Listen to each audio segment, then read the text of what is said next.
The Committee on Budget, Appropriations, and Finance meeting of September 3rd, 2024 is hereby called to order. Madam Clerk, can I have the roll call, please?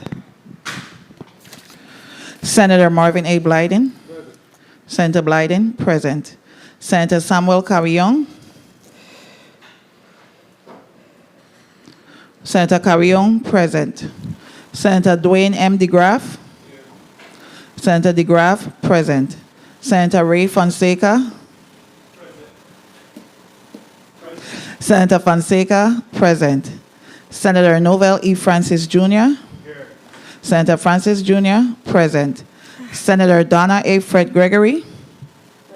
Senator Fred Gregory, present. Senator Javon E. James Sr. Senator James Sr., present. Madam Chair, 7 present. Thank you, Madam Clerk.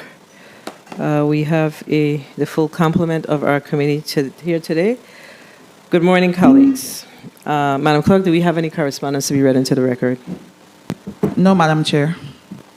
Thank you. Could you read today's agenda into the record? The Committee on Budget, Appropriations, and Finance will meet on Tuesday, September 3rd, 2024 at 10 a.m. in the Earl B. Otley Legislative Hall.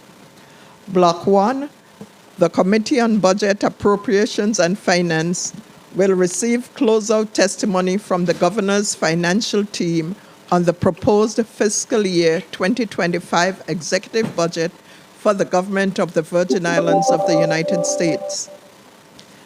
Invited testifiers are Ms. Kimika Woods, Acting Director, Office of Management and Budget, Mr. Joel Lee, Director, VI Bureau of Internal Revenue, Mr. Brent Latham, Tax Collector, Office of the Lieutenant Governor, Josh Springett, Esquire, Chief Negotiator, Office of Collective Bargaining, Mr. Kevin McCurdy, Commissioner, Department of Finance, Mr. Ira R. Mills, Tax Assessor, Office of the Lieutenant Governor, and Ms. Cindy Richardson, Director, Division of Personnel.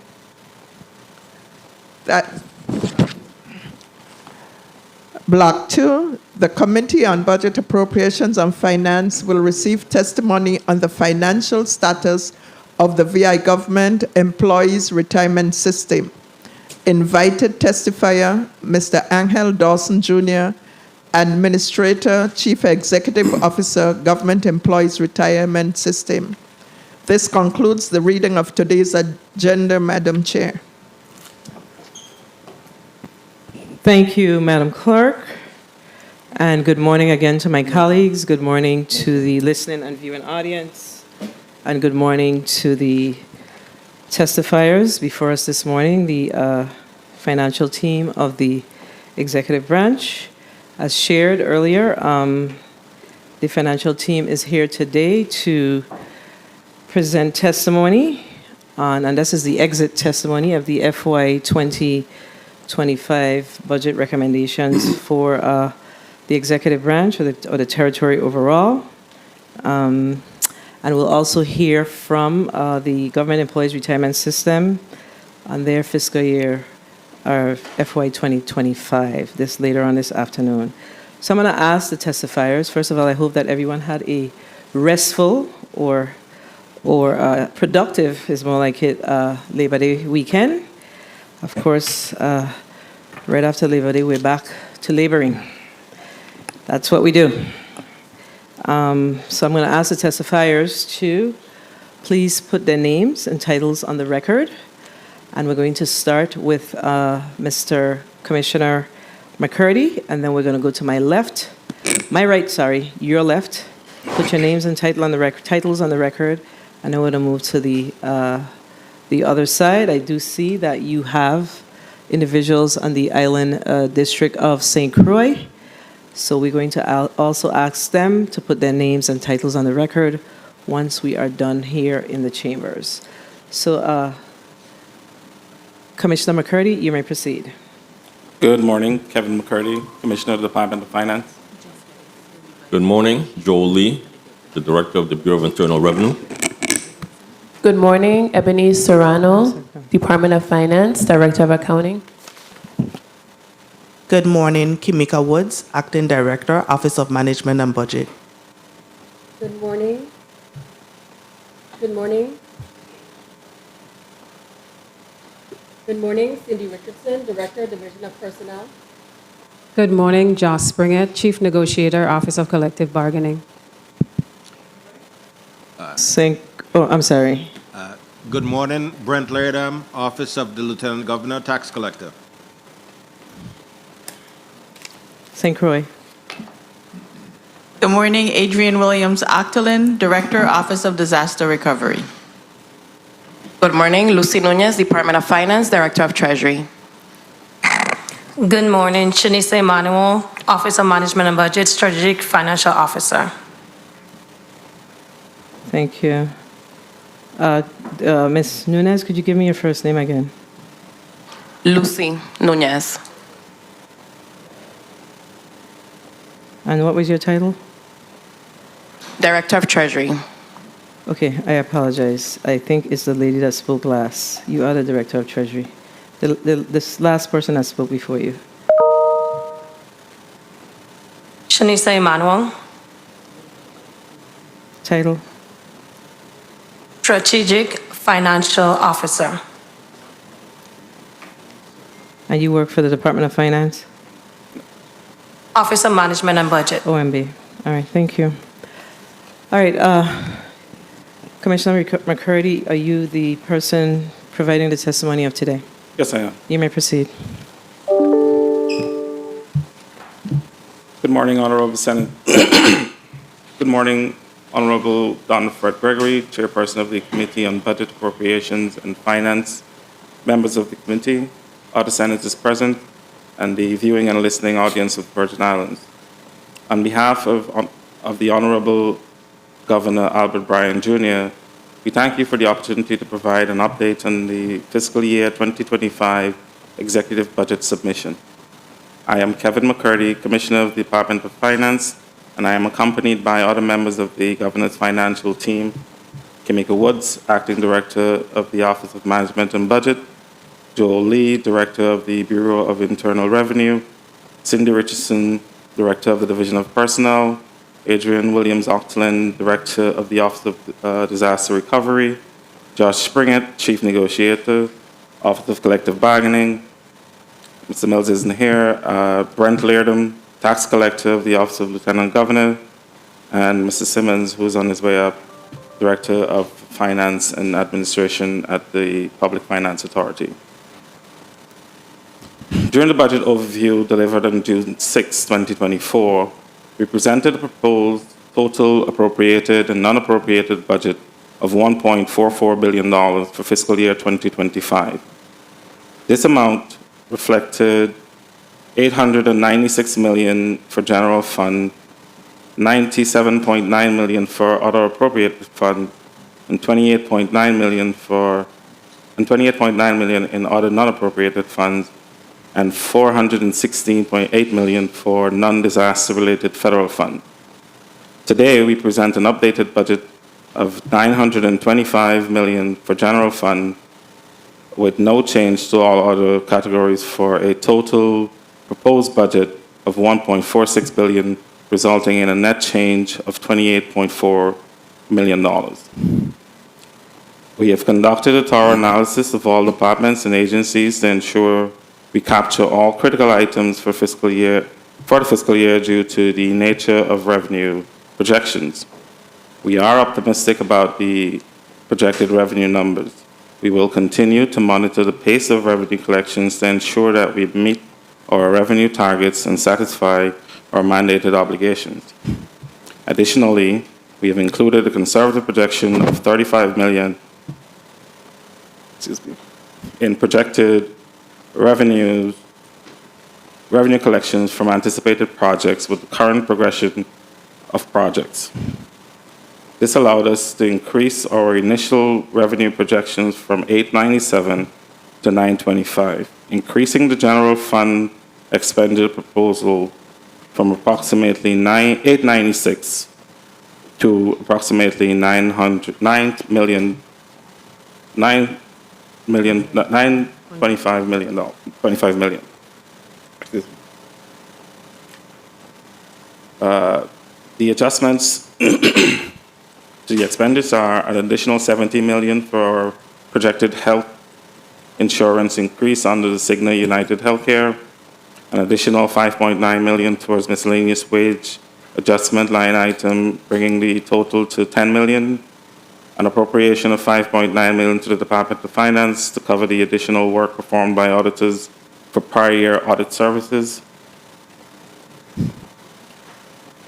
The United States Virgin Islands economy in 2024 performed well by key headline indicators such as low unemployment rate, growing economic output, and solid tourism performance. The labor market is currently showing its strongest performance in 2 years, with unemployment rates below pre-pandemic levels and more workers now employed than when COVID first struck in March 2020. The USVI economy has been on a positive trajectory, with output showing steady growth since the closure of Hovenza in 2015. Growth has now matched pre-Hovenza closure in 2022. Real domestic product returned to trend growth since 2019 after the 2017 hurricane. And visitors' arrivals have been buoyant, sustained by solid demand across all visitor markets. Despite the challenge of inflation, there are encouraging signs of a slowdown in energy inflation. This is due to the efforts of the USVI, this is due to the efforts at WAPA. The Randolph-Harley plant in St. Thomas will soon be enhanced with the installation of 4 9-megawatt generating units from Wärtsilä, which will improve electricity service in the St. Thomas and St. John district. The inflation rate, as measured by the Consumer Price Index, or CPI, has dropped a whole percentage point from its peak in October 2023. These positive developments in 2023, with the modest growth in employment, increased output, and declining inflation, show a strengthening economy. The economy of the U.S. Virgin Islands continues to exhibit resilience for 2025. Therefore, there is an optimistic outlook despite facing global economic challenges. Positive signs such as the robust tourism sector, improving labor market, and rising tourism arrivals are contributing to the indication of growth year to date. Government's initiatives, particularly in the post-pandemic phase, have bolstered steady economic indicators. However, as revenues for fiscal year to date 2024 has underperformed expectation, it is important to note that the potential risks to this optimistic outlook in fiscal year 2025 may arise from global economic challenges and escalating geopolitical tensions. Total number of government employees as of August 2024 total 10,098. The current central government employee population is 6,262, consisting of 3,215 employees in the St. Thomas and John district and 3,047 employees in the St. Croix district. There are 1,377 unclassified and 4,023 classified employees, 89 part-time, 253 per diem, and 20 temporary employees. For fiscal year to date, the Division of Personnel has processed 796 hires and 402 separations. The Division of Personnel has been unwavering in its effort to track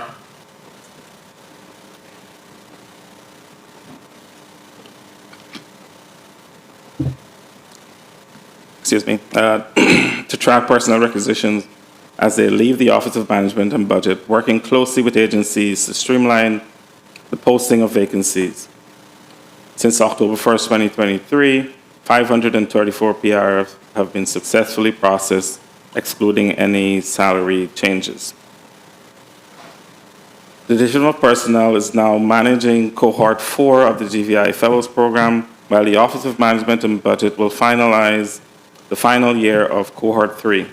Cohort 2 will successfully finish the program on September 6th, with all participants being hired.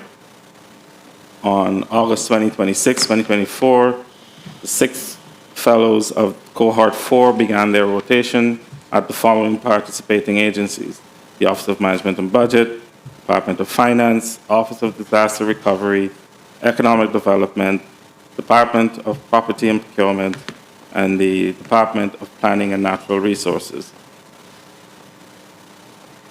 Group health insurance. The insurance costs for employees and retirees are significant expenses for the GVI. On our plan, we currently have 14,328 covered members. Active enrollment, 7,205. Retiree enrollment, 7,123. And 25,000 individuals covered, including dependents, under the insurance plan. According to the information provided to Governor Bryan by the GSC board, the Cigna underwriting formula that they have historically used, the initial renewal would have been 18%. It would have been an 18% increase. However, Cigna is honoring the rate caps with an overall 8% increase for medical coverage and 3% increase for dental coverage. Due to both plans not performing well, Cigna is indicating that they cannot provide any further rate relief without changing our plan and or reducing the services they provide. Based on the proposed premiums, the overall medical increase to the central government will be approximately $13.6 million for a total of $187.6 million.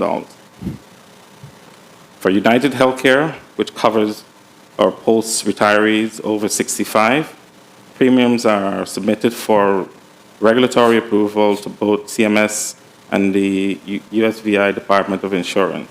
The monthly premiums has been approved at a 32% increase, effective January 1st, 2025 through December 31st, 2025.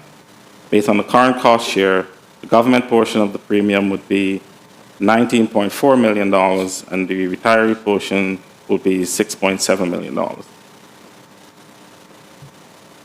According to the information above, the government is looking at an overall increase of 14.2%. Given the current financial situation, it is recommended that a 4% split be implemented for GVI and its employees. Given the 4% split, the overall increase to the plan would be $19.9 million, or 9.7%, with a government cost share of $17.7 million, or 12.7%, and the employee share of $2.1 million, or 3.3%. With the 4% cost share, the employees and retirees under 65 will pay 28%, and the government will pay 72%. For the post-retirees, the cost share is 35%, and the government is paying 65%. Wage negotiations. The Office of Collective Bargaining continues to negotiate with various unions for wages and other terms of employment. OCB has completed negotiations with 6 bargaining units since the budget overview hearing on June 6th.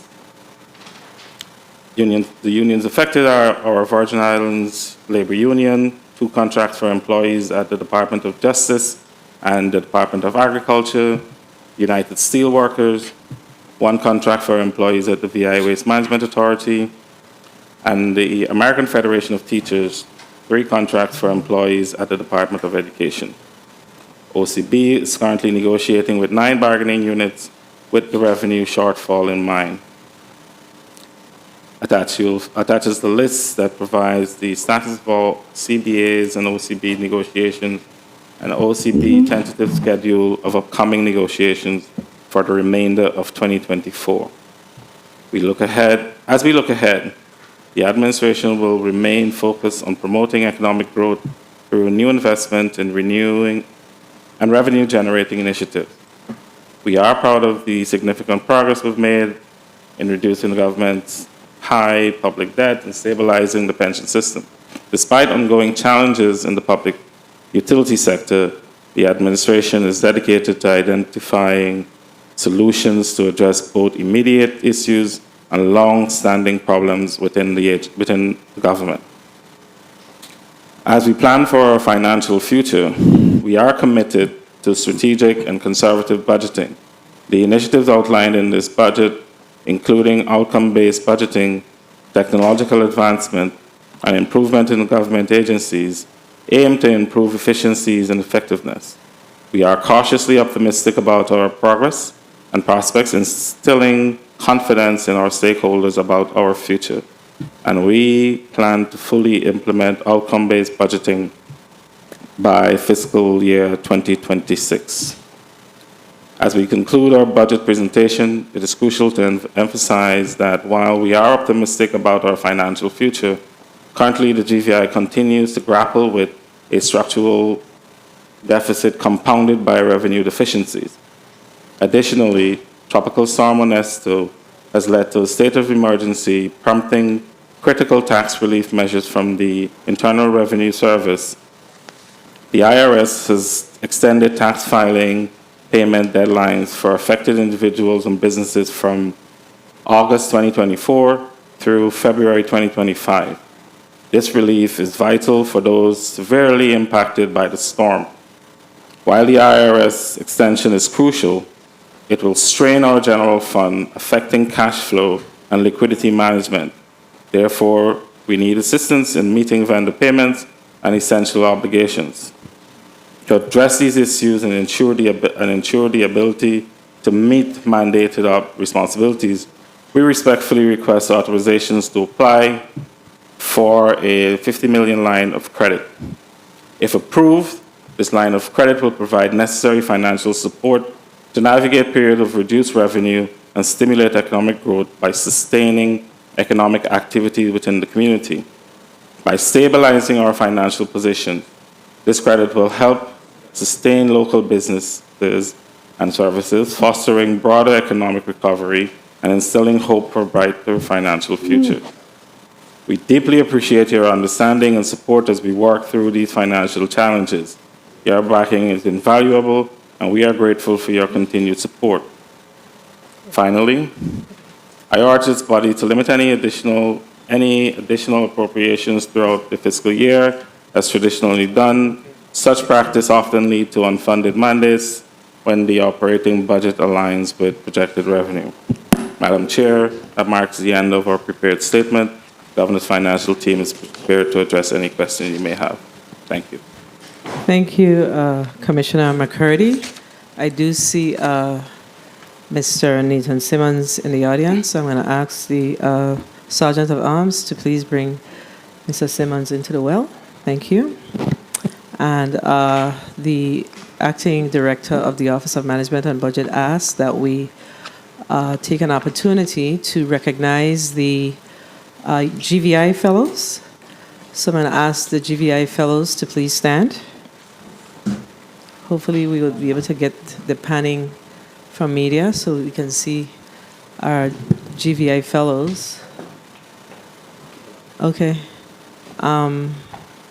Ms. Woods, I don't know if you want to say anything about the work that the GVI Fellows are doing for the respective departments and agencies. One of the things that we would have loved here at the legislature is that we would have at least had one GVI Fellow to work on the FY 2025 budget in the post-audit division.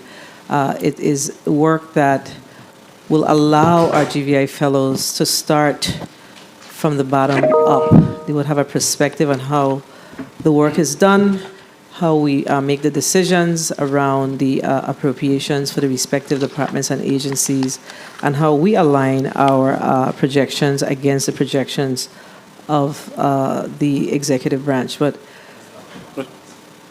And I'm told by my Senate President, whom I have lots of respect for, that it's not for the lack of asking. So perhaps one of the things that we should do, we should just write it into the budget. What say you, colleagues? Yeah.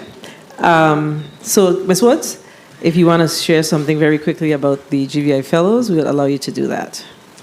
Good morning. Thank you for the indulgence. So I want to introduce and present the GVI Fellows of Cohort 3.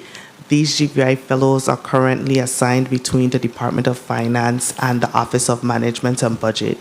We have Ms. Keturah Nurse, Michael Bell, Najee Harris, Faith Prosper, Kalisha Simon, Elizabeth McLean, and Janesta Crawford. So they have been on board with us just shy of a year. And I kindly, on behalf of management at the Office of Management and Budget, apologize for them not getting the opportunity to be presented prior to, but they have been a awesome rotation of fellows, and we look forward to all of the opportunities and knowledge shared by them moving forward. But yes. So is this, are they from one district or those districts? Miss Nurse and Mr. Nurse? Bell, Okay. they are in the St. Croix district, and the remainder are in the St. Thomas district. All right. And you said that they do rotate. You guys can sit. Thank you. Thank you. Thank you so much. You said that they rotate between agencies? Correct. This cohort, they're assigned between the Office of Management and Budget and the Department of Finance. So they have done their first rotation throughout both agencies, and they did their swap on June 17th. So June 17th, who was at OMB switched to Department of Finance and vice versa. Okay. All right. Well, thank you. And like I said earlier, it would be a great opportunity if they got an opportunity to see the work that's done in our post-audit division as well. I'll tell you that I consider my first rotation when I graduated in 1980 something. My first rotation was in the post-audit division. So I did get an opportunity to see government inside out when I worked in the post-audit division. So I think it's an important opportunity for them so they could also understand how the two branches of government work and, like I said earlier, how we make our decisions. All right, colleagues, we're going to go to, we have several non-committee members that are here with us today. I want to thank them. Senator Johnson, thank you for being here. You've been here with us literally for the entire budget season, so I want to thank you for your due diligence on that. Senator Capehart, you too have really supported the work that we've done in this committee. And Senator Joseph, you're usually a big supporter, but I know that you've had some challenges. So I want to recognize Senator Joseph, Senator Capehart, and Senator Johnson this morning, all non-committee members. Good morning. Okay. And I'm just saying this because this is actually our exit meeting for the FY25 budget. So colleagues, we're going to go to a 5-minute round. And of course, Senator Gittins is here.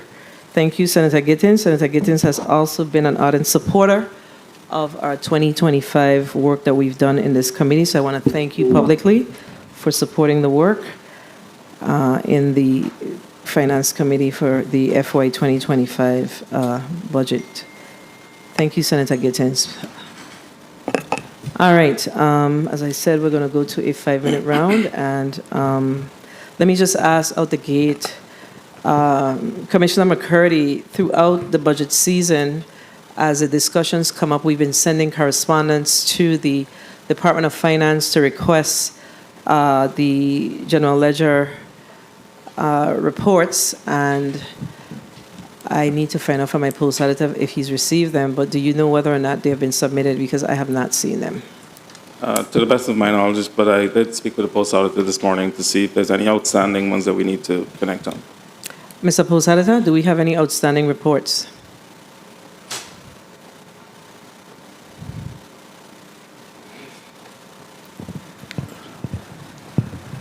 Tested. Yesterday, there are several outstanding reports, and I spoke with Mr. McCurdy this morning, so I'll get... Okay, Mr. McCurdy, you're going to have to call back to your office because we intend to start budget markup as soon as tomorrow. We need that information. I think we've given more than enough time, and we really need to get the information in order for us to build the 25 budget, okay? Absolutely. So thank you for that. All right, Senator James, are you ready? You may proceed with Senator James Sr. Giovanni James Sr., you're recognized for your 5 minutes. Greetings to the people of the U.S. Virgin Islands. Thank you, Madam Chair, for the time.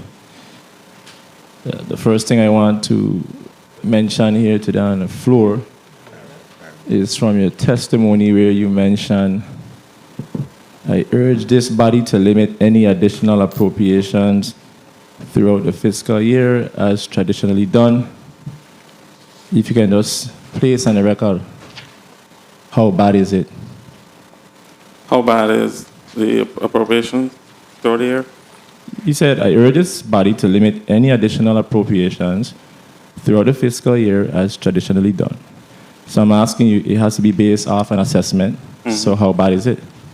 So I would compare it to, folks listening can understand. Imagine you working for the government, you have a salary of $50,000, you make your budget accordingly, and throughout the year something happens. Whether it's your fault or not, let's say something happens and the cost is $10,000. You now have to find that money. It's no different with the government. When we build a budget and you guys go through it and give your sample of approval, it is attached to a revenue projection. That unforeseen cost is not included in that projection, so it kind of leaves us in a very precarious situation. And I really wanted to start off with that. I really wanted to start off with that because I just want to urge my colleagues to don't bring any surprises in the next session unless it's something that really needs to be addressed. I know it's an election year, but we have to be responsible with the funds. And then as far as the IRS extended the tax filing and payment deadlines, right? Has there been any analysis conducted by this administration since learning of the IRS tax filing and payment extension? Good day, Senator Jolie, Bureau of Internal Revenue. Honestly, no, that mandate came out within a few days ago.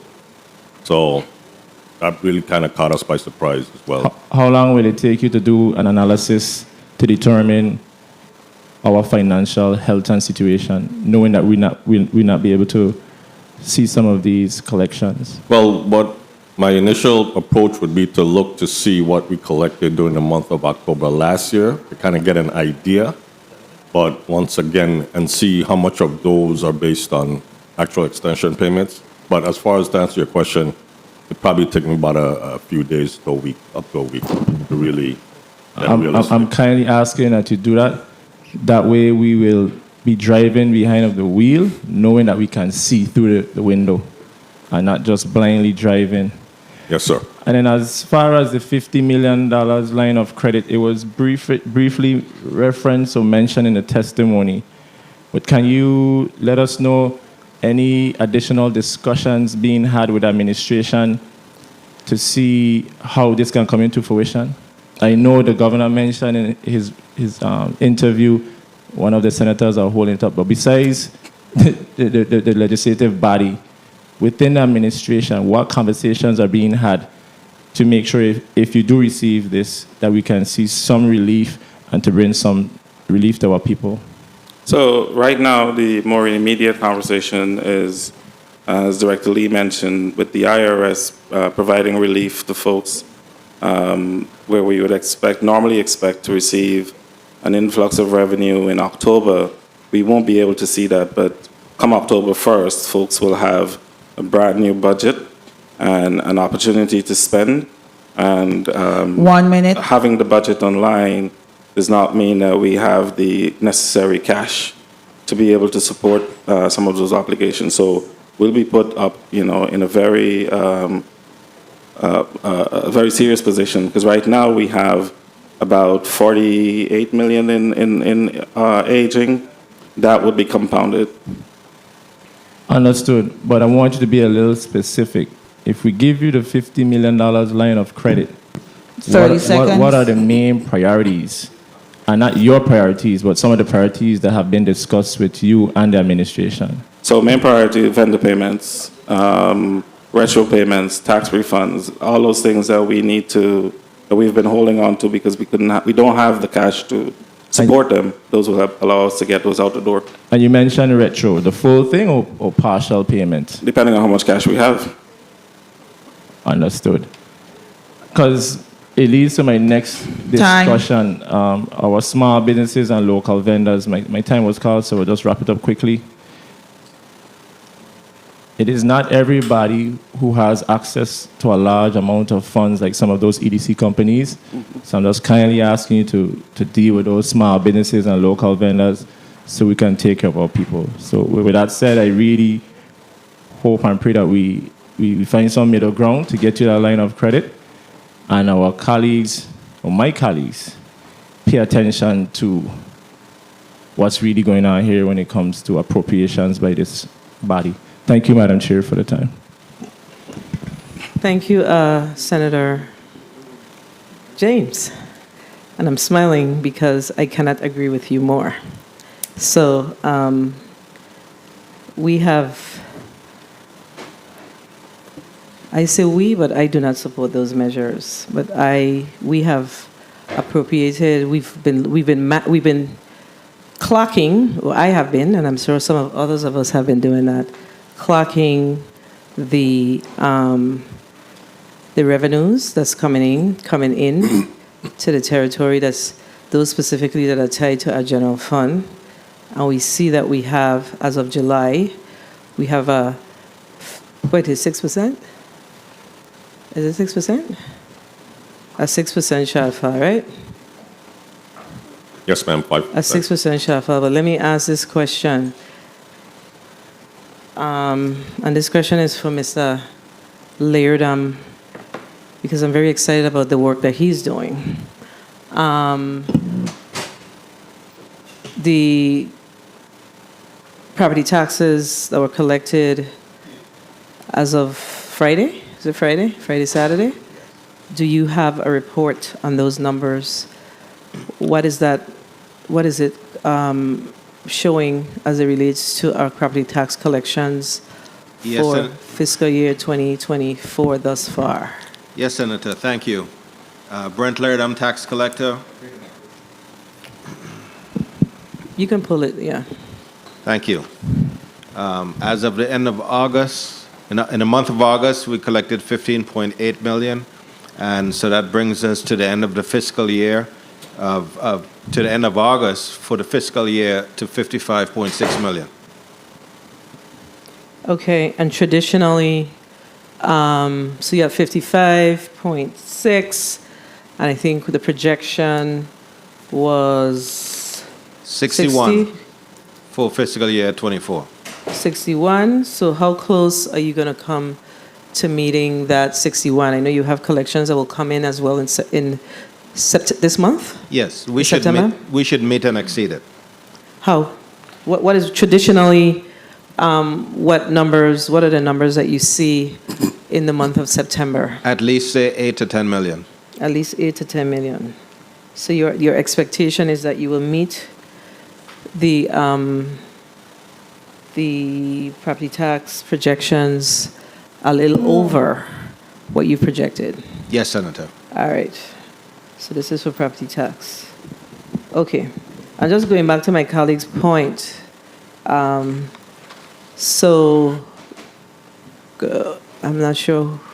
This is the financial team. So Commissioner McCurdy, you are leading the financial team, correct? And let me also ask, before I go ahead, to ask Mr. Simmons to put his name and title on the record. You could go ahead, Mr. Simmons. Please, put your name and title on the record. Nathan Simmons,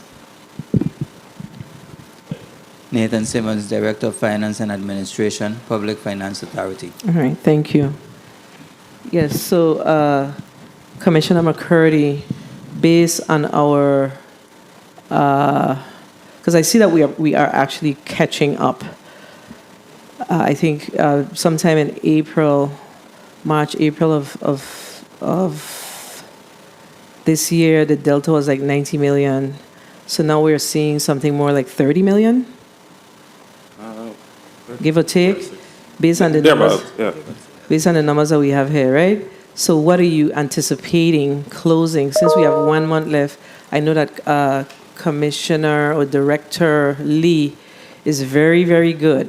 Is the Bureau of Internal Revenue is very good at providing up-to-date real-time information. When can we see your data for August, Director Lee?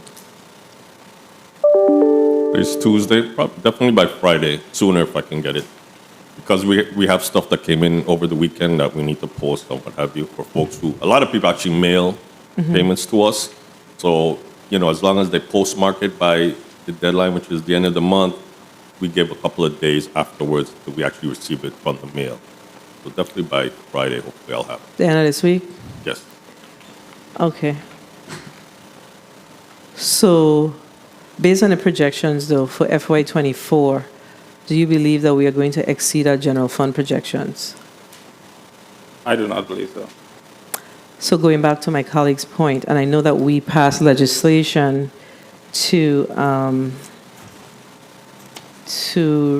that required OMB to submit to us a report on how you were dialing back on the allotment. So what is that number? I think I have it here in front of me.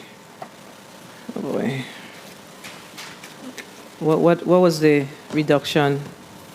Okay, so this is what you sent us, right? Okay, so what's the overall reduction number for FY24 against your actual budget appropriations? What is the percentage? I think that you asked all the departments to reduce by, it was 5%? So a 5% reduction was applied against July's allotment. August and September has varying percentages based on the department's their cost savings and projected expenditures, the projected needs for the remainder of the fiscal year. So they range between 25-50%, depend on So what is that the hard number that you intend to realize from the July reduction of 5% and then the variant projections for August and September? The hard number that was to be recognized was, I think, in net of 70 million. 70? I can verify that number. And do you have, and I'll get it from our post-audit division, do you have how much money the legislature has appropriated over the fiscal year 2024 budget? Because if we have a $70 million reduction, so you're saying that departments will not expend $70 million in total? In total, correct. But you don't think that do you believe that I'm not sure who's doing your forecasting, I don't know which side of the table, but do you believe that we are going to come in at the 70 or less than the 70? From a revenue standpoint? Yes. I don't believe I think we'll come in less than the 70. I think just based on how our collections are looking right now, we're down across all categories except for real property. Down in all categories except real property. Right. And you do not anticipate seeing, because we were looking at the revenues Friday, and it's very concerning. With the exception of real property. So if we're showing that we're down, do you think we're going to be right at 70? I think after we see August, obviously with just 1 month then project, it would be a more solid, be on better footing. But Yeah, because I know that we have, and I know that's why you made the passionate plea for the legislature to please do not appropriate any additional funds against FY24 because you do not have the revenues. So we are appropriating funds where we do not have the revenues. And I want to make sure that I put that on the record because I am very displeased about it. Okay? That we would be doing that in this institution.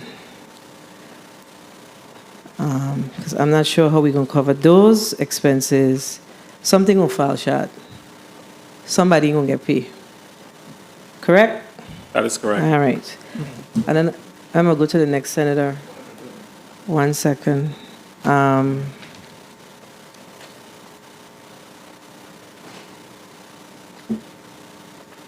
The 45 million that was repaid by the HUD. That has hit the bank account. Yeah. And how are you guys utilizing those funds? It just went back to the line. I think that's for off the disaster recovery. No. Mm-mm. And that's why I asked a question for a reason, because I continue to hear the chief executive asking about this line of credit.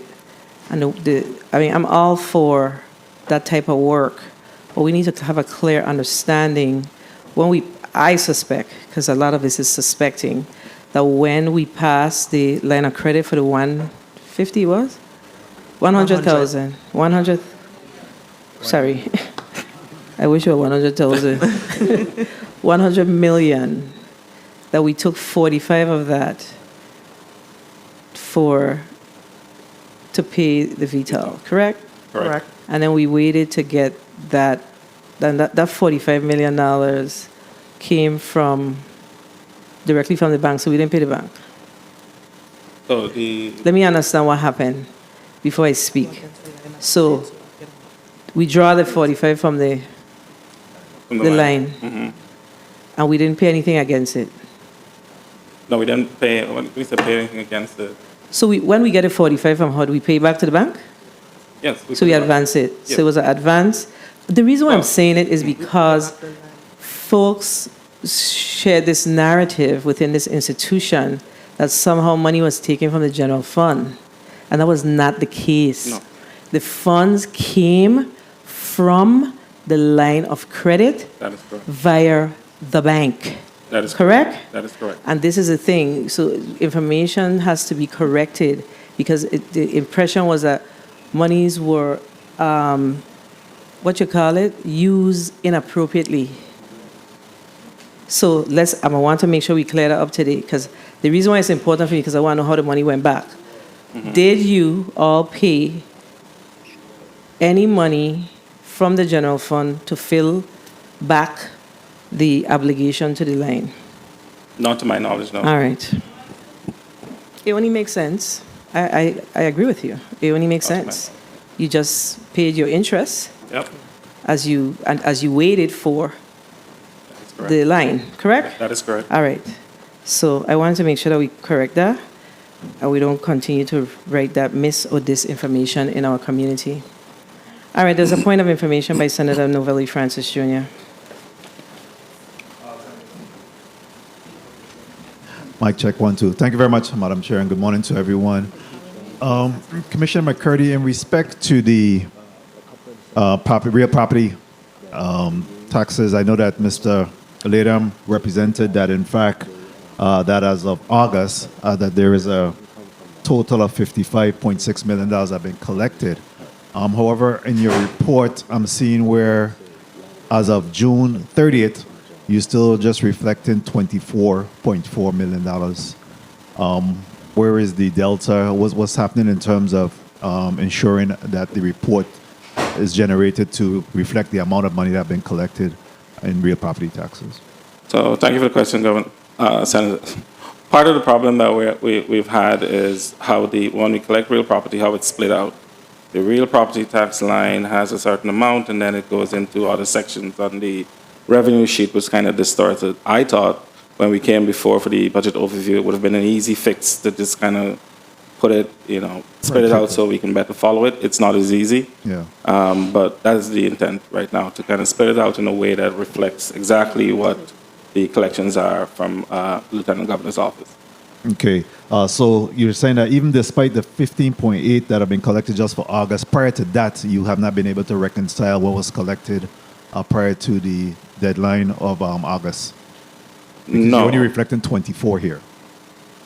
So the real property tax collection will show, the way property tax is it's property tax proper that goes into that property tax line where you'll see on the revenue sheet. Yes. And then there are other portions of the property tax that goes to other categories on the revenue sheet. What we need to do at finance is split it out so that you can follow it better and see that total property tax collection was X and not just property tax proper, because I think that's what's causing the confusion. Understood. All right. Thank you. Thank you very much. Senator DeGraff, you recognize your point of information. Thank you for the time, Madam Chair. Good morning. I was trying to figure out in regards to the statement that was made, the $45 million that we're speaking of, where did it come from? The original 45. Before the line of credit and all of this, where did the original $45 million come from? I don't know, there's a original and an unoriginal 45. So that's just me. I don't know that. Where did the $45 million come from? To your knowledge? The line of credit. No, there was 45 prior to the line of credit. My knowledge, you asked me. Right, so that's what I was saying. So we're making it clear. It was taken from the general fund. That's where it was taken from. So if we don't have the facts, then let's all just say. But we were told, to my knowledge, the $45 million was taken from the general fund. And then it was put back in after the line of credit and all that. So that's what I know of. So I'm saying, if it's not so, then let's have the facts and straighten it out. I don't want to mislead anyone, but that's what my knowledge of it was. Thank you for the time, Madam Chair. Thank you, Senator DeGraff. Senator.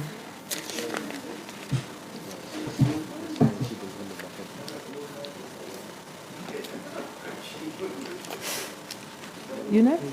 Senator Blayden. Senator Blayden, you recognize.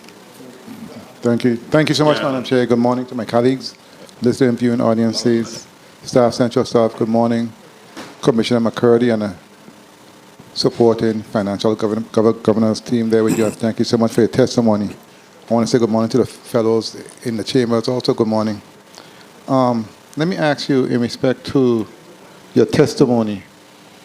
You spoke to challenges, but let me ask you though, in terms of the projections, the anticipated forecast and revenues, and based on this chart, it states that it does not include refunds, transfers in, transfers out, revenues from anticipated projects, etc.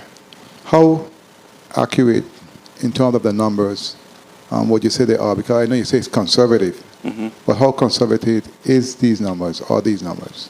I would say very conservative. For the anticipated projects, for one, we're only taking into account, Director Austerity can help me out here, just a few projects that we know are going to start before the calendar year is out. For individual income, we're only taking 25% of whatever those projects were, and even then, we're reducing it further. So those projections are, I believe, are very, very conservative. Let me go to Director Williams actually in respect to the project, because you also spoke to the pace of the projects in your testimony. So, Director, I know you have been doing a lot when it comes to those projects and bringing them online. What's being done in terms of streamlining processes to assure that the projects come out timely, whereas we can reap the benefit of the taxes, etc., from those projects in terms of corporate, individual, and the like?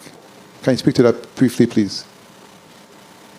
Sure. Thank you, Senator, for the question. The enactment of the Super PMO is going to help these larger projects come online. We're looking at 2 schools that are major construction that is really driving those revenues. And those new processes through the Super PMO will help to make sure that we meet the benchmarks that we've projected. Okay, well, and based on what you just stated, and let me ask in respect to gross receipt taxes, the projected was 265 million. Year to date, we have collected 158.3 million. Revised projection is 221 million, and for 25 is 232. Can you speak to the numbers? Because you projected 265, but right now we're at 158. How do we anticipate getting to 232 for 25? What does that outlook look like in respect to the numbers? Well, once Joel Lee, Director of Bureau of Internal Revenue, thus far this year, our gross receipt collection has actually exceeded last year's fiscal year. So, while we are conservative, we're very confident in our gross receipts projection. Senator, sorry, before you proceed, and I think Senator Francis did the same, when you're considering the numbers that have been collected year to date, you're utilizing the revenue sheet, and the numbers on those revenue sheets are as of June 30th collection. So that's where we may be varying in numbers, just for clarity. But thanks for that clarification. But Director Lee said we have actually collected more than last year. How much did we collect last year, year to date? Last year to date,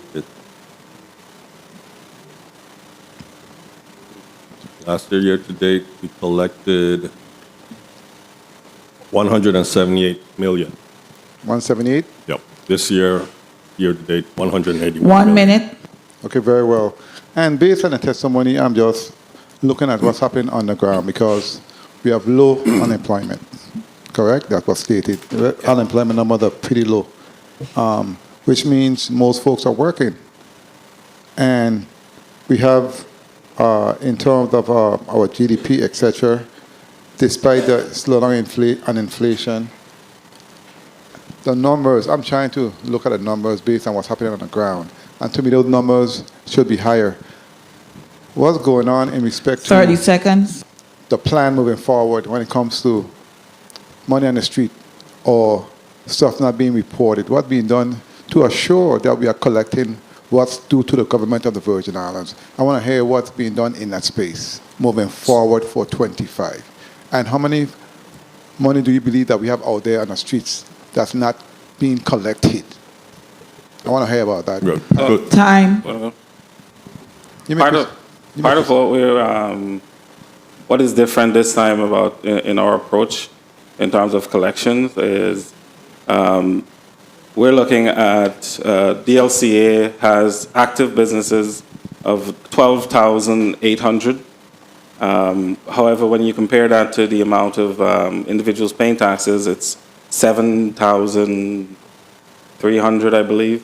So you have a delta of about 5,400 folks who are either, I don't want to cause any disparagement on folks, but we have 54,000. What we need to do is figure out if we do indeed have 5,400 tax-exempt businesses in the Virgin Islands. That's a challenge and that's an issue, and that's something we really need to focus on because despite all what we're doing, that area we need to focus on because that can garner a lot of revenues for us in the territory. So what we actually did is I took a significant amount of the higher end businesses that owe, and I sent a list down to the LCA to start aggressively pulling licenses.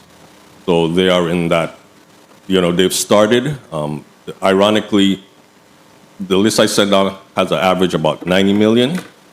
Not everybody's going to be able to pay that at once. They're going to set up payment plans, but at least it forces them to come in Now, since the law has changed where tax clearances are no longer needed. Is that division fully staffed up under your shop? I do not know. But whatever funding they would need to accomplish that, I would recommend getting. Please let us know because that's critical. Thank you so much for your response, Madam Chair. Thank you so much for the time. Thank you, Senator Blyden. So, Senator Blyden's question and your response was basically sharing with us that we have businesses who are not paying their taxes. Let me just ask you, since we changed the law, I think it was in 2020-ish, 1920? 2020-ish. 2020, with regards to how we collect the gross receipts? Gross receipts and income. Have we seen, what, have you done an assessment or evaluation of how that law has positively or negatively impact our tax base? Unfortunately, it has negatively. Coupled with COVID epidemic, so there was a perfect storm of chaos all at once. Mm-hmm. So it would be hard to measure because some business actually shut down, as we know. But now that we're post-COVID, now we're kind of taking a more aggressive approach because we can't say, the business can't come back and say, oh, we're suffering, we can't open. That was the approach, the response we were getting during the COVID time with, our pulling of licenses, but now we're way past that. So when are you guys going to do the evaluation? Because if something was done here that's impacting our ability to collect our taxes, then we need to take a look-see at it. Because my conversation, when, let me just ask you the when first. When do you believe that you all will be in a position to do that evaluation? I think that needs immediate evaluation, assessment. Yeah, so initially we sent down a list of to DLCA for taxpayers owing us about $90 million. So that's just our initial, we're a work in progress, so to speak. But the hope is as the word gets out that we're pulling licenses, it'll encourage folks to come in versus, have their licenses pulled. And when it gets pulled, it's like a 7-day window that they have to act.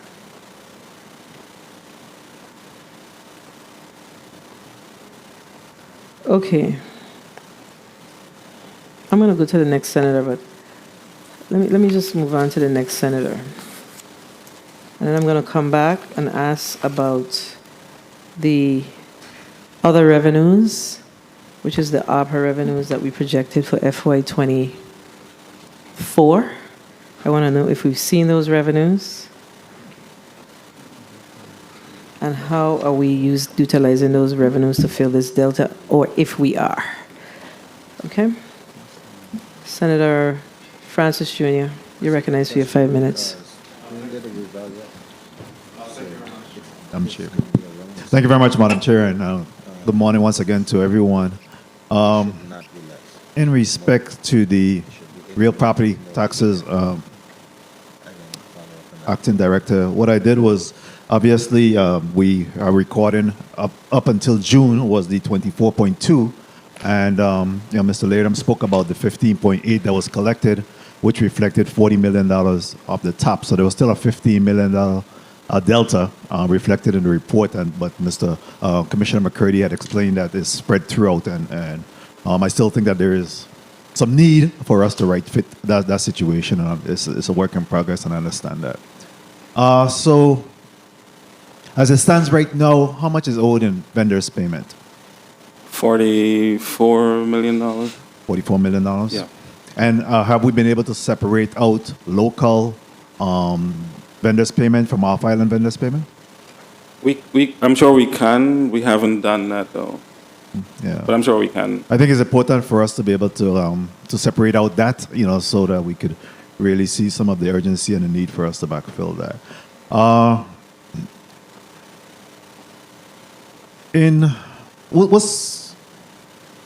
template or what are you using to gauge our current inflation rate? We'll coordinate with the Bureau of Economic Research on that. And what is that rate? Current inflation? Yes. Last I checked, I think it was 13, I want to say. 13? Yeah, but I'd have to confirm. I don't want to give you an information that's not accurate. No problem if you get that from me. Additionally, the governor had mentioned, or he suggested over the weekend, the need for us to consider the increase of minimum wage. Have any of that been contemplated into what will the impact be on the GVI, Government of the Virgin Islands, if we are to implement a minimum wage increase? We haven't concluded our analysis as yet, no. Is something you're working on? It is. I'll be interested to see what that will look like. Absolutely. In terms of that. Also, in terms of personnel, I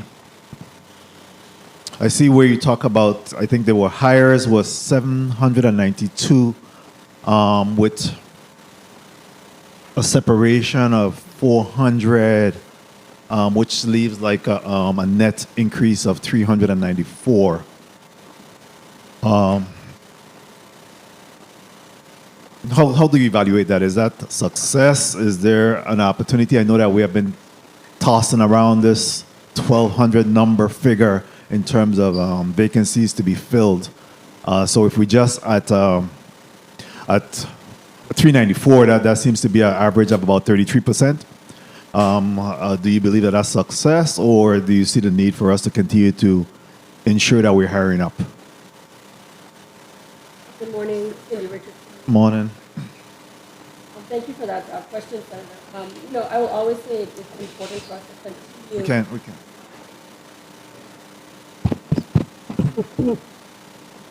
Good morning. Good morning. Go ahead.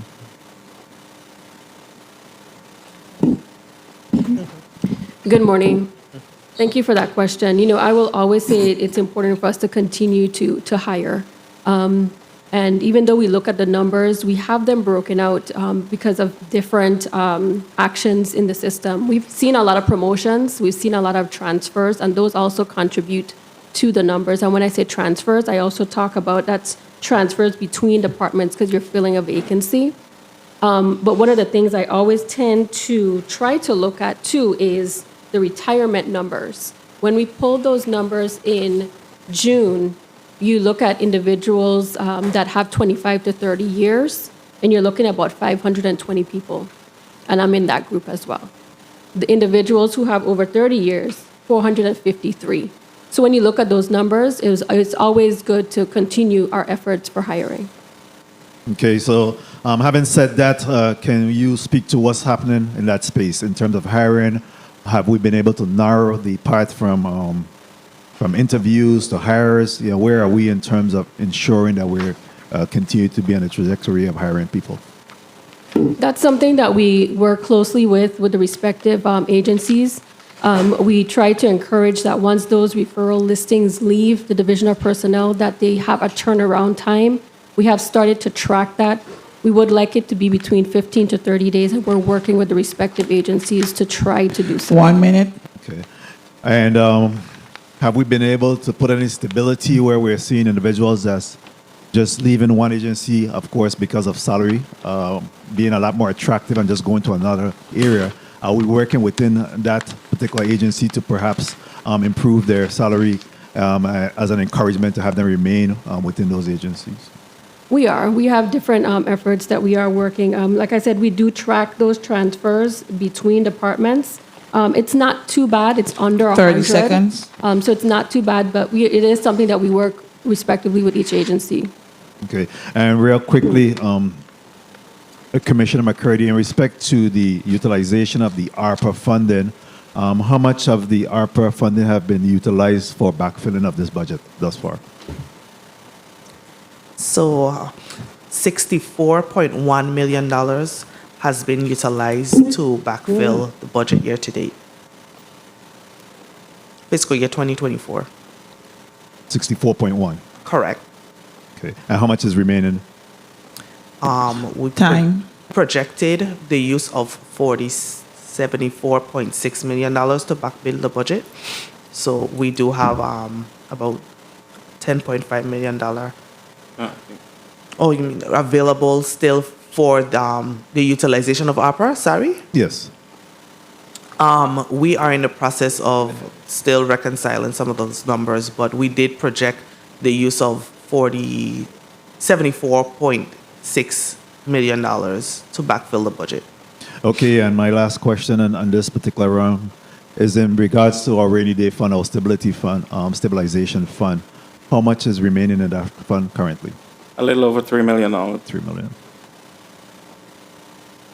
Thank you. Thank you, Madam Chair. So the budget that came down for FY25 does not have any funds set aside for stabilization, correct? Do we have a stabilization item, line item? $10 million. The fiscal year 2025, yes, there is $5 million budgeted to place into the budget Okay, stabilization good. fund. All right, so there is a $5 million, and you say it has $3 million left. And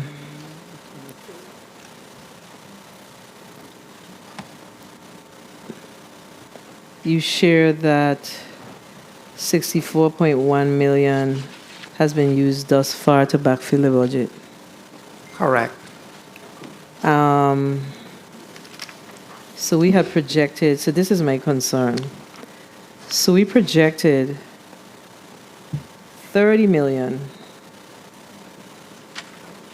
right? 30 million will come from Arpa, and then another 39, I think, will come from revenues as a result of, let me check, as a result of the projects, disaster recovery. So the question that I have is, no, actually that's not true.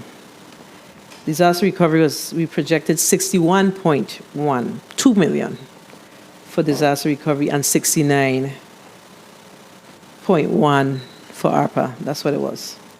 So we've already drawn on 64. So you have another, are you saying that you're anticipating drawing 74? Correct. With our new, the revision of the revenue projection to make it through the remainder of fiscal year 2024, we projected $74.6 million. So that's approximately another 10.5 million. Correct. 10.5, right? And then the question that I have now is around the anticipated revenue. So this is something that we've been doing, and I'm not so comfortable with it anymore, which is there is a specific line item that says revenues from anticipated projects, which is disaster recovery projects. We anticipated 61.2 million. Who's tracking that, and how much of the anticipated, it would be individual income and gross receipts have we realized as a result of the disaster recovery projects for fiscal year 2024, year to date? Senator, I don't know that we track it like that. I don't know that we track it like that. And that's a problem. So the issue is we're not tracking it like that, but you are anticipating it like that. You see? So as we look at, the issue with this is, how do we determine what is our true economy and what is our economy as a result of the disaster projects? That is that is something that's very, very important to this discussion, because as our revenues, or as our expenses is more like it, and particularly our personal expenses, and continue to grow, we have to be able to identify truly what our economic revenues are outside of our projects.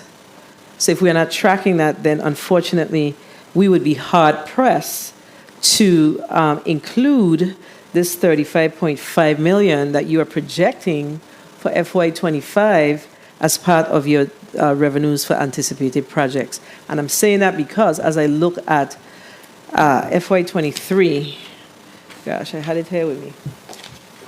As I look at FY23, I saw where the revenues, OMB, we have to, so we will have to get some actuals. Like, what are the actual revenues that we generated in fiscal year 23 for those categories, the income, the individual income taxes, the corporate income, etc., and then what we're seeing in 24, because what we're doing is we're showing for FY25 that we are projecting to increase our revenues by, what is it, 27 million?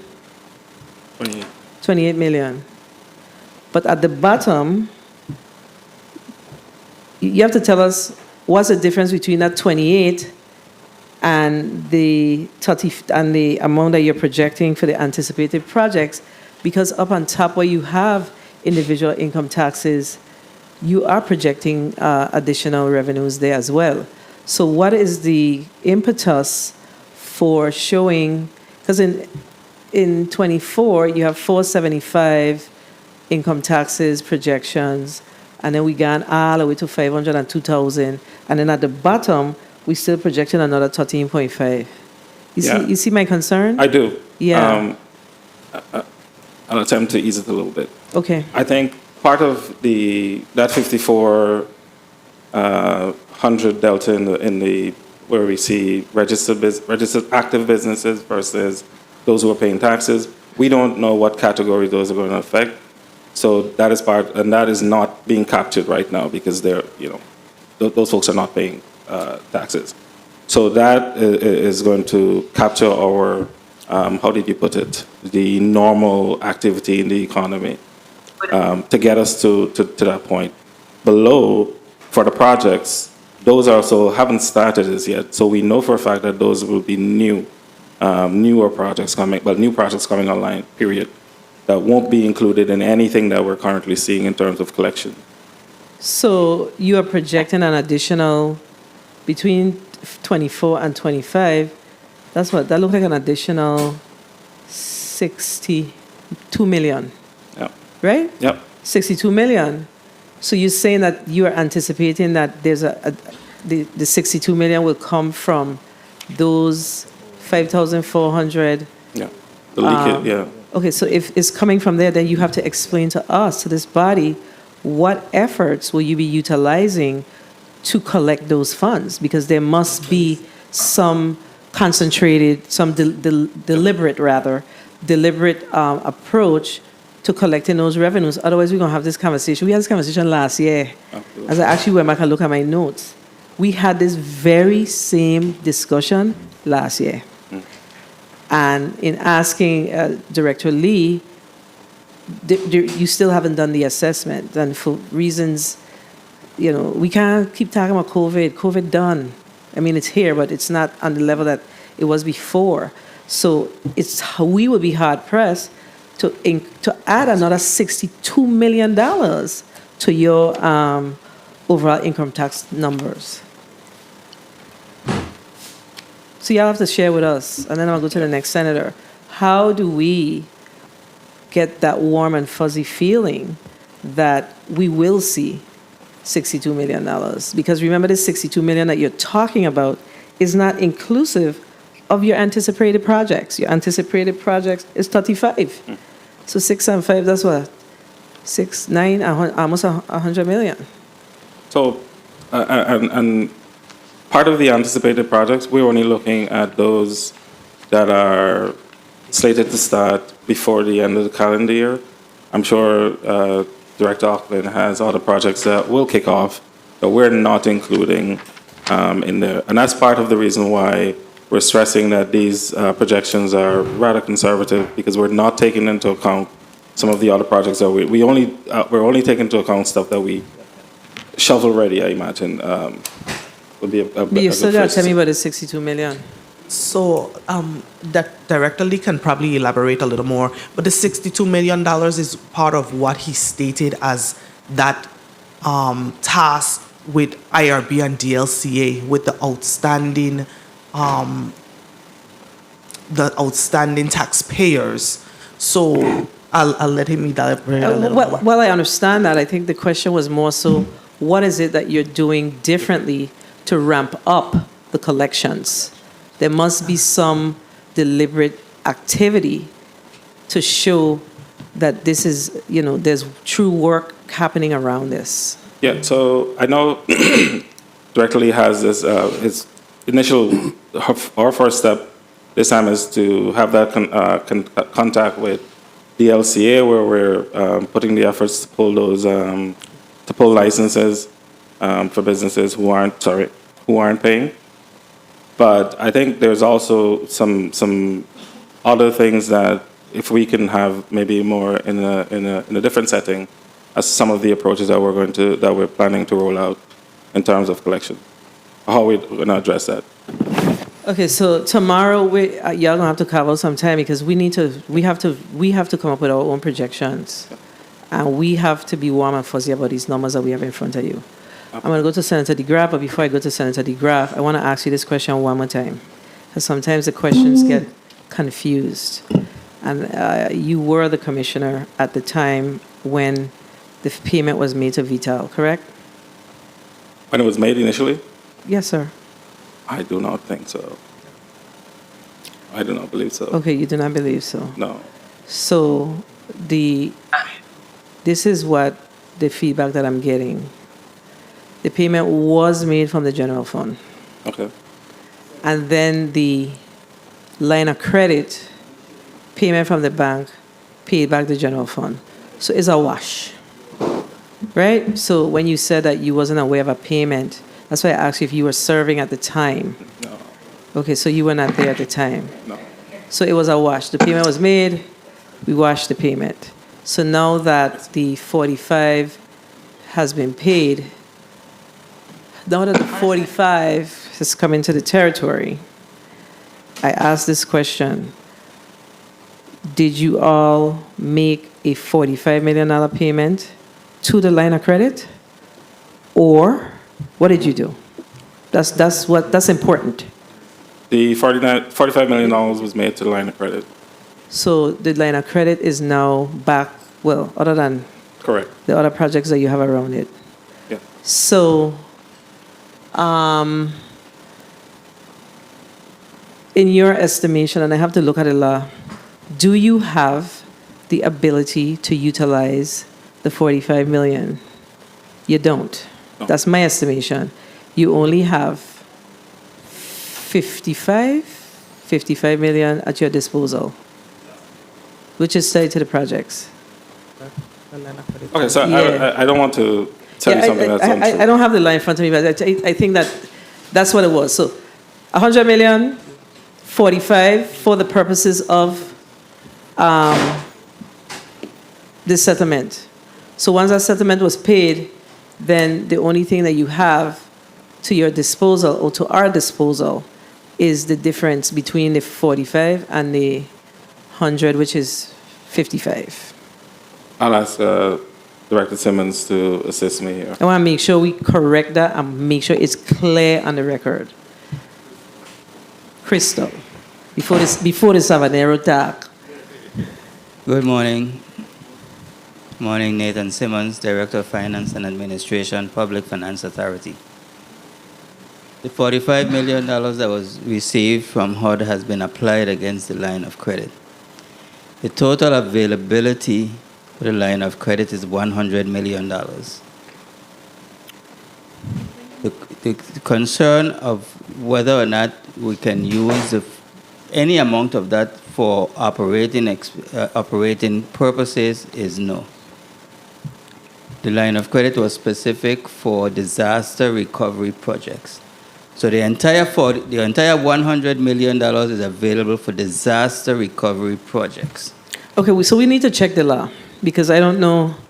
We're going to have to ask legal counsel to check it, or we could look at it ourselves, but we need to check the law because I know we carved out a 45 and once for that project, but I'm not certain that once that 45 was paid back, there was an opportunity to utilize those funds towards disaster recovery. So I have to go back and look at that. We need to come to a clear understanding of what that is. So I'm just going to ask my staff to go ahead and pull it up. I think we should be able to figure it out. Okay? All right. Senator DeGraff, you're recognized for your 5 minutes. Thank you, Madam Chair. Good morning, colleagues. Good morning, testifiers, all of you listening and present. Along the same vein as to what Madam Chair was just talking about, this is a quote from the governor. The proposed fiscal year 2025 executive budget continues our conservative approach to controlling government expenditures. We are proposing a reduction in budget general fund appropriations from $974 million in fiscal year 24 to $896 million in fiscal year 25, an approximate 8% reduction. However, this budget still provides adequate funding for all essential government obligations and once again includes $5 million from the Transportation Trust Fund and $5 million contribution to the Budget Stabilization Fund. The budget projects revenue increases in 4 of 5 major revenue collection categories. Personal income tax is an increase. Corporate income tax, gross receipt tax, and excise tax. The only exception is real property taxes, where we are anticipating a 1% decrease in upcoming fiscal year. This is a quote from the governor's budget book. You can read it for yourself on page, in the beginning, the first page. So are we showing an increase in, based on what the governor is saying, are we showing an increase in personal income tax, corporate tax, gross receipt tax, and excise taxes? Yes, in the projection, yes. Okay, so, but then we're now showing an increase in real property taxes. Correct. Which was not Anticipated, yes. anticipated before. So what kind of difference in money, dollar figures are we talking about? There is an increase in real property taxes shown that was not anticipated on May 30th, 2024, was not anticipated. Now, today, September 3rd, we have that increase. With what type of projection we talking about? Millions of dollars, how much? $3 million, I think. $3 million increase.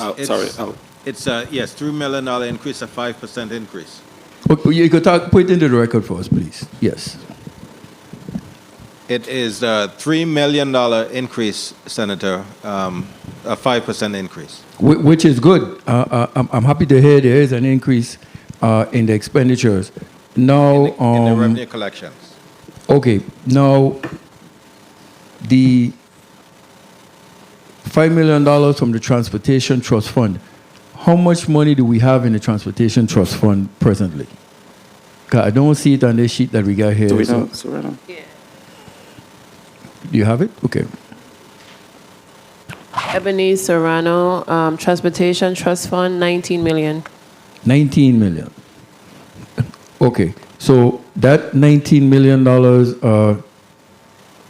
provide adequate funding in central government obligations. So we taking 5 from that 19 to put into the 25 Transportation Trust Fund for the 25 budget, Correct. which would leave 14, is what we saying?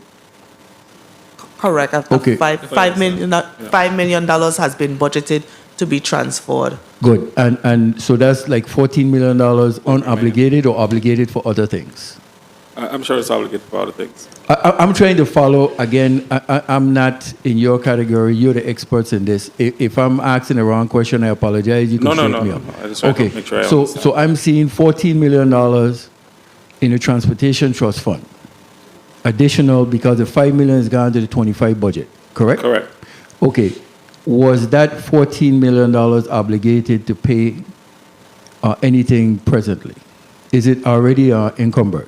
Ebony Serrano, so it hasn't been encumbered. We do have the end of year transfer that we do every end of the fiscal year, but we do have to match that with the available cash. Okay, so in my mind, that sounds like 14 plus the 3 from real property. It sounds to me like $17 million that I just found. Found, Yeah, You need I laid it cash. out. Yeah. Cash. We're looking for cash. Okay. Okay, so those are 1 projected minute. monies. Yes. Okay, now we said 9 unions negotiated 9 contractual agreements with September 2024. No, you could set me straight, Chief. I'm just trying to paraphrase because I'm rushing for time. How many more are left to negotiate in 2024, which would be on the 25 budget? And are we budgeted for those? Because we're keeping fiscal revenue generation in mind. So how many unions are projected to negotiate by the end of 2024? To clarify, during this fiscal year, we've completed 30 seconds. Completed negotiation in 7 bargaining units. 7 bargaining units. Yes, I'm currently in negotiation with 9 bargaining units. Okay. Okay, another 9. Yes, another 9. Okay, so based on the projected negotiations for those additional 9, are we budgeted for that in 2025, for those anticipated amount in 25 budget? Yes. Okay.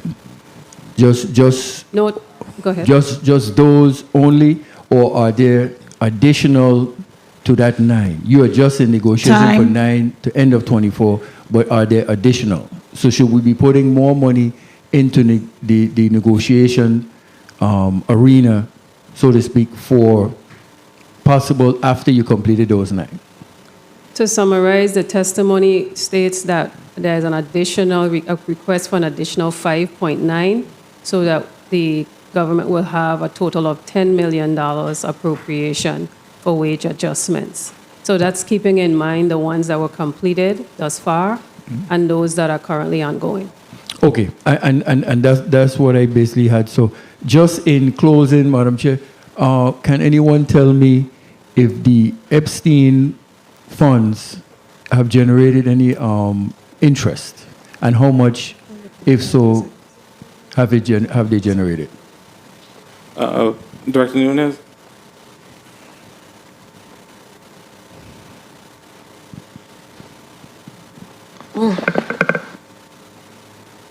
Good morning. I'm sorry. What was it? Have the Epstein monies generated any interest, and if so, how much interest have we generated? Has they generated? I'll circle back to that question, Senator. I'll provide you the figures. Okay, Madam Chair, just through the chair could get the interest generated on the Epstein funds total. Thank you. Thank you for the time, Madam Chair. Point of information. Senator John, thank you, Senator DeGraff. Senator Johnson, you're recognized for your point of information. Thank you very much. Good morning. My point of information is to the chief negotiator in regards to the question asked by my colleague. There's an additional 5.9, so I would like to know which specific group or employees of the sector are expected to benefit from that additional 5.9. Senator, would be the ones that I'm currently negotiating. Again, negotiations doesn't just always happen at a set pace. It depends on whether the parties can complete those negotiations during that fiscal year, meeting of the minds, as we would say. I'm currently in negotiation with 9 bargaining units. I can list them if you would like. And I also have a schedule. Thank you very much. I also have a schedule of negotiations. So currently we're in negotiations with the Association of Firefighters and Corporals, Association of Firefighters and Corporals for support staff as well, SIU Masters, SIU Public Health Physicians, the IMAW, which are the security guards at the hospitals and the Department of Health. We have our Virgin Islands Labor Union, which represents employees at the Department of Public Works, the Virgin Islands Workers Union, which represents employees at Vitran, and the IMAW members who are employees at the Virgin Islands Waste Management Authority. We also have on our schedule employees at the Head Start coming up in the future, the Head Start, USW supervisors, and both unions for law enforcement and correction officers at VIPD and BOC, which is the Police Benevolent Association and the Law Enforcement Supervisors Union. Those are Those last 4 that I discussed are contracts that are slated to be negotiated before the end of the year. Point of information. But again, be mindful that of course, while we have them scheduled, there's no guarantee that they will be completed in this fiscal year or this calendar year. Thank you very much. Thank you very much, Madam Chair. Point of information. Thank you, Senator Johnson. Senator Gittins, you're recognized for your point of information. Thank you, Madam Chair. Good morning to all. There was a question just posed regarding interest on the Epstein funds. To clear my mind, have we established how much monies we ever received from the Epstein settlement? Okay, so going back to the question, the interest earned, Lucy Nunez, Director of Treasury, Department of Finance. So the interest earned was $53,851. Hold on the interest earned. How much did we receive in the settlement thus far first? I'll generate that for you quite quick.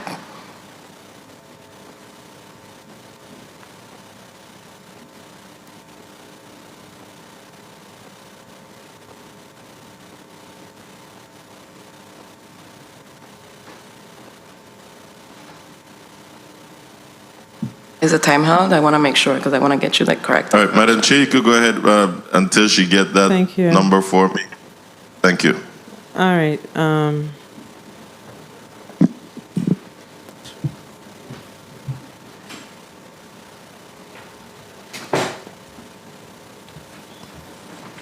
Okay, so Commissioner McCurdy and Acting Director Woods.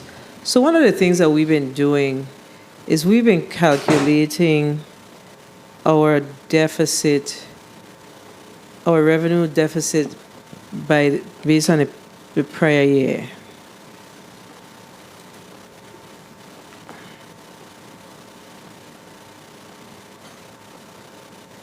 Okay, based on the prior year. But really, and that's based on your report. So your report is just showing what the previous fiscal year looked like compared to the current year, and then that shows the delta. But what we really should be looking at is what did we appropriate for fiscal year 25 for, and what are the revenues that we've generated. So our revenues for fiscal year 20, our budget appropriations, I think we are over. I'm going to have Posada tell me in a few how much we are over. What's the difference between, I think we appropriated 960 million, 193,760, give or take, straight budget bill for 24. Of course, there were other appropriations in between there. And as of July, we've generated 692, 932, $721 million. So if we calculate that, we have 188,805,887 delta. Of course, that don't include August and September. So our tax collector rather, has said that we have an additional, how much it is again? Well, we haven't In the mic, tax assessor. Brent Laird, I'm tax collector. We have not realized any excess proceeds yet, but we expect to not just hit our target, but exceed it. Okay, so the numbers here is 34. So then that's another 25, 26. Traditionally, does our revenue numbers look like in the month of August and September, less the real property? Y'all have that information?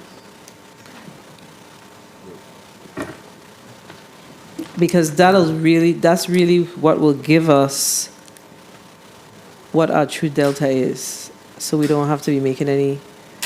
That's the closest assumption. Yeah. You see what I'm saying? Yes. Because the assumptions that we are making right now are not correct.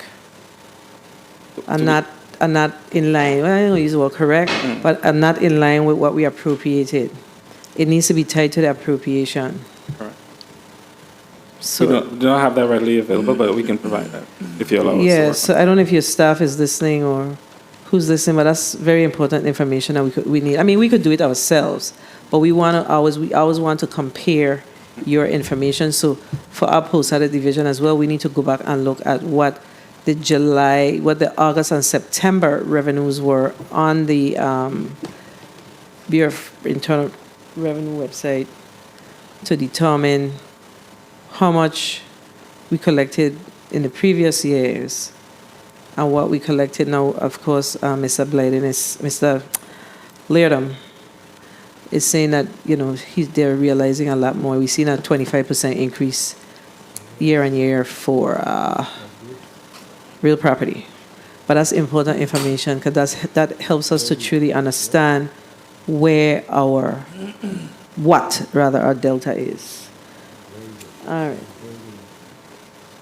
right. So going back to the Transportation Trust Fund, that's what we use to pay the Garvey bonds, correct? But what fund do we use to pay the Garvey bonds? Nathan Simmons, Director of Finance and Administration, PFA. The Garvey bonds are paid from the federal highway taxes. The highway tax. Okay, that's right. Okay, that's a different fund. Okay, highway taxes. All right. Okay, so then we're going to need to have Senator DeGraff's question answered. We need clear clarification on his question because his question is a legitimate concern. Okay?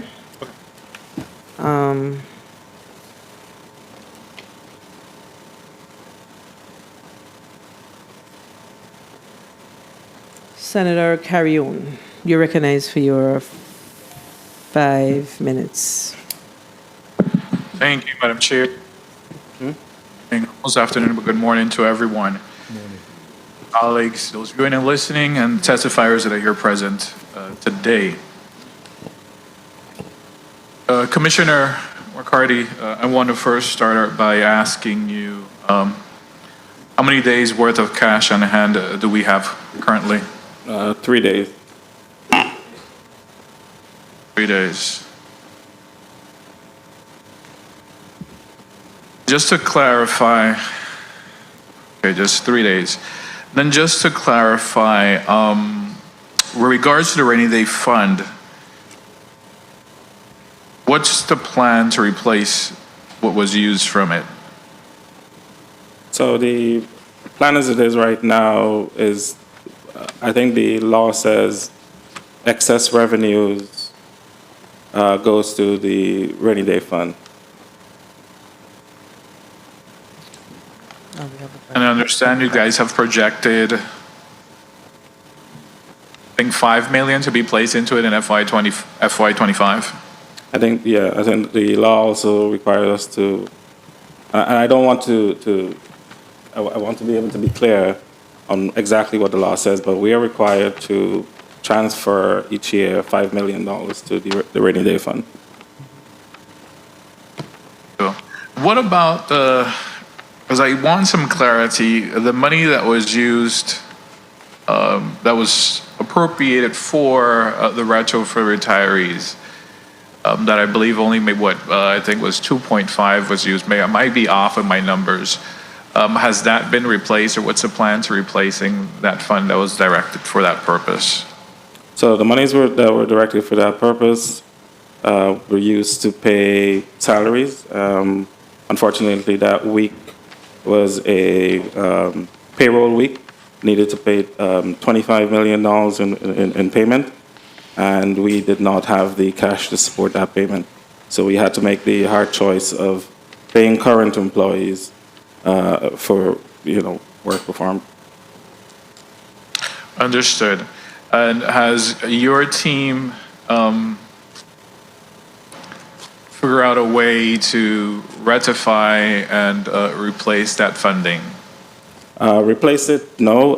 But again, if I can use this opportunity to plead to this body, I think part of what we will be able to do, if we were allowed a line of credit, was to address some of those long-standing payments that the cash does not support immediately.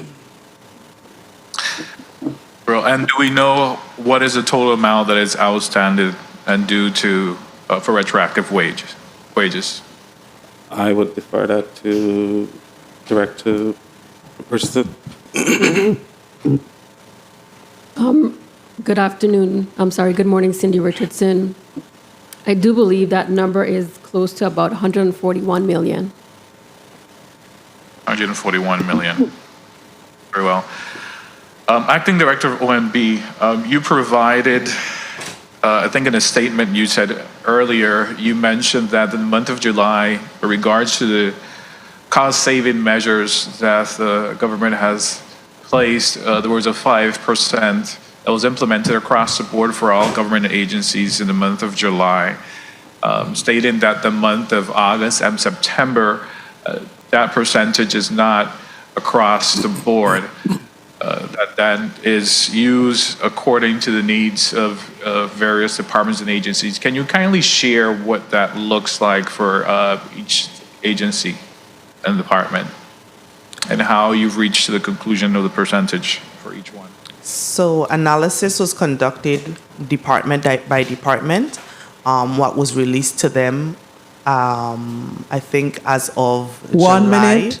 or maybe even a June allotment, what was actually expended, based on their spending pattern, what would be needed to make it through the remainder of the fiscal year. Of course, ensuring that all mandated costs were covered. That gave the department the ability to see where department needs would be, and that's the basis by which the reductions were created. So in some instances, departments 30 seconds may see a 25% reduction in personnel fringe. They may see a different percentage reduction in supplies and other services, and we addressed it and that way accordingly. Of course, still with open discussion with departments and agencies to ensure that they will be able to fully operate throughout the remainder of the fiscal year. The intent is not to stop department of and agencies from being able to operate for the remainder of the fiscal year, and we did take into consideration requirements for federal matches, because we do not want to hinder department and agencies from being able to spend their federal dollars. Great, thank you for sharing that and clarifying the way that you guys move forward now with implementing those cuts within departments and agencies and providing that leniency. My time has been called, but the last question that I have, Madam Chair, if I may, to Commissioner McCurdy, are allotments going out in time for departments and agencies? And if any allotment is behind to any department and agency? We're getting calls of having that issue. Allotments are going out in time. I do not believe we have anything outstanding at the moment. Just one, I think, for housing finance. Very well. Thank you, Madam Chair, for leniency. Thank you, Senator Carrion. We're going to take a quick 2-minute recess to allow for folks to take care of their personal business. The committee stands in recess for 2 minutes.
We're back in the record.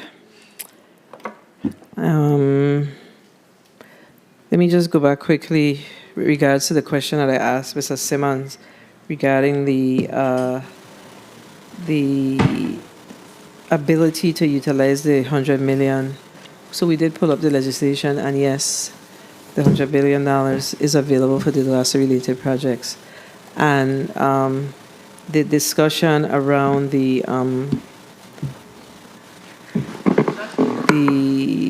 operating component is not extending this line of credit. It is actually falling within this line of credit. So just saying to X million, like how we said 45 shall be, blah, blah, blah.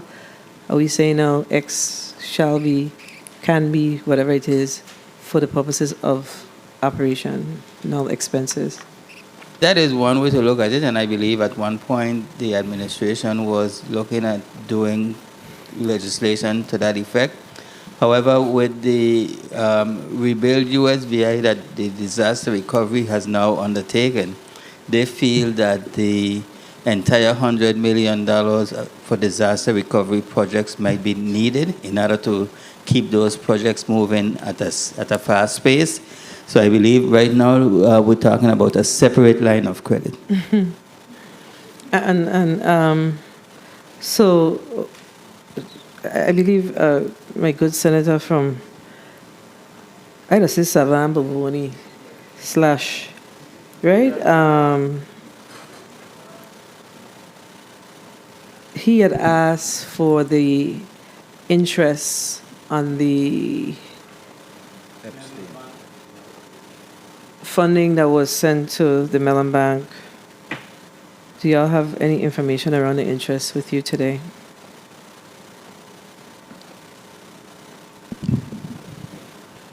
Yes, Madam Chair. I believe I submitted the last report to the committee, but I'll pull it up again.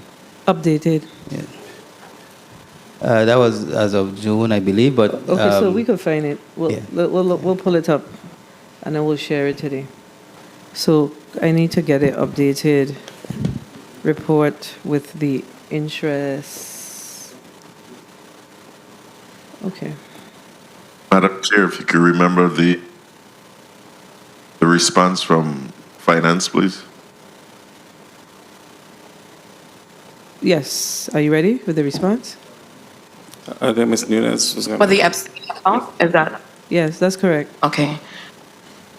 For the Epstein account, the Epstein settlement agreement, sorry? Oh, Lucy Nunez, Director of Treasury, my apologies. The amount that we have here reflected for the Epstein settlement agreement is $101,073,112.74. It includes interest earned.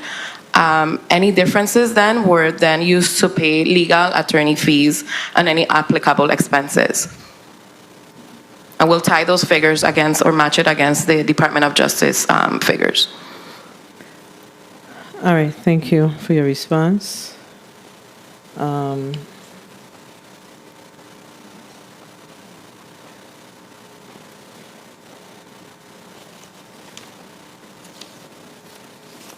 I'm going to go to the next senator, then I'll come back. Senator Fonseca, you're recognized for your 5 minutes.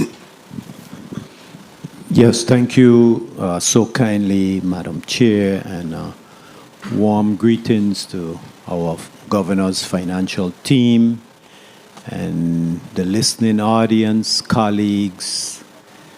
We give thanks and praises to the Most High and blessings. Okay, where do I start? I'm going to start with Miss Adrian Actillin, right? Because you see, what happened, right, is this financial team, right?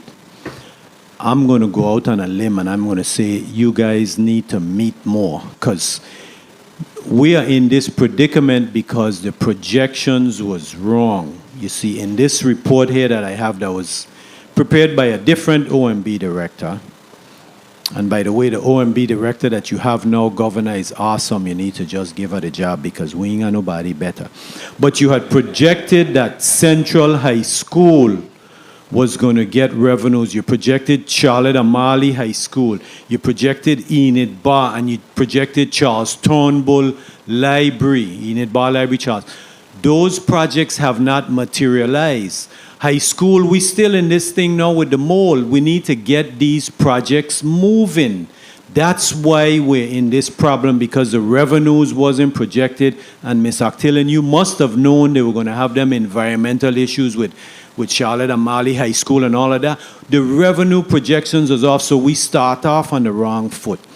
And talking about that, right, I can't see how we're going to get from the revised 24 projection of 958, 388, 820 to now 1,079,000. And in the income tax alone, it's from 501 to 602. So you're projecting 100 million more in income tax. Madam Chair, I can't accept those numbers. Overall, right, I got to critique this report because you're talking about the lower unemployment rate and we below pandemic levels. That's not the true picture, because that unemployment rate you're talking about is the U3 unemployment rate, which is a percentage of the total labor force that is unemployed and has actively sought employment within the past 4 weeks. But we need to go with the U6 unemployment, which is those workers who have given up looking for work and the marginally attached who have left the workforce. If you look at the U6 unemployment rate in the Virgin Islands, those workers have given up, left the workforce. Things are worse. And also you're talking about inflation rates has dropped as measured by the consumer price index. Well, Sapopa, that don't apply to the VI. Everything gone up. Nothing, you check a price of bread, milk, eggs, everything gone up. We ain't got no decrease in inflation here. But, I got good news. And I'm going to ask a question here to Mr. Brent Blyden. Brent Latham, I'm sorry, I'm thinking about the engineer we were talking about. Yeah. Okay, so based on the revised Organic Act of 1954, the total assessed property, taxable property was about how much billion? 15? Brent Latham, tax collector. In 2024, the total assessed value of properties billed were 15.6 billion. Okay, thank you. So you see that? And Mr. Nathan Simmons, okay? Presently, the outstanding general obligations debt is $496 million, leaving over $1 billion, okay, in outstanding general obligation debt ceiling capacity. So here's what we got to do with our government. We got two big problems. We got to fix that structural deficit. And I'm going to break it down in simple terms.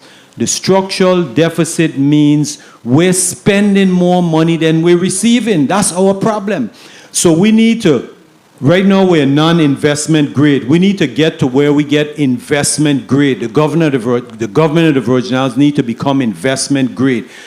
Ladies and gentlemen, there is billions of dollars in the bond market that people would be willing to invest in the VI if we did two things. The first one is we got to get current with the audits. So I want to ask Mr. Nathan Simmons, how can we go from non-investment grade to investment grade economy in the Virgin Islands? How can our bonds be rated investment grade?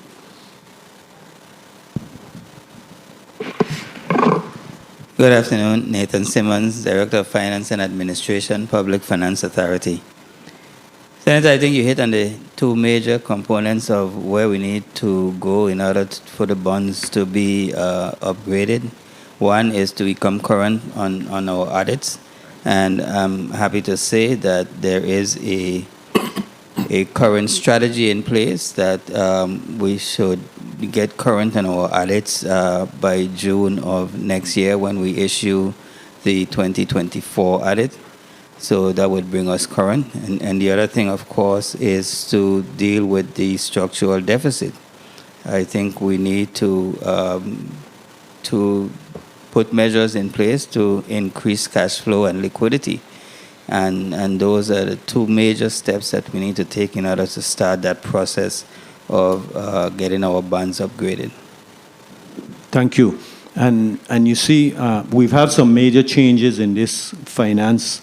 Finance commissioner is new, and also the OMB is new. Nathan Simmons have all the experience and the expertise to do that. We need to fix that structural deficit, and we need to have our audits current. And also I want to point out something that Brent Leardom mentioned. In the report here in June, we had total property tax value was 14.8 billion. It's now 15 billion. 1 minute. That has increased 266 million in the last year. Ladies and gentlemen of the Virgin Islands, you see what's happening. We have increased in value 266 million. We should not have no deficit here of no $96 million. Put Nathan Simmons in charge of this committee, and they can fix this. Nathan Simmons can fix this, Governor, because we have the capabilities. The VI government, we are booming. This is a booming economy. Thank you very much, Madam Chair, for the time. Thank you. Your time wasn't. Madam Chair? Go ahead, Senator. Thank you, Madam Chair. I got a little excitement. Yes, Mr. President. So, okay. So what I want to do, I have a question for the IRB director, right? And okay, in this same report, we projected that 474 million would be projected spent for the disaster recovery, and 23.7 million would come directly in gross receipt taxes. So of the 474 million, we directly project 5%. How much of that 470? How much of that 474 million you have incorporated into your projections here today? So for the projects, I think Director Austerity would be better suited to answer those questions.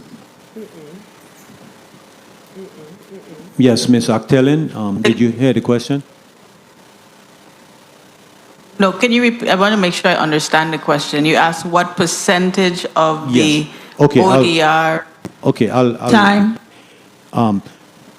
Yes, okay. In the June report from this same financial team, you said here, ODR anticipates 474 million of the obligated 8.2 billion would be spent on disaster recovery projects throughout the territory. Now, we know that ain't happened because High School, Central, and Enid Bar Charles ain't happening. But you said this will result in 23.7 in revenue by gross receipts and other forms of revenue. What are those other forms of revenues that you're estimating from that 474? What is that total? So those revenue projections are only on the GRT, that the 5% that is taken off from each payment, and you know that is only in the first line of those revenues. You know, when the contractor pays their subs, there's an additional 5% that's taken off from those. So that level of revenue is not included. And I just need to correct the record though. Charles Turnbull and Enid Bar is in construction. Oh, thank you. I thought Enid Bar, the last MDP&R commissioner, came here. He said the bids were over and you had to locate additional funds. That was the testimony. We found a fund, and work is actually going on at Enid Bar. Okay. Well, last time you were here, you should have told her you was here just this week. Okay. But anyway, that's good. So we need to do a better job of collecting those revenues because a lot of the employees are getting paid in cash and they're sending the money out. That's what's going on. Thank you, Madam Chair, for the time.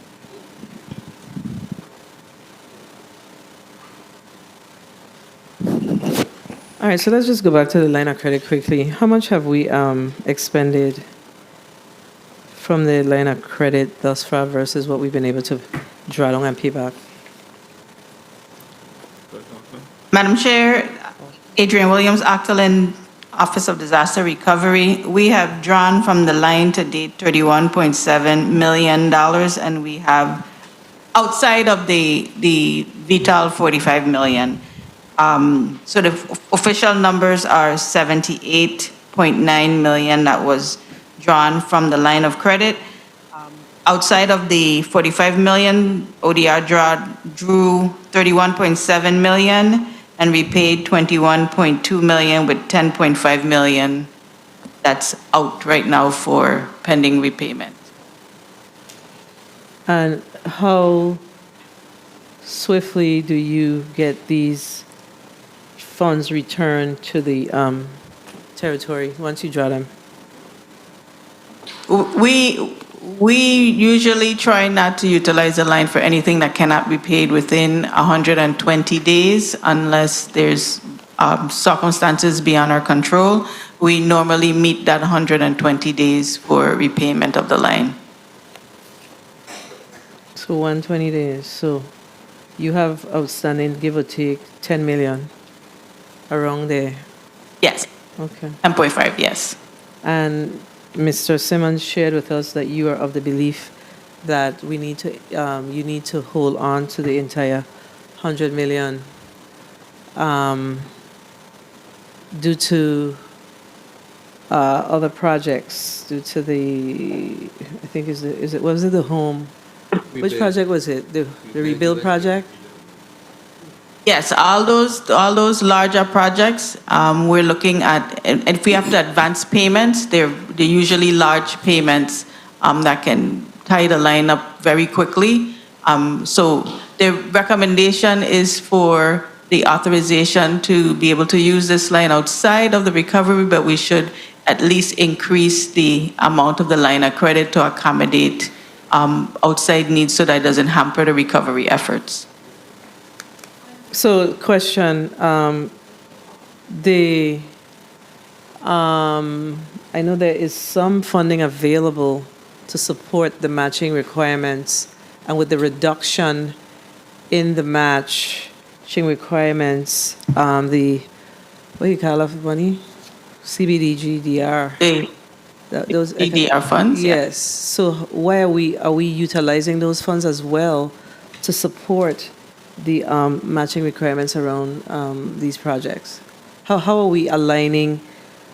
How are we deciding to use whether or not we use the line of credit or whether or not we use those funds? How are we aligning the use of the funds?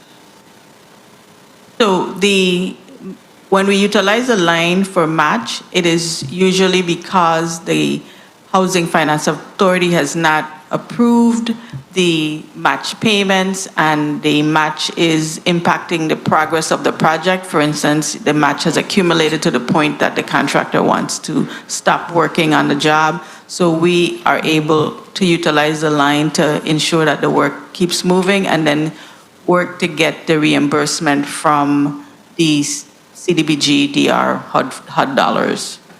I see. So what, I mean, I know that you don't work directly in HFA, but what, how are you working with the Housing Finance Authority to actually fast track those approvals? Well, we try to make sure that we provide all the proper documentation, go back and forth. There's always questions about what's needed. We try to provide it quickly so that they can facilitate the review and get the approval from HUD in a timely manner. But a timely manner usually means not before 60 days. Got it. Thank you. All right, so trade and excise taxes, and I'm just staying on the line of the projects. I note that our trade and excise tax line recommendation projections is 44.3, which is 38, which is about 9 million over the previous fiscal year. Yeah, so actually no, 5 million over the previous fiscal year. I suspect that the reason for this is due to the anticipation of these projects coming online. But my concern is, I have learned that there is a practice where when these companies are coming into in the Virgin Islands doing work for the government, we are forgiving the excise taxes. And the question that I have is, when they bid on these contracts, was that part of the consideration? Because I don't know how we could be anticipating additional funding in excise taxes if we are doing that forgiveness once the items get here tied to government departments or projects. So how are we coming up with that one? How did we come up with that increase? What was the reason for the increase in excise taxes in light of what I just shared? Good day, Senator. Jolie, your Internal Revenue Director. Not all of the materials are going to get waivers. You know, there are going to be subcontractors who may not be able to tie their materials to a particular project. They may be tied to them, which then means they can, you know, they will have to pay the excise tax to bring the stuff in. But as you said, once the items are tied to a government entity, there is no excise tax on the side, generally. So what is that policy that allows for you, for your team, your staff to make the determination? Well, once the invoice has the government's name on it, we don't tax ourselves, so to speak. I see. But we're still making a projection of 44. Because we do expect some other, not the whole project is going to be exempt, because not everybody is able to do that. But you're going to have some contractors who are going to have to bring items in tied to their name. Why? As far as why they do that, they may have a discount with a particular vendor that only they buy from. I see. You know. And you are projecting an additional $5-6 million. Yeah, and that's conservative. You know, once projects start rolling in. Well, I'm not saying it's not conservative. I know there was a time that we did see 44 million in excise taxes many moons ago. But when I look over the year and years, the number seems a little aggressive. Yeah. So clearly, private industry does not have that benefit. So, you know, as money is flowing into the government and the territory, then private, you know, gets a leg up on that. So we're anticipating a boom in private projects as well? Usually, they tend to follow. Yeah, usually. All right. Senator Johnson, you're recognized for your 5 minutes. You said you... Senator Johnson, hold 1 second. Senator Joseph, you're recognized for your point of information. Thank you so kindly, Madam Chair. Pleasant good day to everyone. I wanted to follow up on a question you asked, Madam Chair, regarding the line of credit that we gave for the disaster recovery efforts. And we had requested through the chair at the beginning of the budget cycle a listing of all of those projects and the expenditures from that line of credit. I know your staff, Madam Chair, is efficient, but I don't believe we've received that information. Repeat that again, Senator. A listing of all of the projects itemized that were used, that the line of credit was used to absorb the cost. I don't believe we've received that. And I just wanted to get a status, because I know your staff, they're very efficient, and they sent out that request since June. So basically, the question is what I asked earlier, but now we want it in writing? That's basically what it is, right? Yeah, we want it. So, Director Octolin, did you provide that information previously? To my knowledge, that information was submitted with the information for PF. that was part of the PFA budget hearing. Mrs. Simmons? Okay, so basically we're asking for updated information. Okay. All right. That's not a problem. Okay. Send it by email. Senator Johnson, you recognize for your 5 minutes. Good morning. Thank you very much, Madam Chair. Good morning to my colleagues. Good morning to the viewing, listening audience, and good morning to the testifiers. Now, I come here, and as you say earlier, I'm not a part of the committee, but it's a pleasure coming here, learning and listening especially. And what scares me sometimes don't scare other people, but when I listen to personnel talk about the folks that have 30 years and 25 years in the system, amounting to just about 900 employees, if they decide to leave our GRS in some serious problem, because then we're going to definitely have more people retired than walk-in. So those things are a great concern. Other things that's concerned me is when the government come requesting this line of credit. I can recall being here and we are, one of our budget then we approved for some $25 million for retractive, and people have never received that money. So when the government gonna come and asking me for a line of credit, I hope they're talking about making sure that we give those people that money that we approve. So I'm not interested in hearing a line of credit unless we're going to address that retractive that we gave money for that was never given to the people. So until then, I'll stay quiet on that. But the update budget reflects an increase of revenue projection from 897 to 925, and we spoke about this earlier. And I really want to understand specifically how much of this attribute to anticipated projects and what's the risk factor could potentially impact these projections based on this $28 additional million. What is the risk factors here and how can it potentially impact the projections? Good afternoon, Kevin McCurdy, Commissioner at the Department of Finance.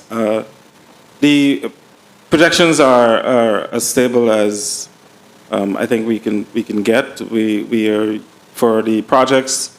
I know Director Octolin, as I mentioned, is only looking at projects that are shovel ready that will start before the end of the calendar year. So I'm not sure if she has any, anything to add in terms of what might prevent her or prevent those projects from starting. Sure, I'll jump in here. Adrian Williams, Octolin. Those projects that we've identified are the ones that pretty much we're supposed to have started in this fiscal year that are going to begin expending monies from day one of FY25. And these are contracts already. They're not projections that are far off. They're actually ready to start. We have notice to proceed, et cetera, that we're going to generate revenue for the entire fiscal year, as opposed to projecting second, third quarter for some of those big ones that we know will generate the most revenue. And you're talking about the bundle projects? Yes, we're speaking about, well, no, I'm thinking mostly about Charlotte Amali, that we know the contract will be executed this month. We also have some undergrounding projects with WAPA where they've begun, the contract has already been awarded. So we know that these will start right away from mobilization payments from the beginning dates of October. I thank you. And to IRB, what's the amount owed right now to our people for the tax? What's the total amount owed? You could give me 2 seconds so I can pull that up for you, Senator. Okay, and once you're looking at that, I'd like to ask this question. We're talking about shortfall and we're talking about owing vendors some $44 million I heard from the testimony. Let's suppose that line of credit is given. How much of this money or how do we see we bringing down these vendors that's owed? Because some people are owed for quite some time and it's creating a lot of hardship for our business to survive and keep the doors open. So what are we talking about when you're asking for this line of credit and these vendors that are owed up to some $44 million in vendors payment? Senator, that's precisely why we're asking for the line of credit, so we can address those outstanding vendor payments. What we have is a situation where our revenues, as you know, are cyclical, and which will now be exacerbated with the new relief that the IRS is offering those affected by Tropical Storm Ernesto. We will not be able to see the revenue infusion that we would normally see in October. So we're sitting in a point where that does not mean that business does not continue. Folks will still, be engaging services, but we won't see the revenue and the cash that we would need to address certain vendor payments. And as you mentioned, these are people who are part of the community. These 30 are small seconds. businesses. These are folks who, are depending on us to keep them afloat. And the faster we can pay them, the better it is for us, because we then get to collect monies and taxes. So this is just to, as I mentioned in the testimony, to keep economic activity going. And before Mr. Legal, what is the discussion when it comes to that Time. $25 million that was approved by this legislature for the retractive pay? What's the conversation being had? What is the conversation being had regarding? I think and you can correct me if I'm wrong. The monies were appropriated for, was it directly retroactive wage? Directly, yes. This 34th, I think is the 34th. In this 35th, it was the 34th. You might not have been around, but there's folks at that table know that we approved $25 million for retractive pay. That only $5 million, I think, was paid out. And we heard from the governor said that he was going to pay our next $5 million, but nothing haven't happened up to now. So we need to hear this kind of conversation in regards to our people getting that money that the 34th legislature had approved. Thank you very much, Madam Chair. And Mr. Lee, I have some number for me. You could go right ahead, please. Thank you very much, Madam Chair. Good day, Senator. Approximately right now, about $56 million of returns that are not in audit, that don't have any errors, that can go out the door. Thank you, Senator. Thank you very much, Madam Chair. You had a follow-up question, Senator Johnson? Yes, I sure do, because I think there was a law that was passed where 10% of some of these funds was to put in our account to make sure that we have sufficient money to start doing the payout on our income tax return. And I'm trying to find out if we have ever been doing and following the law by putting away a percentage of the money that's supposed to be used to pay out for tax time. Good. If I'm correct, former Senator Donna Storn had did some amendments, passed in legislation, making sure that money be put on the side to pay our folks their tax money in a timely manner. Good day, Senator, and that's true. However, though that scenario is really based on when tax refunds are not going out. We have been paying out way more than the 10% routinely since I've been here. So putting it aside to just sit, we rather just pay it out, but we've been paying out way above and beyond that minimum 10% set aside. If we weren't paying, then that would be the case. We would have to, park 10%, but we've simply been paying the refunds out.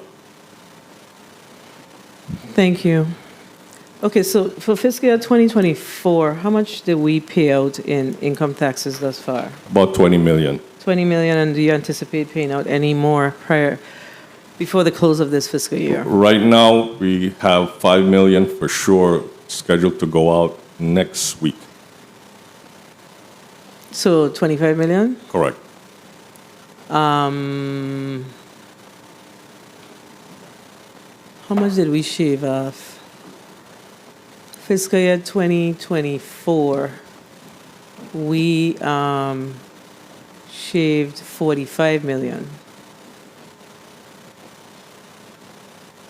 And we've only paid 20, and you're anticipating 25.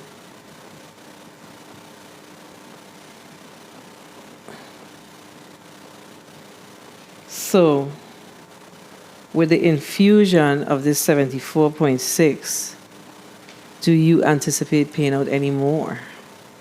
And that's why I asked the question about how did we truly dial back on our appropriations? Because Director Woods, you continue to say that you're not stopping the departments from spending their money to execute their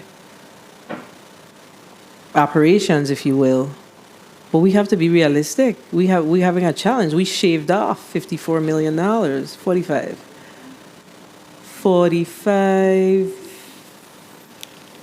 million for income taxes in fiscal year 24.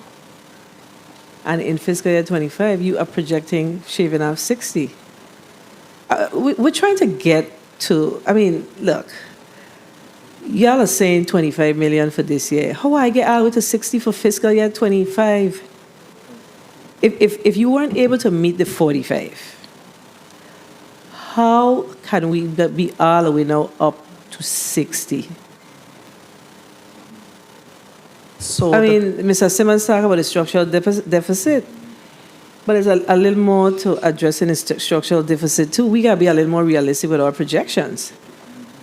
How do you move from 25 million? We didn't meet the 45, but this year we moved to 60.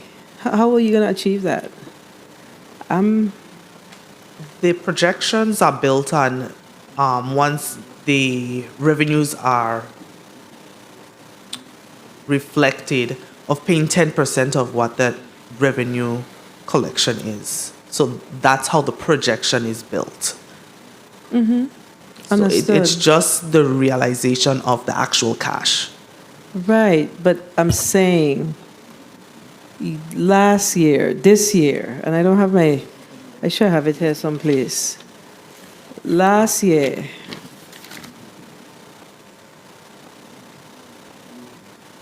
tax refunds. This paper a little small, I can't see it. So last year's budget was built on paying out $45 million in taxes. Now you're talking about 23. Oh, 23? Mm-hmm. 23 was 58 million. How much did we pay out in 23?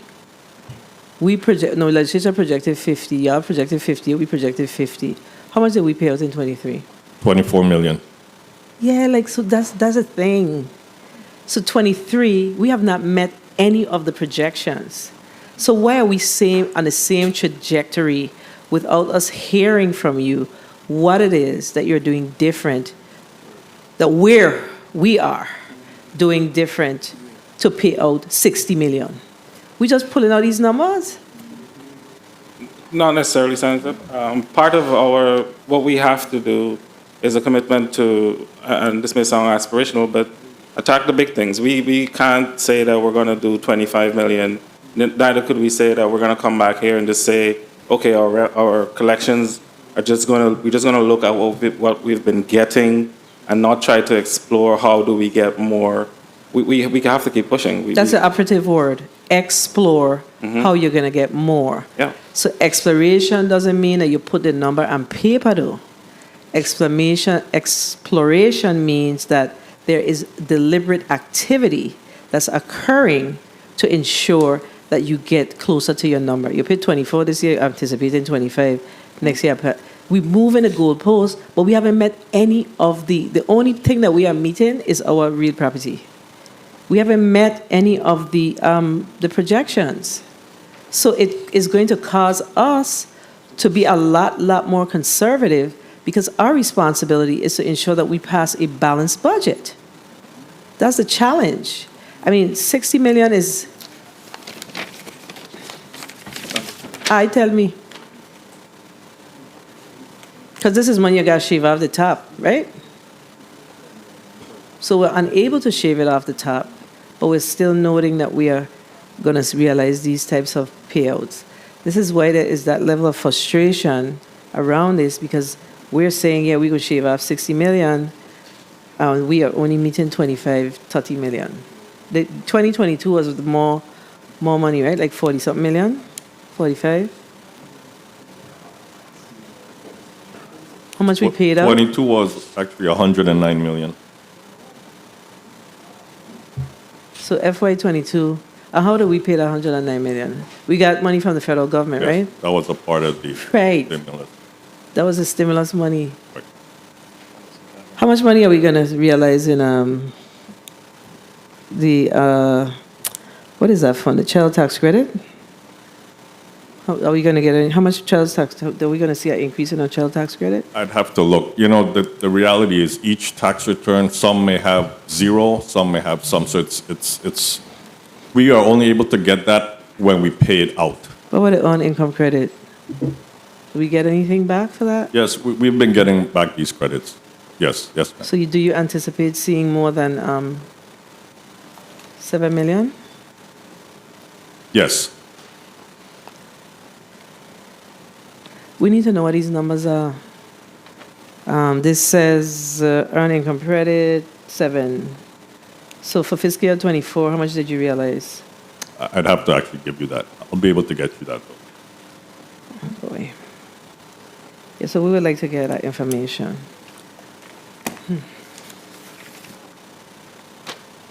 Senator Capehart, you're recognized for your 5 minutes. Good afternoon, colleagues. Good afternoon to the people of the Virgin Islands. Good afternoon to Commissioner McCurdy and the financial team. Yes, I am not a committee member, but it's been a pleasure coming to these meetings and hearing from all these departments. First, I want to ask on page, I think it's page 3 for the government employee demographics and hires under Division of Personnel. I just need some clarification. The personnel requisition form, is this a form that is filled out when there's a vacancy in a division and forwarded to Office of Management and Budget? Good afternoon. Cindy Richardson, Director of Personnel. Yes, it is. So the 534 PRFs, that is the number of vacancies that we have in the territory for the government employees? Overall, no. The PRFs, they come in based on the availability of a vacant position. So it's a revolving door. An employee may leave one agency. So a PRF may be submitted, and an agency may send a PRF, and they filled, that employee is then transferred to another agency, and then the agency that they left sends a PRF. So they're backfilling that employee that left. It does not equate to a number of vacancies within the government. Okay, thank you for that. Commissioner McCurdy, in your testimony, you under page 3 for WAPA, it said the inflation rate has dropped a whole percentage point from its peak in October 2023. So this whole statement, as it pertains to WAPA, does this statement indicate that St. Croix residents were consuming St. Thomas and St. John's costs of operation, or will the forecast of a slowdown in inflation only affect St. Thomas and St. John residents? I wanted clarification on that, please. No, not at all. What I was trying to communicate there through the Bureau of Economic Research is we're seeing some good signs in terms of our inflation coming down. It's not at zero, but it's not where it was last October. That's essentially the point. So St. Croix will also see the slowdown, is what I'm trying. I'm looking for parity here. That's why I wanted to make sure you didn't mention St. Croix as one of the islands. So I just wanted to get that clarification. No, yes, St. Croix will also be seeing a slowdown. It's more, I think they look at it territorially, but I just needed an example to provide to show what exactly, because if I didn't provide an example, I imagine one would be asked of me. So I just thought it prudent to provide an example. Well, continuing with the questions on page 3, how does this forecast even affect the levelized energy adjustment clause or the fuel surcharge? How does this forecast affect that? That's a great question. I would be remiss if I were to pretend to be an energy expert. So I think what I would need to do is consult with folks who are better equipped to answer that question. Yes, if you could provide that answer through 1 the minute. chair. And also, any indication on when WAPA will stop estimating so we can appropriately budget for their emergencies? Because the fact remains that we tend to bail them out because we cannot leave our people in the dark. But it would be nice to budget appropriately and make some projections. 30 seconds. Senator, that's a great question. As it is right now, I do not believe we owe WAPA anything in terms of single payer, which is what we budget for. Okay, I think one of my colleagues asked about the unions and negotiating. I wanted to ask about Waste Management Authority and their employees. Can you tell me if the Waste Management Authority employees would be receiving their retro wages in this budget?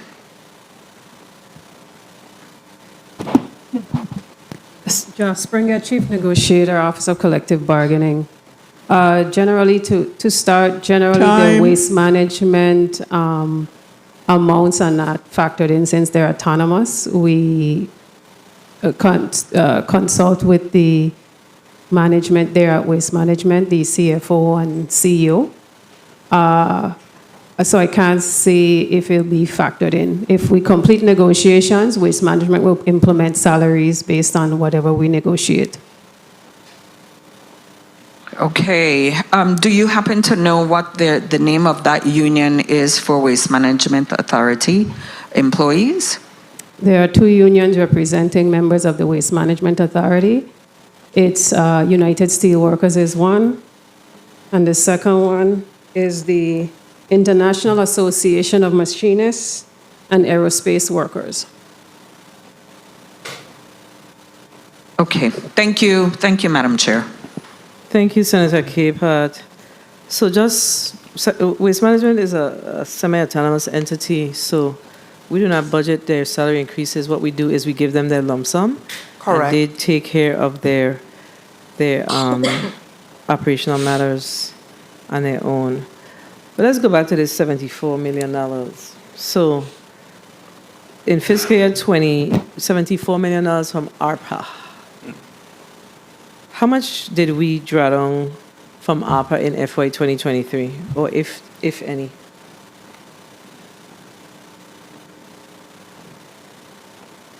Ms. Nunes, do you happen to have how much we drew down? Or is that something we may need to report back to the chair? For ARPA funds for FY23 yeah, to backfill the budget. as revenue loss? Well, upon request, Commissioner, What did the you drawdown do? information will provide to the body. Sorry. That didn't come through clearly, sorry. Can you repeat?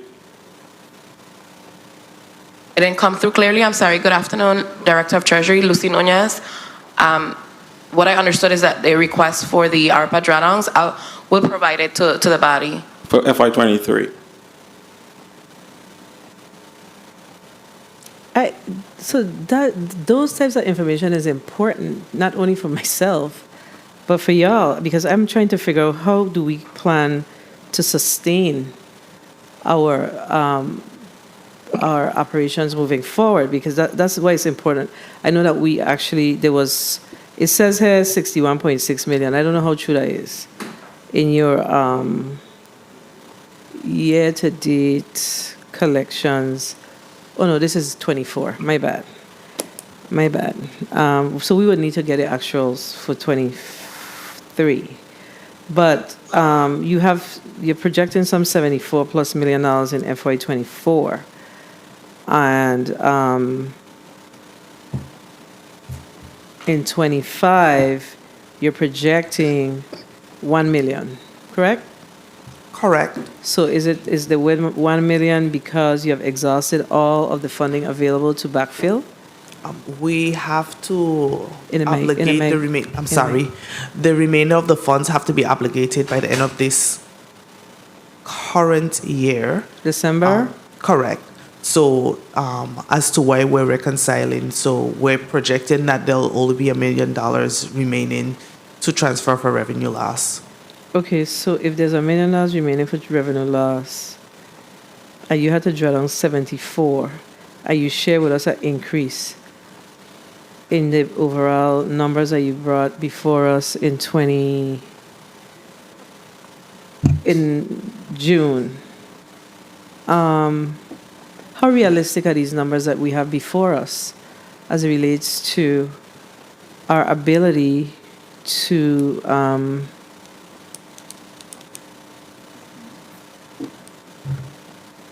our funding availability, our what's the word? Our solvency So for FY25. So, Senator, will state again, in June when we came with a very moderate budget projection, and we're returning now still with a very moderate budget projection. We have only taken into consideration the additional revenues that are anticipated from shovel-ready projects. Yeah, but you cannot tell me. In my previous ask, I asked how much of the $61.2 million that we projected in FY24 did we realize for projects, and y'all can't tell us. You were not able to tell us because you are not collecting the data in that manner.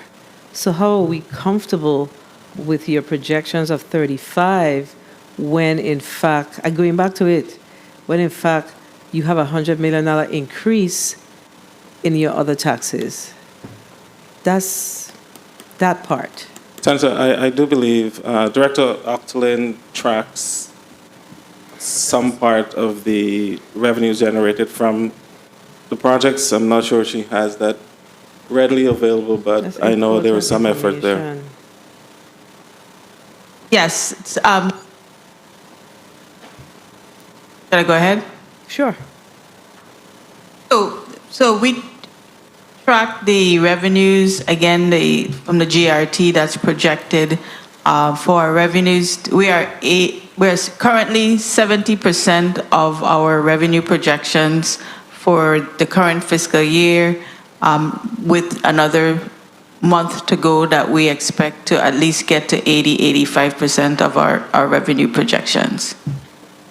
Or this does not include Arpa projects, though. This is just the FEMA, HUD, recovery type projects.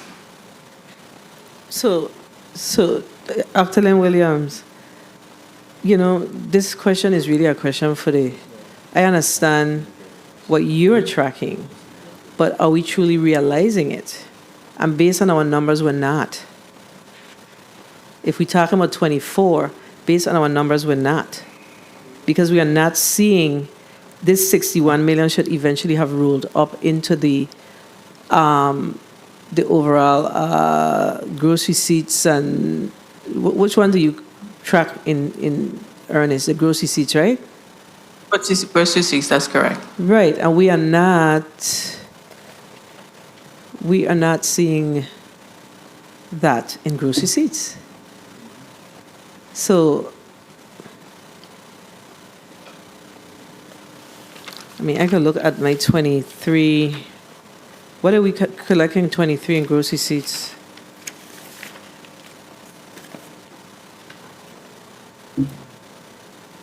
Yeah, we're not seeing it. So, the disaster recovery office is projecting making the projections, but we are not seeing this being realized. So how do we align the entities to ensure that these taxes are being realized? I mean, is there a responsible arm person, individuals, team of people who are actually working once the payments are made to these entities, these companies rather, that we are realizing the gross receipts? Because then why is it down? Why it down? Why is it down? That's a good question. Yeah, so we got to do a little deeper dive. I'm very concerned about our numbers. Very. I sat with the post-audit division on Friday, and I'm concerned. Yeah, I don't know. I'm just not getting, I'm not seeing what we talk about. We're talking the talk, but I'm not seeing it. We're not seeing it in the numbers as we get the data. Okay, point of information by Senator DeGraff, and then we're going to go to Senator Joseph. And we are going to take a break, but we're going to have to come back with you all because we need to ask some more questions. We haven't even touched the iceberg on this. Senator DeGraff. Thank you, Madam Chair. Along the same lines with the question that I asked in the beginning when I read from the governor's message, where it said that we are proposing a reduction in the budget general fund appropriation from 974,062,924 in fiscal year 2024. What's the total budget for 2024? It's saying 974,62,924, correct? What was the total budget for 24? The initial budget approved was 960. Along the line, there have been additional appropriations, then raising that number. Right. So when it went from 974 to now 896 in 25 budget is 896, and then you added up. Now you came back to us and said we're taking it up to 28 million additional. That's what I was asking in the beginning. How? If the projection for property taxes was down and all the others were up, how are we not able to pay our vendors and everybody who are appropriated for in the 2024 budget and then go down in the 25 budget? That's the main issue I have right out of the governor's statement there. That math isn't adding up to me. And again, that's what I say, you're the expert, so if you could explain that to me, I think that might answer what Madam Chair is asking. So in the initial onset, when we came again with June, and I understand the senator's inquiry, but we did not utilize any anticipated revenues from the projects because we've realized that prior years we counted on it and the projects were not progressing as anticipated. So now, since we've had the conversation and we have identified shovel-ready projects, we came back, of course, with a new anticipated revenue outlook. And that's where we made the increase from the 896 to the 925. Correct. Still ain't adding up, but thank you, Madam Chair. Thank you, Senator DeGraff. Senator Joseph, you're recognized for your 5 minutes. Thank you so kindly, Madam Chair. Pleasant good afternoon to everyone and the people of the Virgin Islands. I want to focus primarily on the forecast of anticipated revenues that OMB sent and we received, and just drill down on one revenue source that I know that wasn't included in the forecast last year, at least what I was able to pull from the record, and it is a forecast for the hotel room tax. If you could pull that up, because you are having the actuals for year to date to June, you have it at 26,087,400 $453. However, why did you go down with that's the actual, so that's only for 6 months, actual money that came in. And why did you go down when your projection for fiscal year 2025 to $22,509,971, knowing that the Westin here in St. Thomas has reopened? So why is your projection for that source of funds and revenue so like 3 million, about 4 million low? Senator, I will state it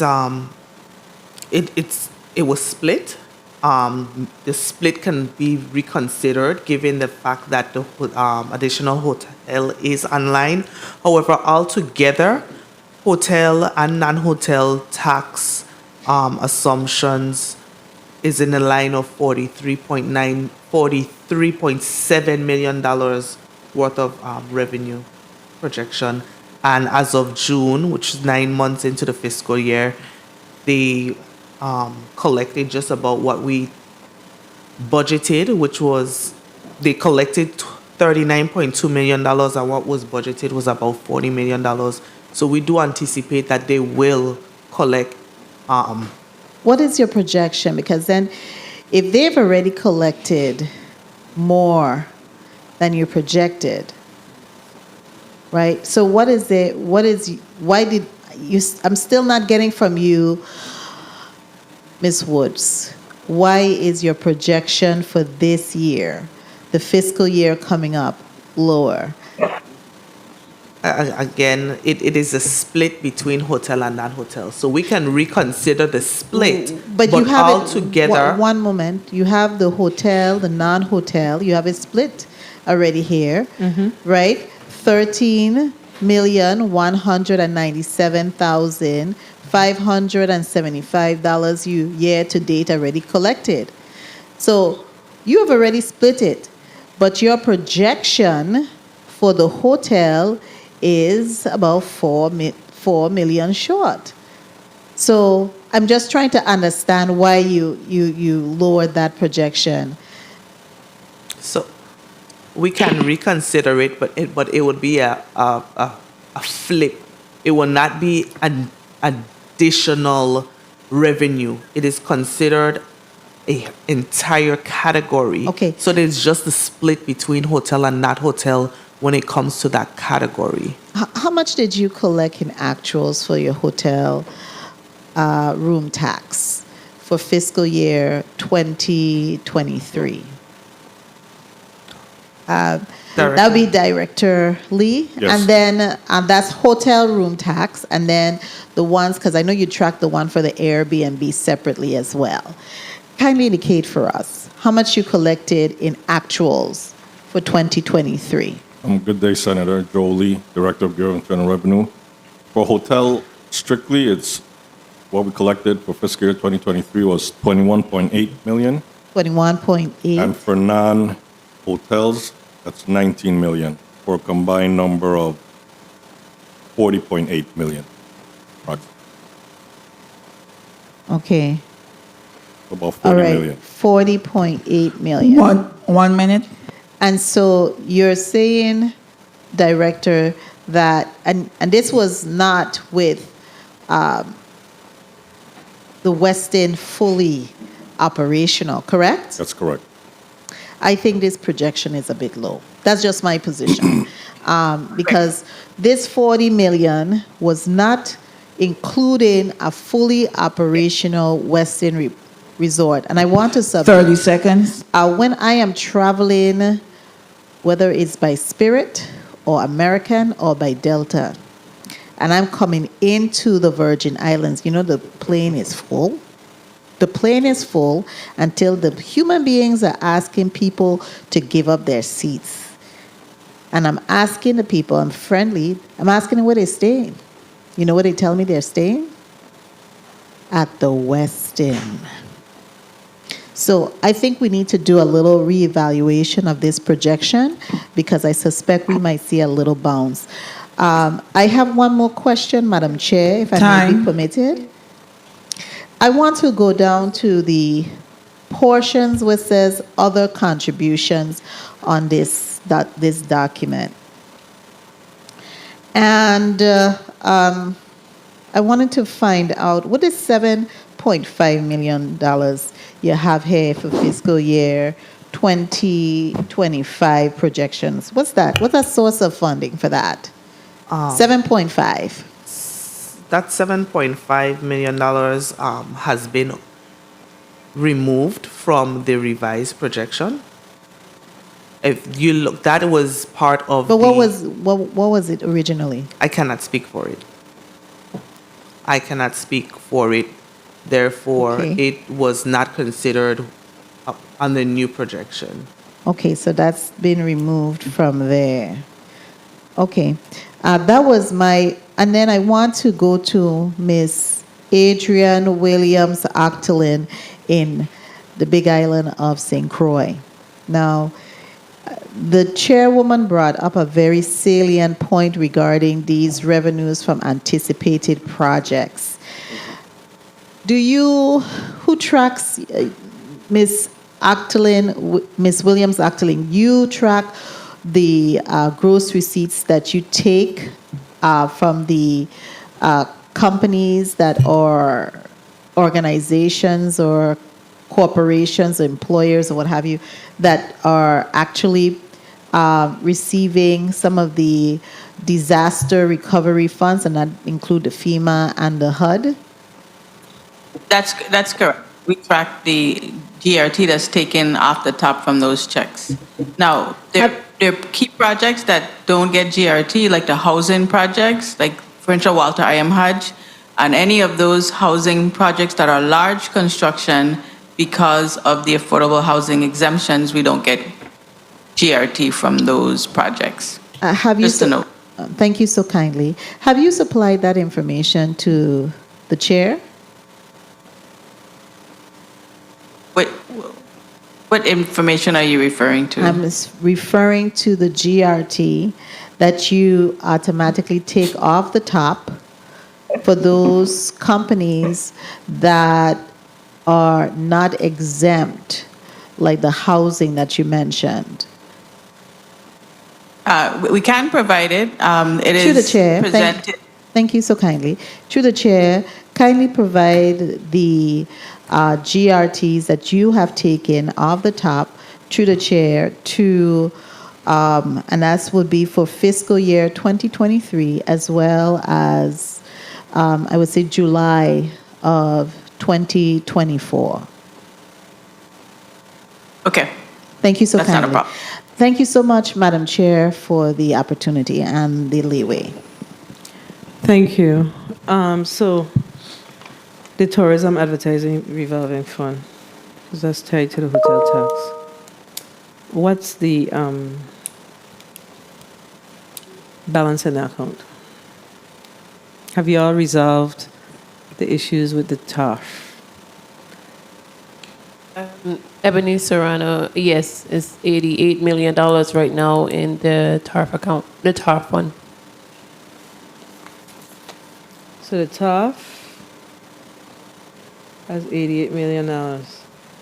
Mr. Commissioner, can you please send the the GL report back to us? We need it by tomorrow. So I note specifically this year, because I don't recall us ever actually including it in the revenues and doing it as a transfer in and a transfer out. I guess we start doing that since we actually do a budget for the Department of Tourism. Correct. And then all of those other little ancillary waste management, etc. So I'm seeing that in here. So we are projecting how much money in fiscal year 24 for the TARF? 25. 43. This 43? $43.7 million. Okay, in fiscal year 2020, this fiscal year, have we used any of the tourism advertising revolving fund to support our 25-4 budget? Currently, they have about $27 million in expenditures, and the revenue is at $31 million. So there's a difference of $3 million, and we do expect that they'll use some of that up this year. No, I mean, so that is for the 2024. But that's for the Department of Tourism. Tourism. No, I'm talking about Or regular operation. regular operations of the government. Utilization of the. Are you referring to utilization of the cash? Yeah. So simply because it's in Bank 2 pool cash, there is Say that again? because it's in Bank 2, which is a pool cash, I imagine there is some ins and out there, depending on what you check it. You imagine, slow down a little bit. There's some, the money would have been spent to satisfy other obligations that out of Bank And that's a concern. So many of the vendors who provided services to the tourism department, they are not being paid. They haven't been paid, or they were challenged with being paid. Do you know if you have any significant outstanding amounts to against the tariff that's tied to tourism? I know there was little under $1 million, but that was a couple of weeks ago that we've satisfied. I don't know of any significant. Yeah, satisfied them. Yes. All right. Yeah, we have to figure out how we're going to deal with this type of expenditures in the future. Senator Gittins, you're recognized for your 5 minutes. And then we're going to take a half-an-hour recess, and we'll resume at 2. Thank you, Madam Chair, and good afternoon to all. Before I go to the questions I wanted to ask, there were two things that were talked about earlier, and I had to go back and, the finance commissioner made a statement in the testimony on page 4 under the GVI financial fellows. When words such as all, always, and every come about, those are some words that cause for pause with me. So I'm looking at where you stated that the cohort 2 will successfully finish the program on September 6th. That's in a couple of days. With all participants being hired. Were all participants hired?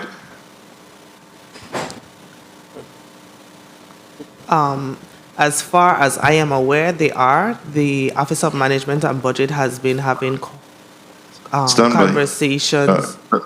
Stand by.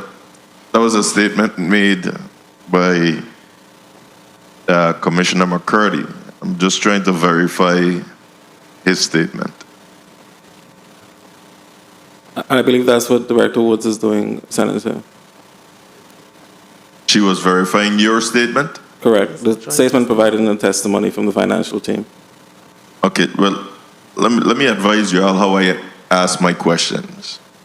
I ask direct questions to the people who make the statements. But I understand that you would want her to verify. Just a yes or no, we're all hired and will be hired. Yes. Okay, I'm getting information differently, and something that I don't usually do. At least one of those cohorts have already stated that they have not. So I'll ask you to verify that. I will go back to also the retro monies that my colleague from Frederickstead spoke to with regards to the $25 million. I want to remind folks that it wasn't just $25 million put aside, it was $25 million twice. First in the supplemental fiscal year 23 budget and another in the fiscal year 24.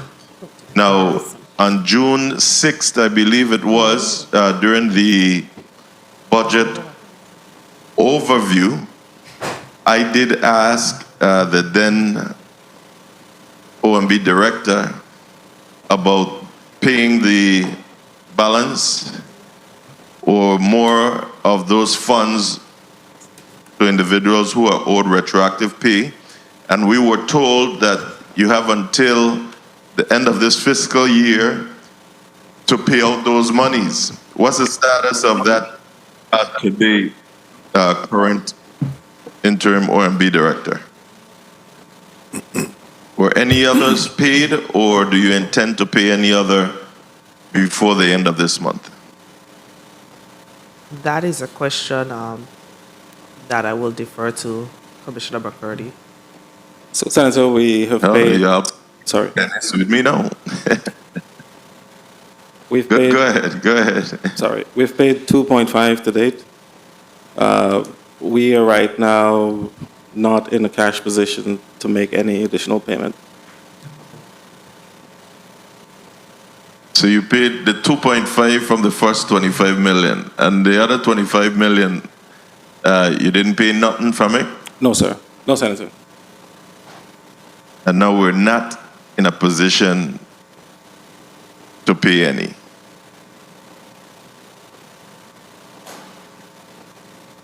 Is that what you're saying? Yes, Senator. We do not have the cash to support that payment at this point.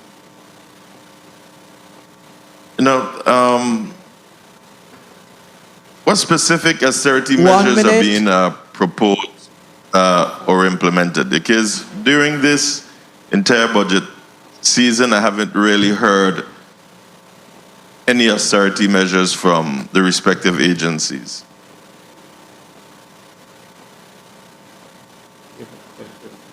So for fiscal year 2024, we have imposed a budget reduction plan so that we can have the opportunity to catch up with cash and revenues. The reduction plan was imposed based on analysis conducted on every department and agency to recognize their spending patterns and what they would need to make it through the remainder of the fiscal year, to not 30 prevent seconds. operational deficiencies. The reduction percentages vary from department to throughout various departments and agencies and in different budget categories. This reduction plan. So as a financial team, or even from the OMB office, have you all asked the respective agencies to submit to you any austerity measures?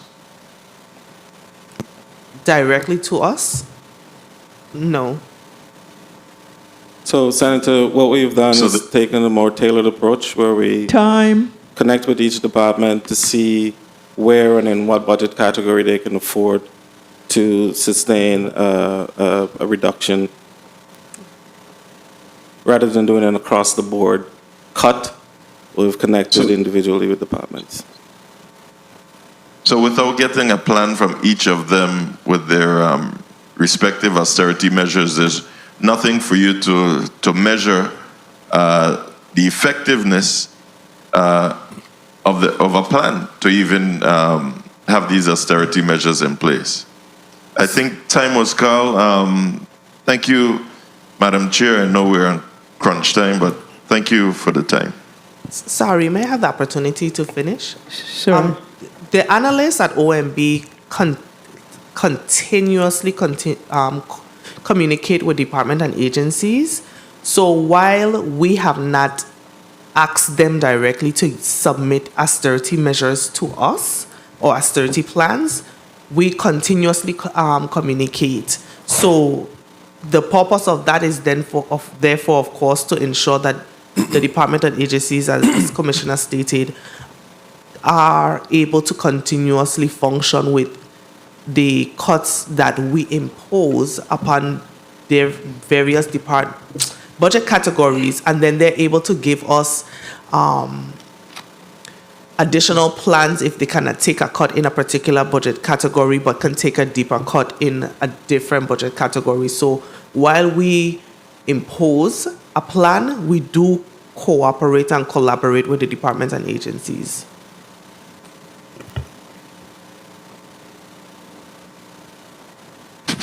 thank you for your response. However, absent that communication and writing, I don't believe you have anything to measure by. But thank you for your response. Okay, thank you. So, the senator brought up something very important. So we passed Act number, what it was, 8770, that was sent down by the governor to the legislature, and where we asked to provide correspondence for the backing of same, which is the $25 million. And I don't want to belabor it. Where I'm going with this is, and then we passed in the FY24 budget another $25 million. Y'all see that? Right? So I'm trying to figure out if we are meeting the mandates. I mean, if we are in this correspondence that you sent us with the austerity or with the budget reduction, how did you all play out the 25? How did the 25 million play out in this discussion, or was it given any consideration? Because it seems like the focus was primarily on the departments and agencies. So you had some, it fell under the miscellaneous funds, right? Yes. Mm-hmm. So how did you treat that particular line item under the miscellaneous? That item was reduced pending cash availability. The entire line was reduced pending cash availability.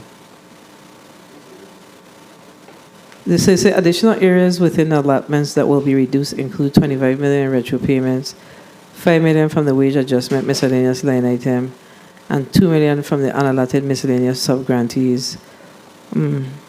While negotiations are ongoing, signed agreements may not be in place prior to the end of fiscal year 24. As shown below, reductions total approximately 70,978,000. So 70 million plus the next 70, but we build the budget on 70. So again, you all are going to end the fiscal year with a significant expenditure, not budget shortage, not appropriation shortage, expenditure shortage. Are y'all watching that? So the cycle continues. Are you seeing that? Because y'all are not giving us any affirmative as far as what are you truly reducing to address the revenue shortfalls, other than the 74 million, which was already included in the FY24 budget projections. The number that was included was 69.1 million. So that's 5.1 million, 5 million more. But that's it.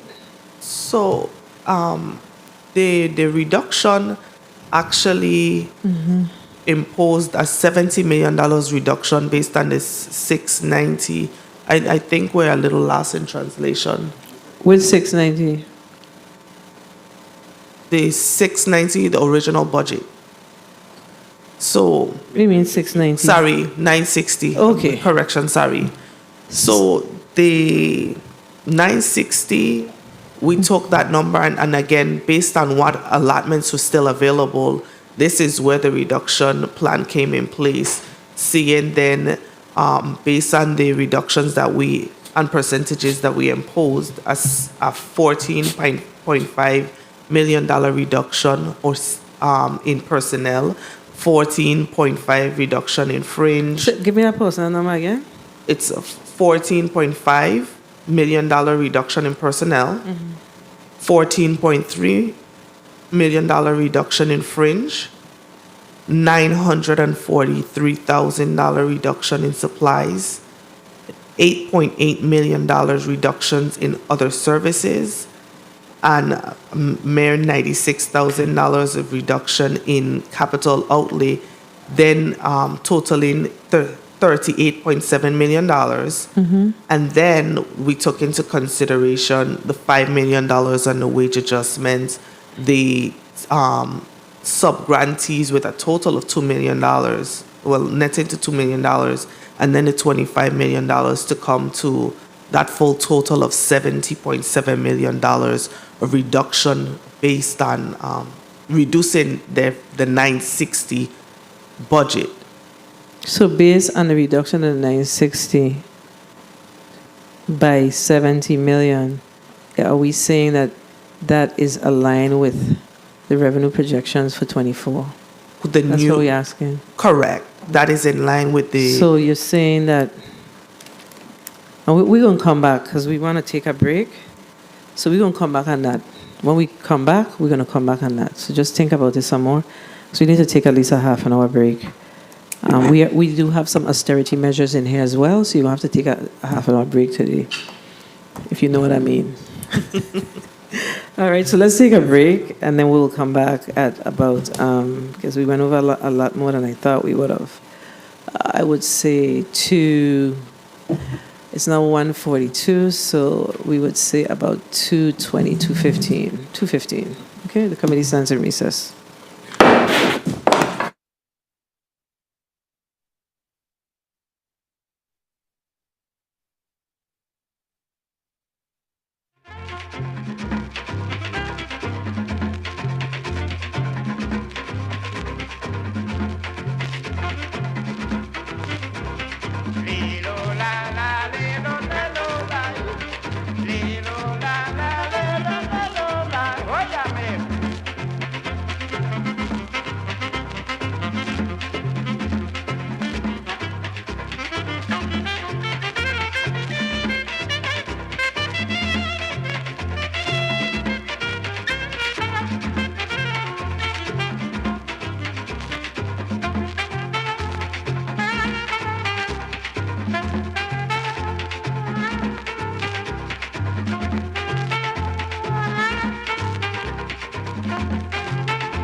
the nature of man. It's the earth man. Rasta man. I listen to the first. What is a Rasta man? The man we set the plan. The man we touch the street. Love and bless up everyone.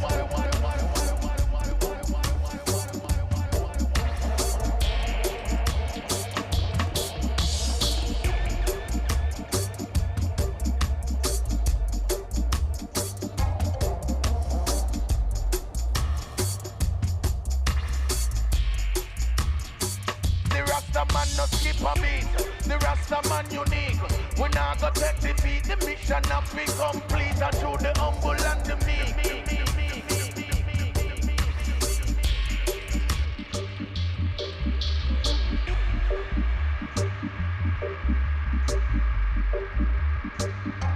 My lyrics is my gun. No boy can't tell me no.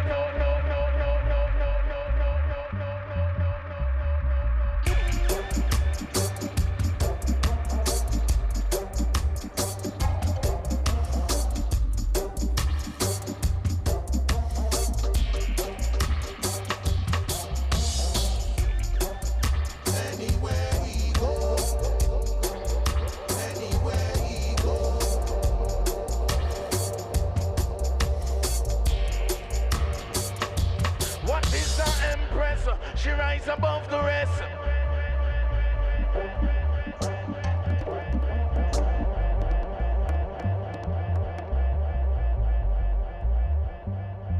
Empress no beg no friend. Real empress no bend.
Warrior is a warrior anywhere we go.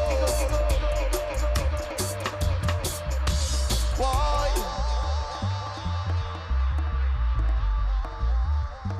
Burning fire. That's the far I run the world.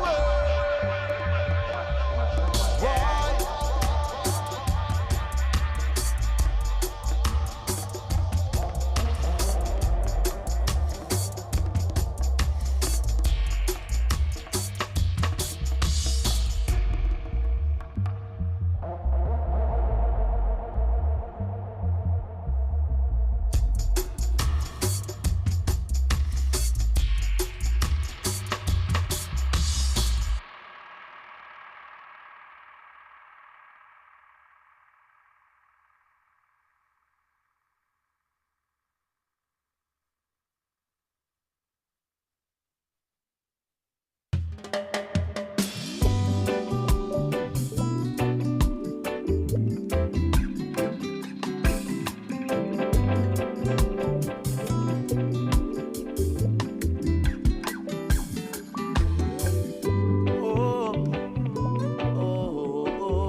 I can't get you out my mind.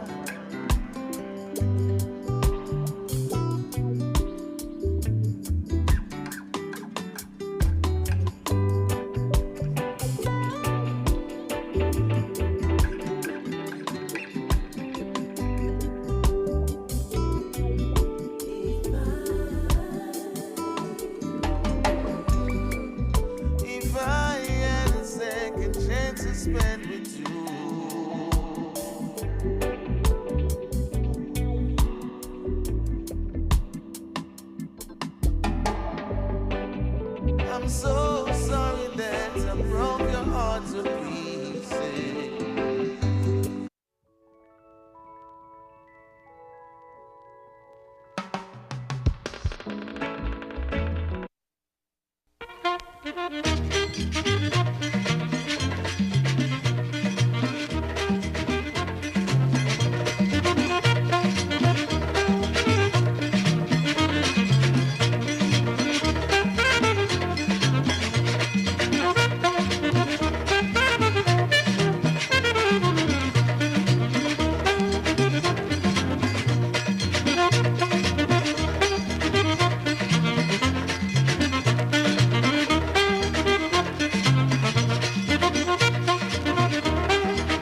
Committee is back on the record.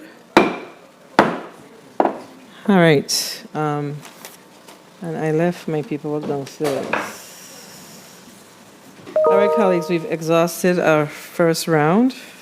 Let me take this opportunity to recognize the presence of Senator Alma Francis Heiliger, non-committee member.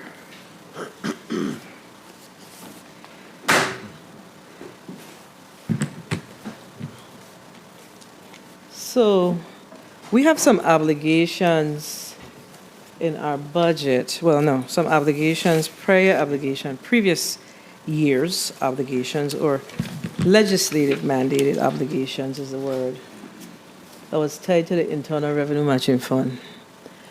The $3 million for UVA, the 1.5 for the St. Croix Capital Improvement Fund. What else? That's the two that come to my mind. So the question that I have, as I note that we have not included the university free tuition in this year's budget, have we checked, has the government had a conversation with the university to find out what the balances are? I mean, we did, but I want to know, where your head is on the free tuition payments. I'll defer that question to Ms. Emmanuel.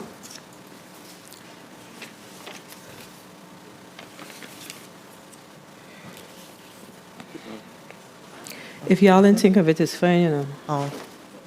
Because she's what, Director of Treasury? Or the... Oh, no, sorry. Ms. Emmanuel is the strategic strategic, financial. okay. Yes.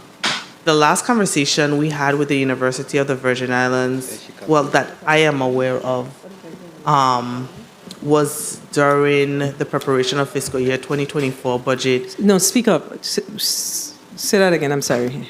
The last conversation that I am aware of was in the preparation of the fiscal year 2024 budget, in which the government had released $9 million towards the free tuition, and only a sum of $3-point-something million was actually utilized, as to why we did not budget it in for fiscal year 24. I would have to defer that question to Ms. Emmanuel if conversations continued in preparation of the fiscal year 2025 budget. Ms. Emmanuel, any information? Good afternoon, Shanisa Emmanuel. I'll have to take a look at the schedule to see whether or not we did include it. From my knowledge, it was not a conversation for the FY25 budget, but let me verify. Okay, so it's not in the budget. So I think my question was more geared towards what has been spent from the account, and what conversations are you having with the University of the Virgin Islands as it relates to the balances? How long did they believe that the balances will last us? I'm not certain. I think that responsibility is that of the Office of Management and Budget. So we did ask them for some information as far as the expenses or what they paid out. They do have some balances, but you all have to also project what you believe how long you believe those balances will last before we have to begin appropriating those funds. Okay? And then the other one was the Crisis Intervention Fund. I think that was budgeted under Human Services. We note that, is that zeroed out for FY25?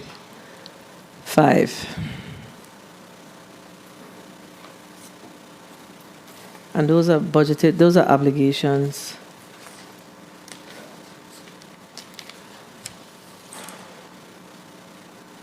What, it was $1 million? I think it was about $1 million. So, Senator, there is in the miscellaneous a line item of $750,000 for the Crisis Intervention Fund. Okay, so that's, and it's to DOH, right? Correct. 750. To DHS. Sorry, that's what I meant, DHS, Human Services. 750K, crisis intervention. Did we have crisis intervention budgeted in FY 23, 4? Yes. 4? Okay. We could look for it. I don't remember. And then the other one was, what was the other one I said? There's 3 of them. UVA, the St. Croix Capital Improvement Fund. So I saw that one as a transfer out. So that's also going to come from the general fund. And, is that the St. John? That might be St. John, you know. Where's St. Croix from? Yeah. So, St. Croix, do we have a transfer out for St. Croix? God, I'm having a hard time finding my paper since I went downstairs. Yeah, so do we have a...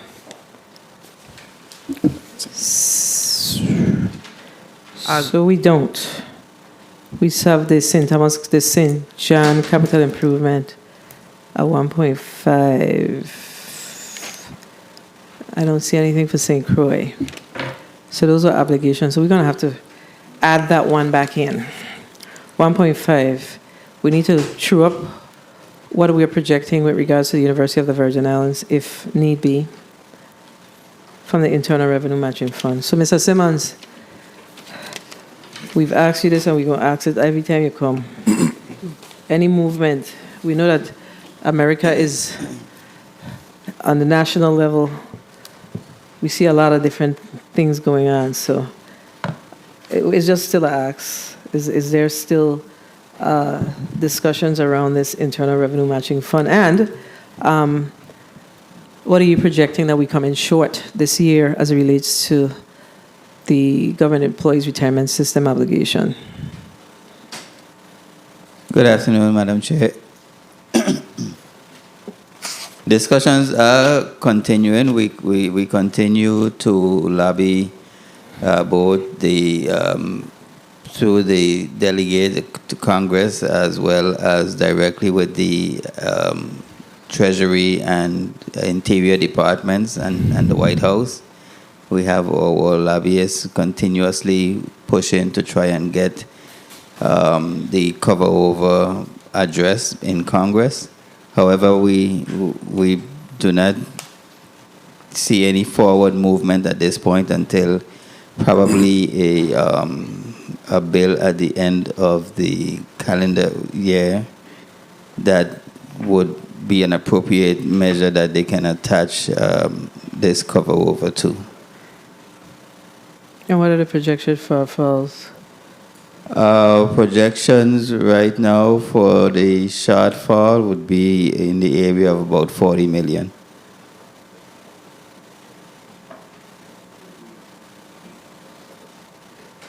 $40 million. Well, we have GERS here, so we will talk to them about the impact of that. Because I'm sure, I haven't read their testimony because they just sent it, but I'm sure they come in to have a conversation about a 3 or a 2% or some kind of percent increase. I'm certain. Okay, colleagues, we're going to go to a quick 2-minute round. Senator James, 2 minutes. You have 2 minutes. James Sr.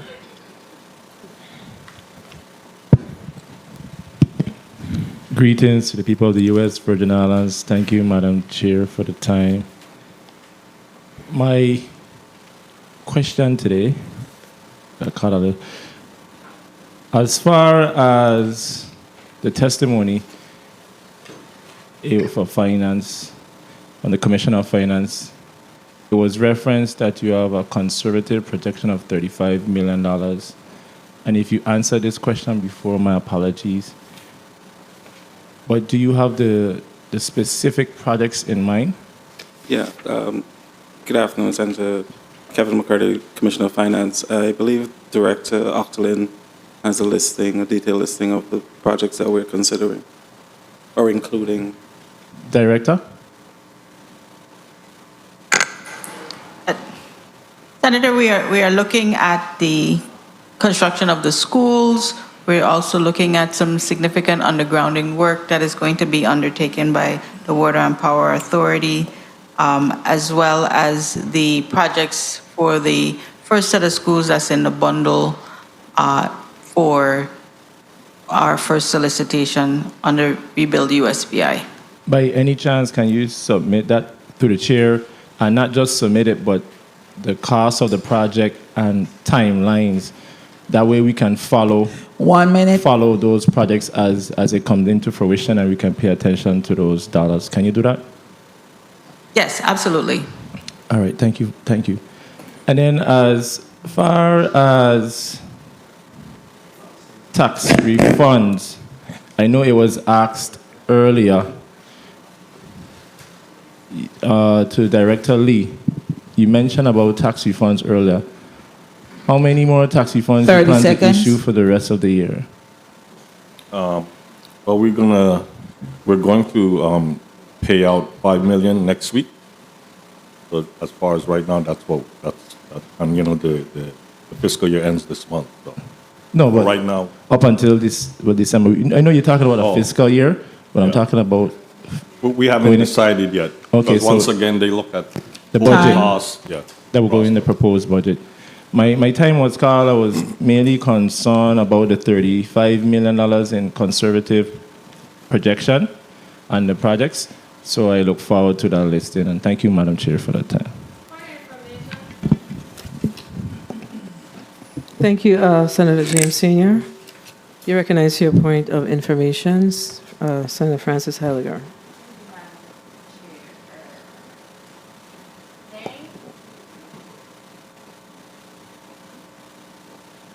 Thank you, Madam Chair. Quick question. In regards to the release of the tax refunds, I know it was reported that they were going to be putting them out so far up to 2022. Has that realized, or up to what year has they been refunded? We're still paying 21. 2021. And the reason why I asked that is because I knew there was some discrepancy with what was being put out to the public initially, and we were hearing something else. So I wanted some clarity on that. Yeah, so what I realize is the confusion is we will state we're paying refunds that filed up to a certain date in 2022, which is actually for 21 go back. So I think when people hear, we're paying people filed in 22, the year's not complete. Yes, because I was getting several calls about that, Understood. and I wanted you to at least try to clear that up and share So that that with way public. they can check to see when they filed, so they know whether to call and see, am I going to be in that batch? If they filed after our date of the filing, they'll know we're not there yet. Okay. Thank you so much, Madam Chair. Thank you, Senator. Senator Blyden, you're recognized for your 2 minutes.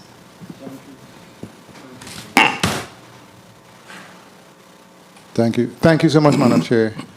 In respect to the forecast, and in the testimonies, it was stated in terms of the GDP, and that the numbers have basically bounced back since the hurricanes.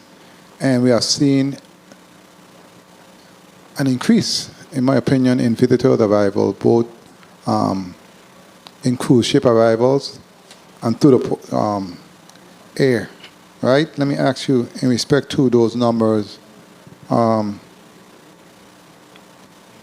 and the sign moving forward for the 25 budget season, what do you see in that space in terms of revenues?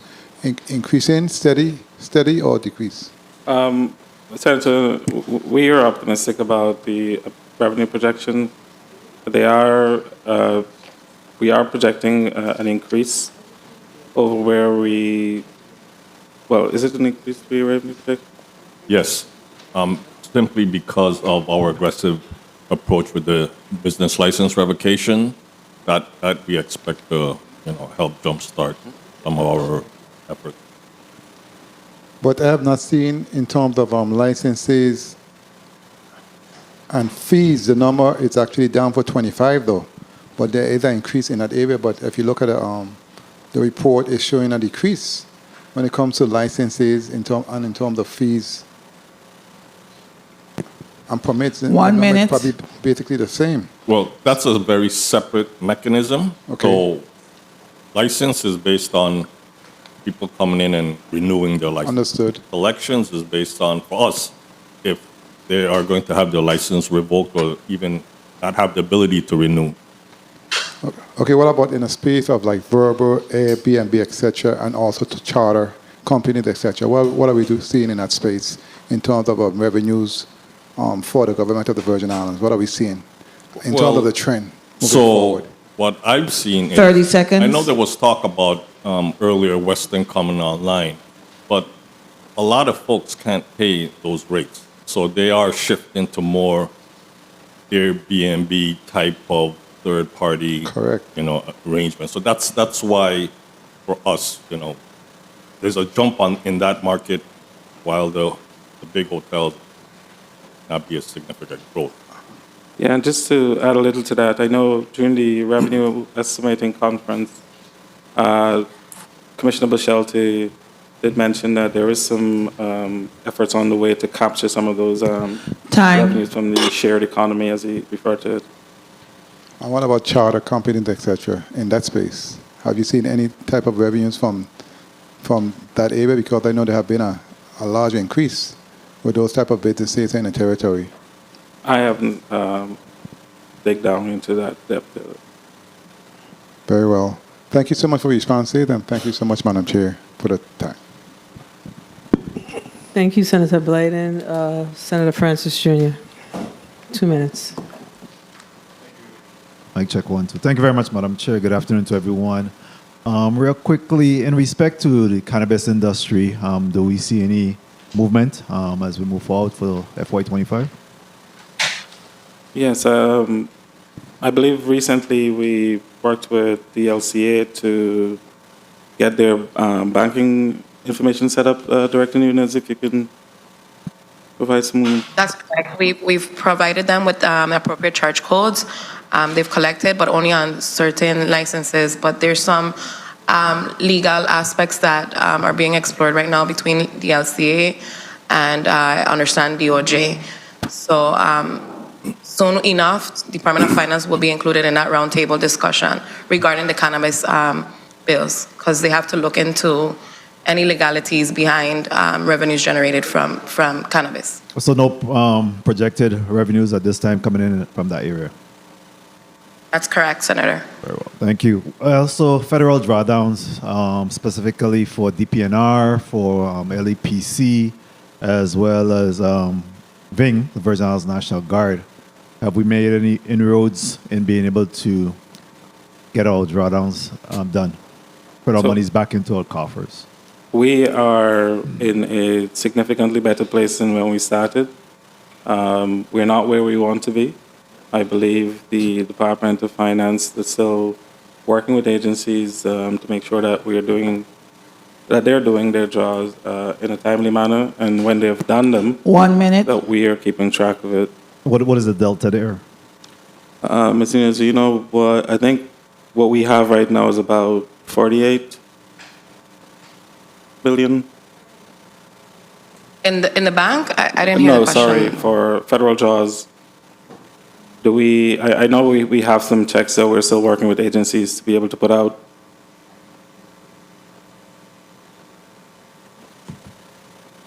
So I heard two things. Director of Treasury, Lucy Nunez.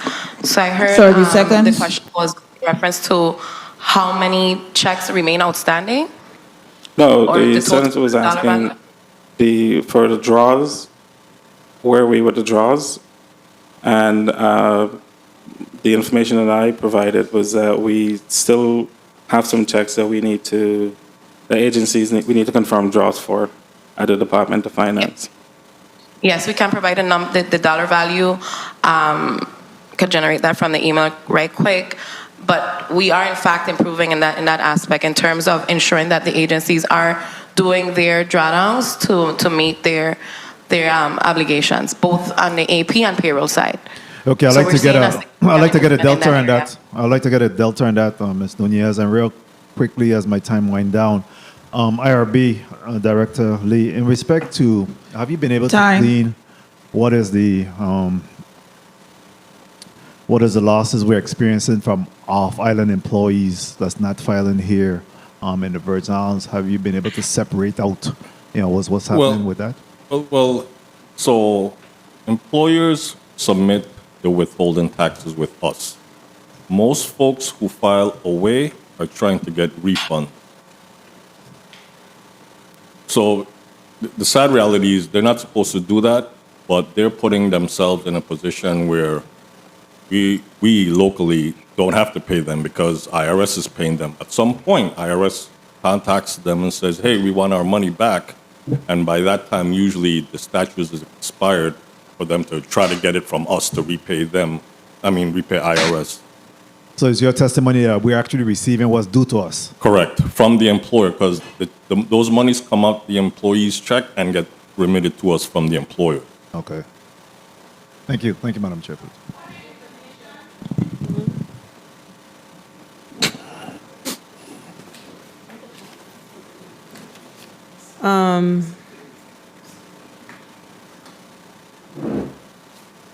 Colleagues, I'm going to have to ask y'all to hold your point of information until it's your turn, because we've been here since 10 o'clock with these folks. Senator Francis Heidegger, I know that you were not here with us this morning, so I will give you some leeway, okay? But we have the team from the Government Employees Retirement System here waiting for us. So I'm going to allow it this last time, and then we have to move on. You may proceed. Thank you. To IRB Director, when you have a situation of an individual that might work remotely, or they don't physically live here, but they also work here. So they work part-time in the U.S., and they're also getting a check from the Virgin Islands. How do you handle individuals like that? Well, their employer who has them working here is required to take the monies out of their check and remit it to us. Mm-hmm. But as far as when they file, there is a hybrid kind of return scenario where it marries stateside and local. So that's a very unique return that their account has to prepare. So would they file stateside or would they file locally? Both. They would have to do two different returns. Same return in two places. But there's an extra schedule, what we call schedule, that splits the income out. Okay, well, I needed you to share that because I know several individuals that are in that position. There's a lot of people that are in that. Okay, thank you so much. Thank you. Senator Joseph, your point of information. Thank you so much, Madam Chair. And it goes along with the question that regarding the income and the payment. When the person is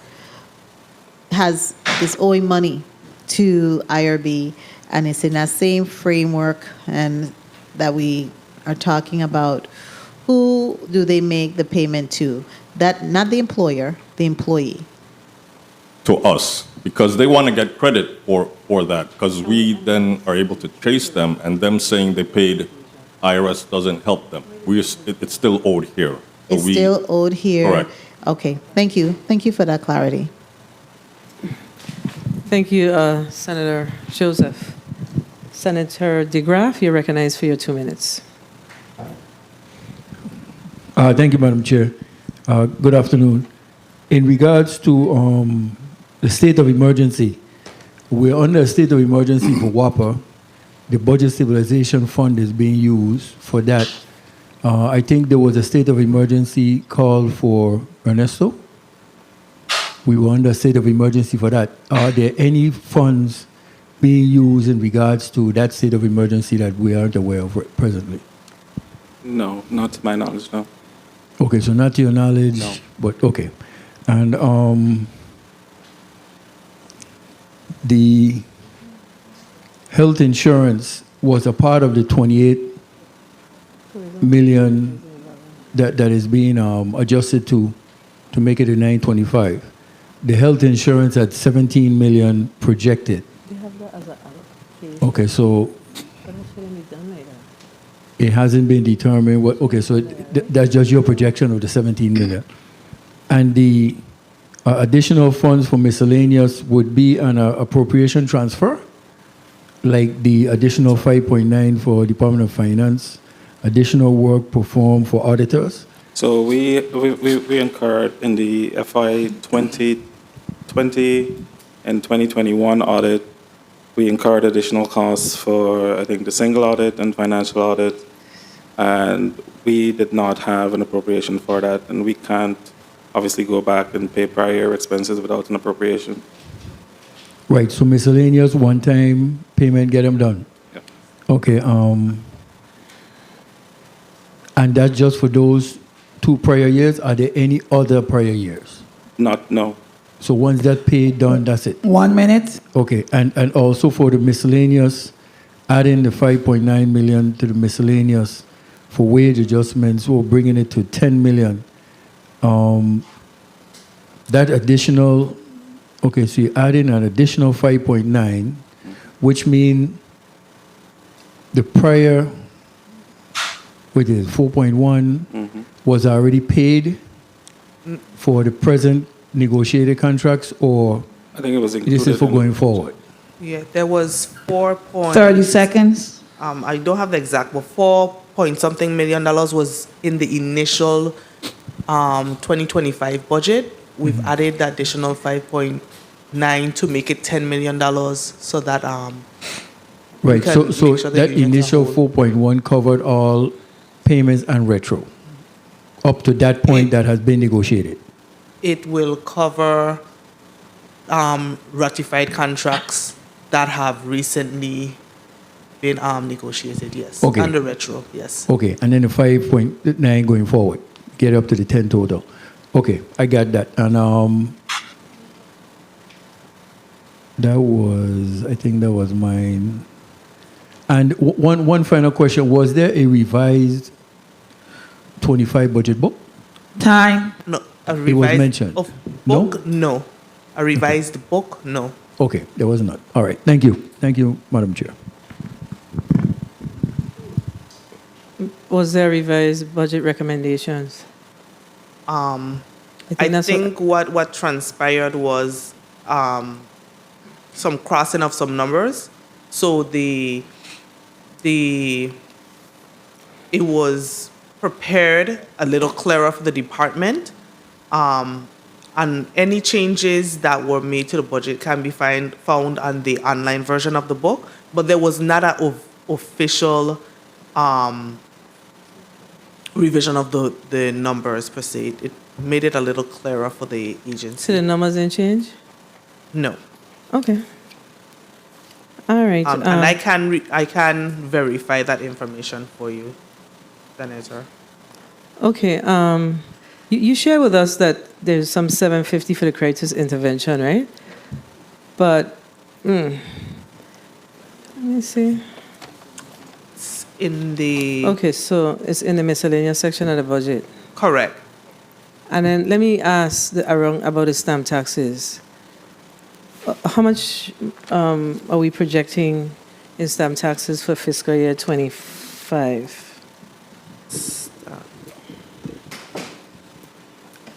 Good afternoon, Senator. Brent Laird, I'm tax collector. The stamp tax commitment for 2025 is 17.5 million. 17.5 million.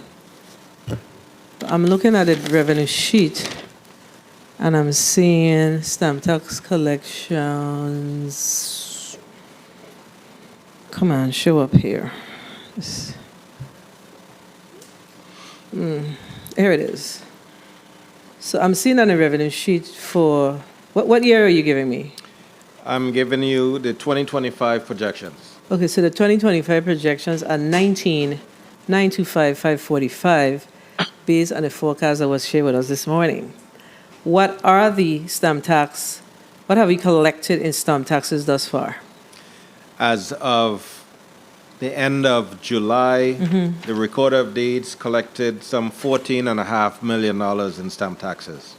So for the, 14.5, and we're now projecting For 2024, 17.6 is projected.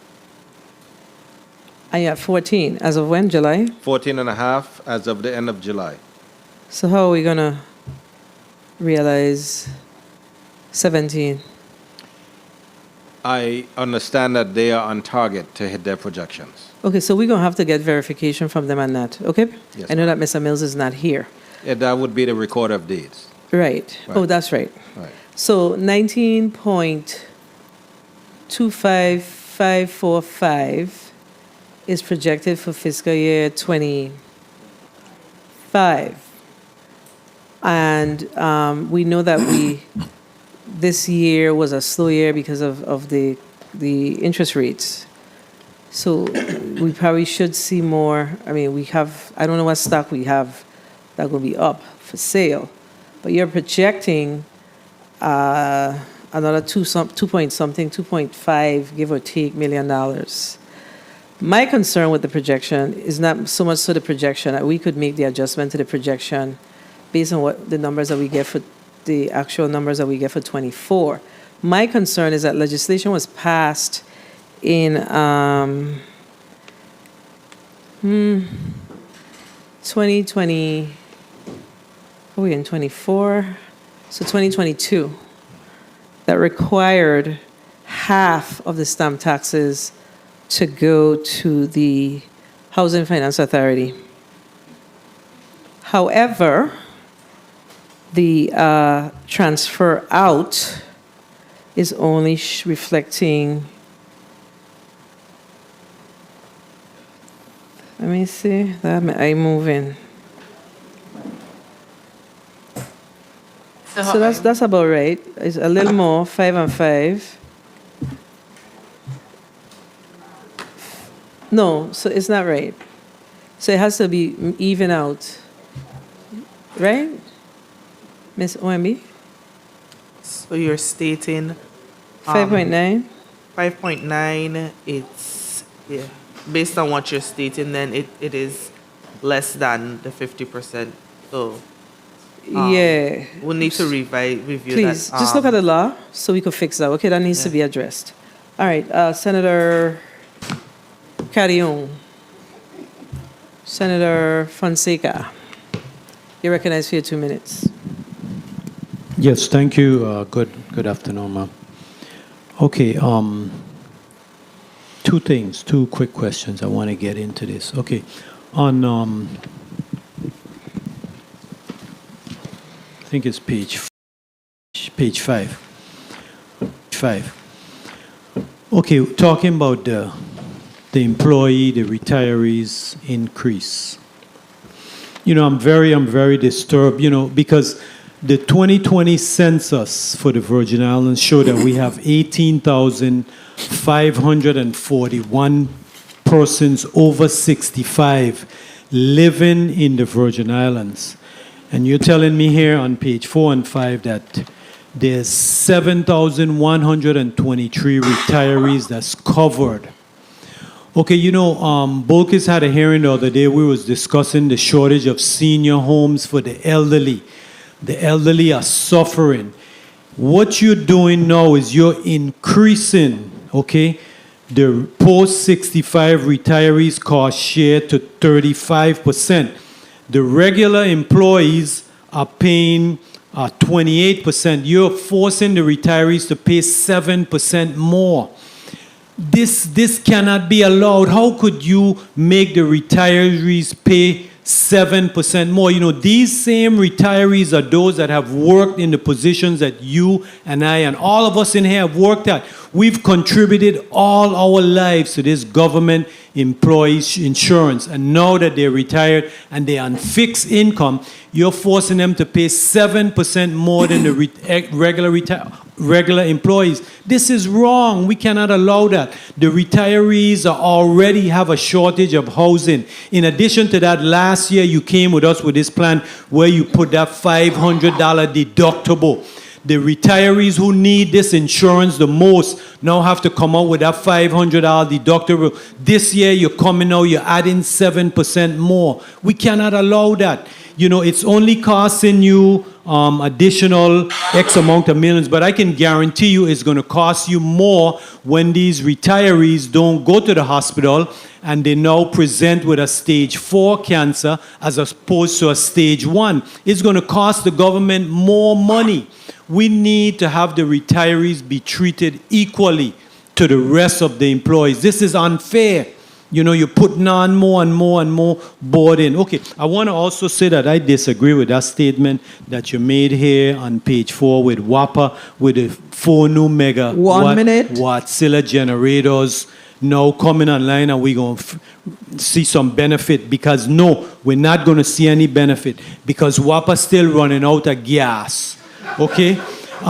They don't have transformers.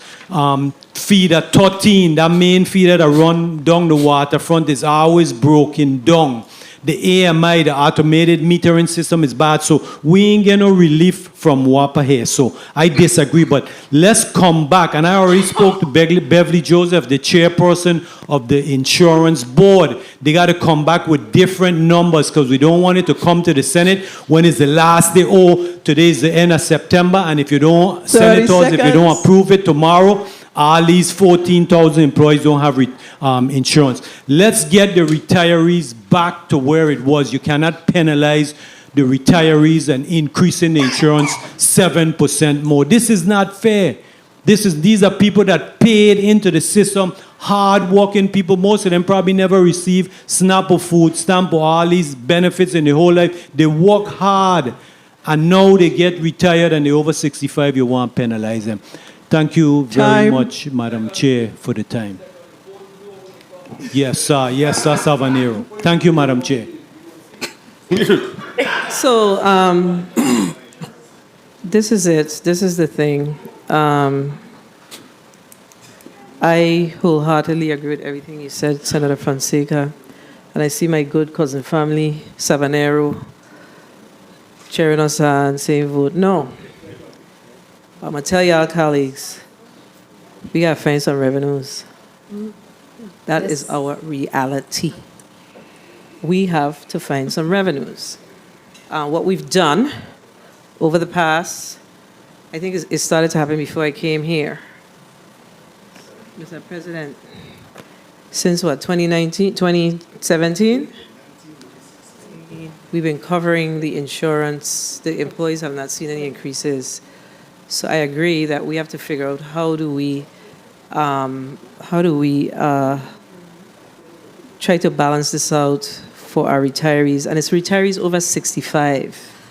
And we know that our retirees over 65, they retired from government and they needed the most. They'd take home, most of them, if they'd take home $700 per month, they'd take home a lot. So we have to figure this out. But it's going to come with a price. Okay? It's going to come with a cost. Because based on the numbers that we have in front of us, we have to figure out new revenues. The challenge is, how do we figure out new revenues when we have a situation with our utilities? Our utility expenses. How do we say to our people that we got to figure out new revenues when our utility expenses are through the roof? We are in a pickle. And we have to figure out, we got power collective heads together to figure out to get out of this one. Okay? So some things that are, one of the ways we could begin to get out of it, it's a little small chunk of money. But, so WICO, we've been talking about the fact that we are seeing an uptick in our cruise numbers in the Virgin Islands. And WICO has an obligation to pay us a pilot on an annual basis. And let me ask the OMB director, have you been engaged in any discussion with WICO with regards to the pilot? Because we expect to see, we are going to include the pilot to balance this budget. They should have, we're going to bring them down, but they should have some sort of revenues that they could contribute to the pilot in FY25 and 24. And 24. Any conversations? I am unaware of any conversations. I don't know if Commissioner McCurdy is aware of any. Yeah, but that's a part of the law. So every year, while they may not be paying it, some discussion, we can't just discard it.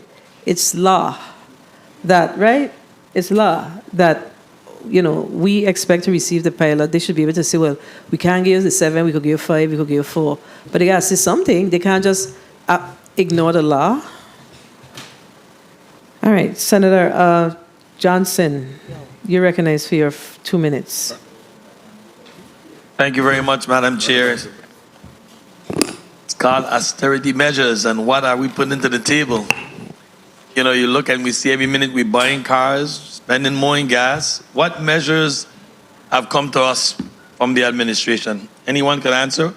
What austerity measures have you put in place? Are there any?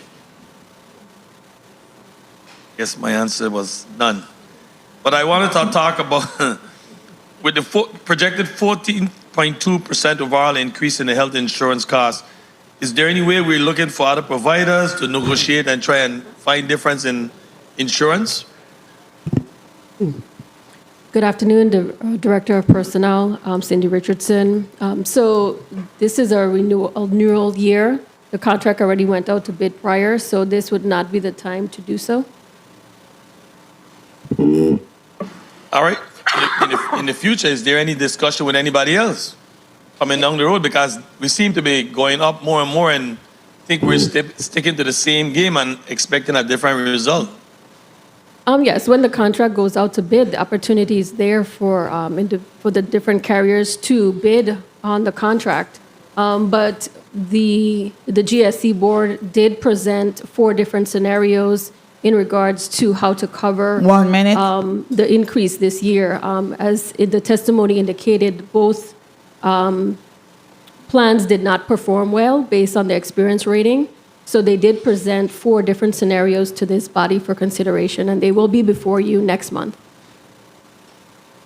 Thank you very much. And I think I'm going to wrap up on this. Commissioner McCurdy, you put in your last paragraph, I urge this body to limit any additional appropriations throughout the fiscal year. And my question is, when we pass the budget, I realize that we might not, but the administration does. Governor went, gave all his commissioner a raise. It wasn't funded. So it ended up putting us behind again. So what are you guys putting in place to make sure that you all don't come up with any additional appropriation throughout the fiscal year? Because it just can't be in this legislature. Because when we pass the budget, and the executive branch decides going to give raises out with a budget that we're struggling to keep up with, then it looks back on us. So help me out a little bit, Commissioner McCarthy. Senator, I don't know that the executive branch can appropriate money. We can only spend money that are appropriate by the legislature. Spend what you don't have by executive order. That's what he did with the raise. By executive order, he gave out these raises. It was not appropriated in the budget. So these are the type of things that I don't talk about. Because it just can't be putting on my back that we ain't bringing revenues, we ain't doing this. But when we go through this whole budget process, we said this is what the budget is. This is what the projections are. But still, Governor come up and give out all of these raises. I have a bill there, I can't move the government employees from 27 to 32 because we don't have the funding. I'm serious about this. Thank you very much, Madam Chair.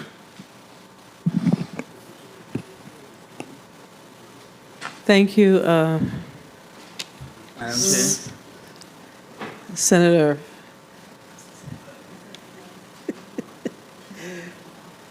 Lot of mercy. Senator Johnson. I think Mr. Simmons distracted me. That's why. My apologies. Senator, Mr. Simmons, you wish to say something? Yes, that's a title I don't want, Madam Chair. But I wanted to correct the record because I mentioned when you had asked me earlier about the anticipated shortfall from the Internal Revenue Matching Fund on the GERS note.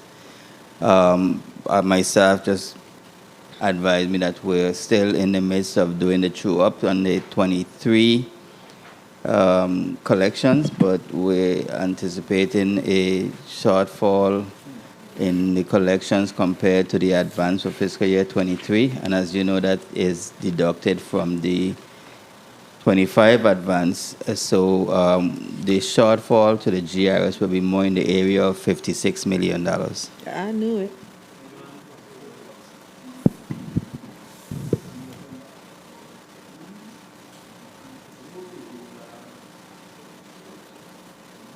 $56 million. Mr. Dawson said you don't back, they watching me.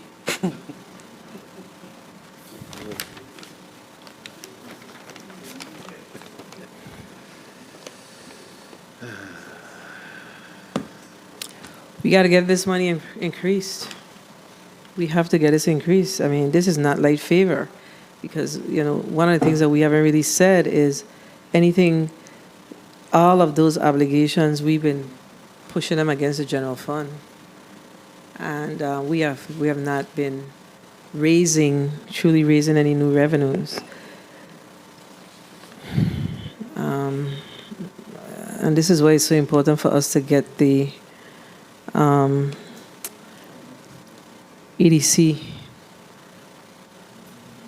attract new EDC companies here. But in order to attract new EDC companies, we have to address the challenges that we have with our infrastructure and our energy.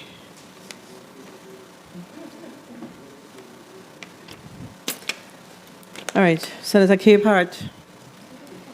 Senator Capehart. Senator Joseph, you're recognized for your 2 minutes.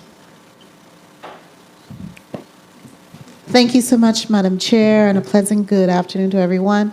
I wanted to continue with the discussion regarding the true-up. How much do you anticipate, Mr. Simmons, will be the true-up for the Diageo?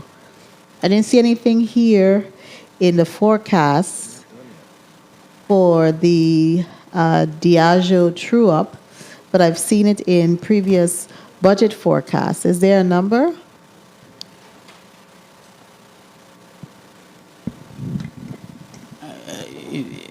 Could you clarify when you said the Diageo true-up? Yeah, right under this forecast, it has other financing sources. And in previous forecasts, there used to be a true-up amount for Diageo. There's none for this fiscal year, 2024.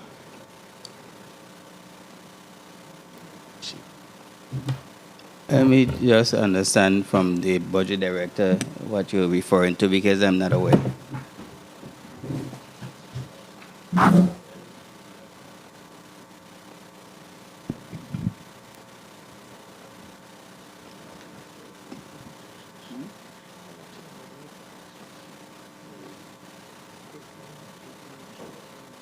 Madam Chair, could you please hold my time? Thank you.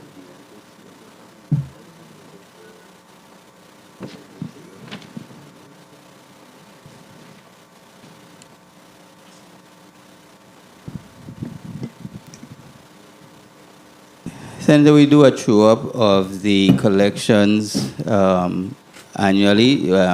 We don't have a budget item for the true-up for any of the rum companies. I'm not sure what that refers to in the revenue sheet that you're looking at, but we don't have. We do a true-up of the collections, and there is no budget transfer based on the true-up. The true-up is based against the next year's advance, and it's either added or deducted from the advance that we'll be getting. So there's no budget impact directly. For this fiscal year, for the 24th period. Okay. All right. I just wanted to ask about that. Also, I wanted to ask Mr. McCurdy, Commissioner McCurdy, what is the current balance in the insurance guarantee fund? The insurance guarantee fund. 1 minute. Of Friday, I think it's 59 million. How much? 59. 59. 59 million? Yep. I think we had a ceiling for the insurance guarantee fund. Is it 50 million? Correct. So you have an excess of 9 million, and then you have projected here to get about 8 million? Yes, 30 seconds. I believe there's, I can't remember the act off my head, but there's an act that limits the appropriation that can go back to the general fund of 8 million. Okay, thank you so much. I'm not quite sure about that number, but thank you so much. My time has expired, and I really appreciate the leeway, Madam Chair. Thank you, Senator. So I had my notes, right? So let's go back to the insurance guarantee fund. So the threshold on the insurance guarantee fund is 50 million. That's correct. And the account at Banco Popular as of August 26th, based on this is a report you provided to me. Correct. Says 65 million. Correct. And then you say CD. So you have 10 million in CDs. Correct. So in total, you have 75,530,000. Correct. Okay. And then there was a transfer to the commissioner of the insurance fund of 6 million. Correct. And that naturally would be to pay out whatever residual of the hurricane matters, right? And then you have there was something about it that I didn't understand. Transfer in 2023 over allowable limit. So is it that we paid 55 million in 23? No, I believe we had taken, I because I wasn't here, I don't want to misrepresent what happened. But we had 75 million total, 65 in the account, 10 in the CD. We had at the end, I think 14 that was available to us to The total use. net threshold was 25 million. Yes. And then we had some other, I don't have that breakdown in front of me, but then we had to transfer out monies based on the obligations that we had on the fund. Which is 8 million.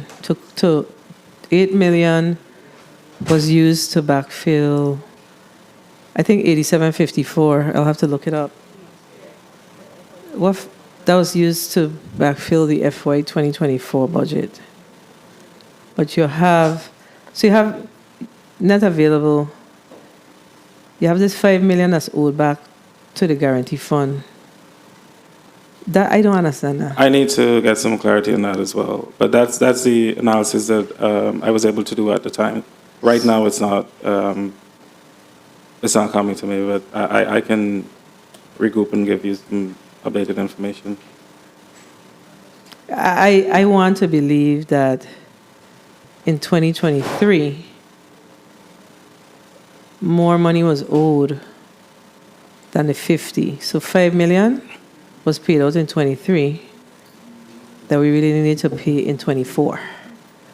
Or the prior year or something like that because of the residual outstanding amounts owed to the insured here. Let me confirm that so I'm not Yeah, we need to get this right. So you're saying that the total net available is 14.5 based on the report you shared with me. Correct. But I don't see where you took out the 8 million. Because we haven't taken it out. We just did the presentation on what we can take out. We haven't yet taken it out. But how you didn't take it out and I say now I can't pay vendors? This is part of what we use to balance the 25-4 budget. This is true, Senator. As we go through trying to find monies, this is now where we are with the insurance guarantee fund, seeing what's available and what we need to keep in the fund. Okay, so you ain't understanding what I'm saying. When we passed the FY24 budget, 8 million was allocated. It was a transfer in to the general fund. You understand? Correct. So you're saying that transfer in has not been done to date? No, it hasn't been done to date, yes. Okay, so you have $8 million that you can transfer in. That's correct. Because those normally, I believe, happen at the end of the fiscal year, if I'm not mistaken. We normally do those interfund transfers at the end of the year. So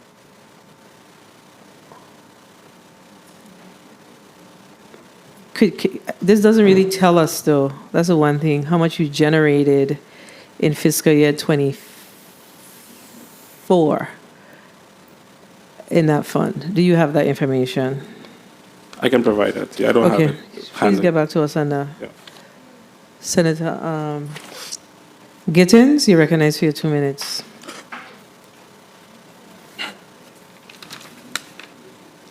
Thank you, Madam Chair, and good afternoon to all again.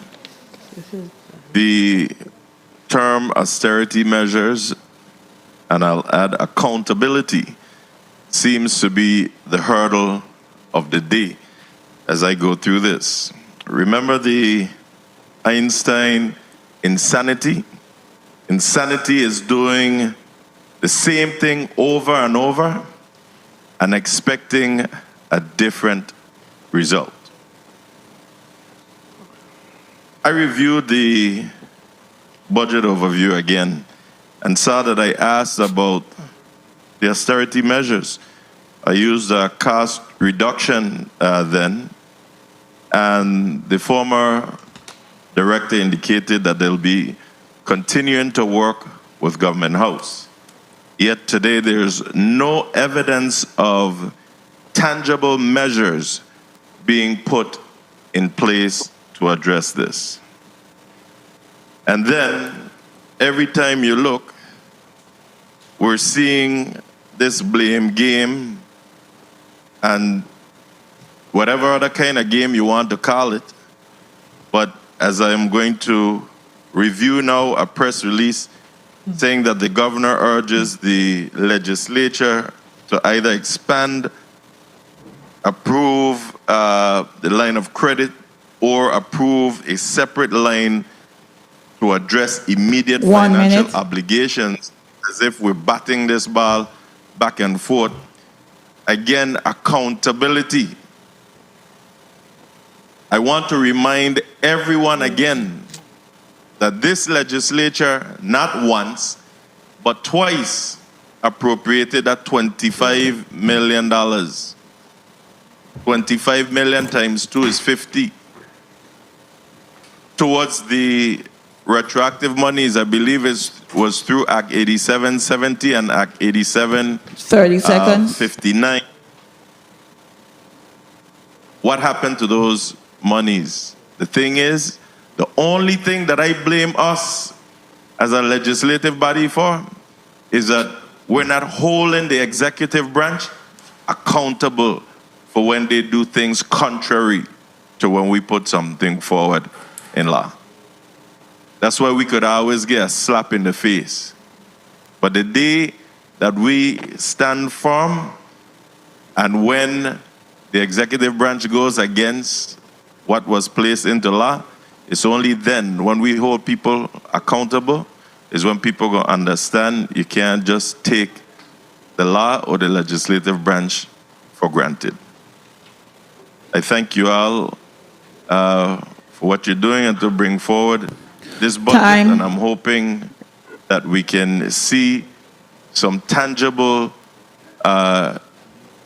austerity measures in place and ways to curb the overtime. We know we can't stop it, but we can definitely curb the abuse that we've seen in certain areas. Thank you, Madam Chair. Thank you, Senator Gittins. Quickly, I'm trying to catch all of them before we finish this meeting. So on the corporate income tax projections for fiscal year 24, how much did we have we generated? Okay, so you revised the corporate income taxes to 78.5 million, but you're projecting 100 million in fiscal year 25. What is the impetus for that $20 million difference? Good day, Senator. We're hoping that, once again, some of these projects take off. Those contractors tend to be, a good chunk of our corporate income. So while the quantity of people may not be high, the level of income received through income taxes is high. And you could figure, because we're talking millions and millions of dollars worth of contracts that eventually have to be filed. Okay, so we're going to have to work very closely with ODR. We definitely need to get from ODR those projected contracts for fiscal year 25 and the associated costs that they would spend for that particular fiscal year, not the overall amount of that capital project, but the fiscal year spend. So, and then you also have the corporate franchise at the projections initially were 5.5. They revised to 4.9, 4.5, 4.6. But in fiscal year 25, you're reflecting 809,000. What's the reason for that?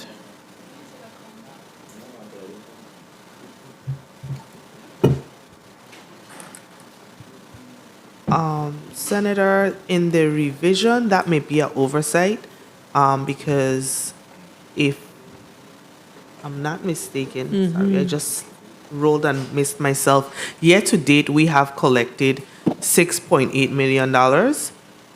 So in the, I apologize. Which one? I apologize. My eyes went one line over. Okay. So that's the corporate franchise. We projected $2,040,000. Your collections, your revised projections are 4.5, but in fiscal year 25 projections, you're looking at 809,000. So that may be an oversight, because that is significantly less lower. Correct. So please look at that number, get back to us so we could be clear on that, or we need to know the actual revenues generated thus far. Senator Francis Heiliger, you recognize for your 2 minutes. Thank you. Good afternoon to my colleagues. Good afternoon to the testifiers. Good afternoon to the people of the territory. My first question quickly, the Tourism Revolving Fund, I was listening earlier before I got here, and I was told it had $88 million. Is that actual cash or just on paper? Because I think that's very important for the public to understand, because when they hear we have 88 million, even I as a senator, when I initially heard it, I was under the delusion that it was actual money I could have possibly shifted if I had an emergency. But I was told these numbers are just numbers on paper, and they're not really money sitting in the general fund. So could you explain that a little bit more?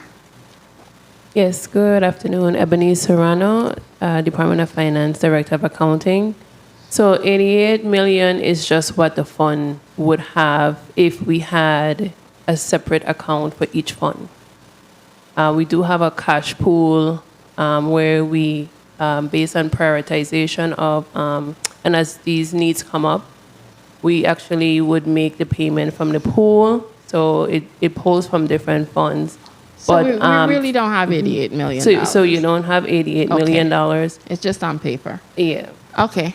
And that's something that's important for the public to understand, because sometimes when they hear these things, and like I said, even I as a senator, I said, well, okay, if we have an emergency, like we're talking about vendor payments, in an emergency, I would think, hey, I could tap into that quickly, but in reality, I'm being told the money really isn't there. The governor at 3:28 p.m., his office sent out a press release speaking on us expanding the line of credit or creating a separate one for $50 million to help pay for these vendors. As you know, last year, this legislature created that line of credit to help the Office of Disaster Recovery with our matching funds. That was the entire purpose of that line of credit. And with the governor potentially asking us to extend it to now deal with government operations, have you guys tapped into how we're going to potentially repay that money? Because most of that money from the interest and stuff is being paid from the almost $200 million in Arpa funds that's sitting down, and we're using the interest to help repay that line of credit, and as well as money's getting to replenish it. What specifically have you guys potentially identified if the governor is asking us to potentially extend that line of credit to potentially pay it back? So to pay back the line of credit, it would just be the general fund. I think what we're trying to find is just gap financing. And we don't have money right now. Yeah, so because we're gonna pay it back. we will. So we collect a bulk of our money in April. We collect another chunk in October when we have the corporate filing. Our problem is not. Our problem is those times in between that stretch. Okay. Once we. Quick question. You or Director Williams-Actolin could share with me. Since we closed with the federal government on HUD for the $45 million, I think it was the 29th of July, and that money is supposed to be sent to WAPA to be returned to the general fund. Has that money been put back on the line of credit already? Yes, Senator. So that part is, we got it back from WAPA, it went back into the general fund, and we have now put it back on the line of credit. The money is back on the line of credit, yes. I am happy to hear that. My other question has to do with looking at various austerity measures in order to help us, because every budget cycle we have these projections, and at the end of the day, we keep hearing that we don't have enough, or we have a shortfall, or we have to make adjustments. I want to find out something, and this is a discussion I've been having with staff and even looking into the government. One of the ways, I have a question. If somebody is accumulating annual leave because they're working, because they're supposed to get annual leave if they work, but if they take off leave, are they still accruing annual leave while they're on leave? Okay. And listen to what you're saying to me. An employee is supposed to work to get annual leave. But when they're not working and they're off and being paid, you still give them annual leave. Is that how our government works?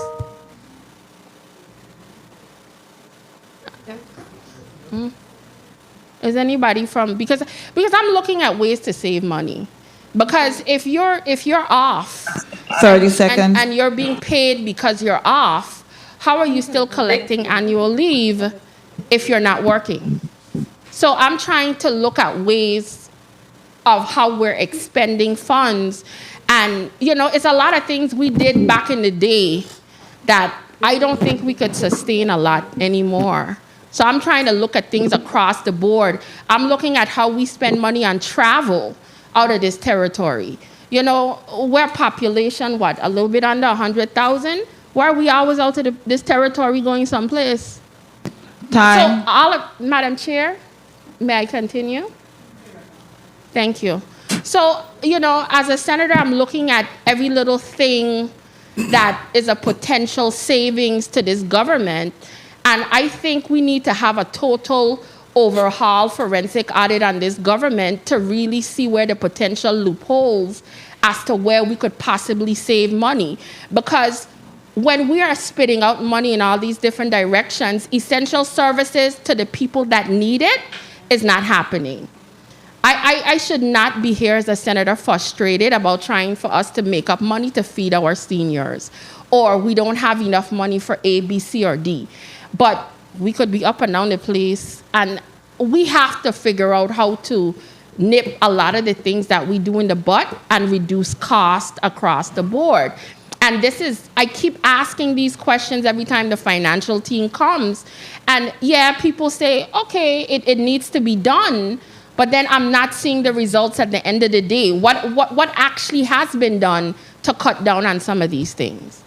So that's all I'm gonna leave this as for right now, because I'm really hoping because I did listen to how you guys have cut down on some of the money to almost over $30-something million, which I do applaud. But when you have an executive branch that spends over $1 billion between local and federal funds, I think we could do a lot better in cutting costs. Thank you, Madam Chair, for the time. Thank you. Point of information. Senator Gittins, you recognize your point of information. Thank you, Madam Chair. I just want to, the Senator asked a good question there, and I'm not sure. We didn't get the response, and I'm sure the general public didn't get the response either. The question towards whether or not you can accumulate leave while you're out. What was the response? Because we didn't hear it come over the ear. Yes. Good afternoon, Cindy Richardson, Director of Personnel. The answer is yes. Can you be clear on what type of leave, and if you're out on annual, if you're out on sick?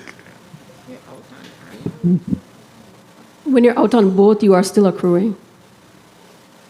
And that's millions of dollars. Thank you. You're welcome. Quick question, Director Richardson.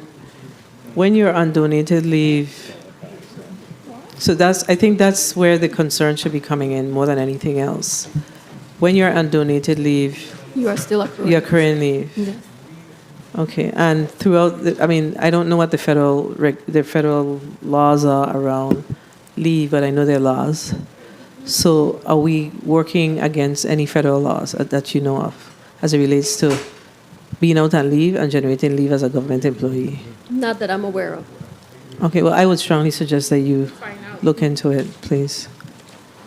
Senator Fonseca, you're recognized for your point of information, and we're going to wrap up because our GRS family is here waiting patiently.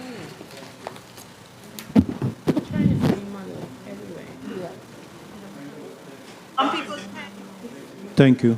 Thank you, Madam Chair.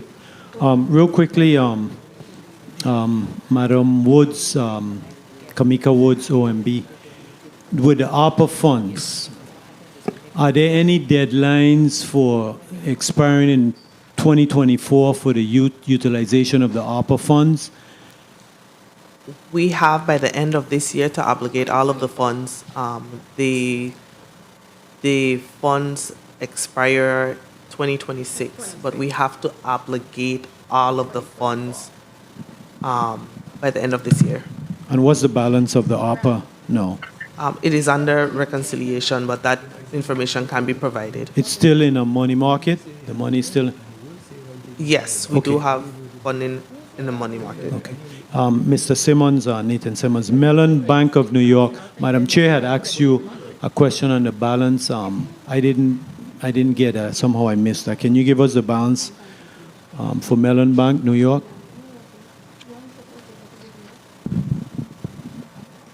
Good afternoon. We have a total of $172.4 million with Mellon Bank. See money de popa. Thank you very much, Madam Chair, for the time.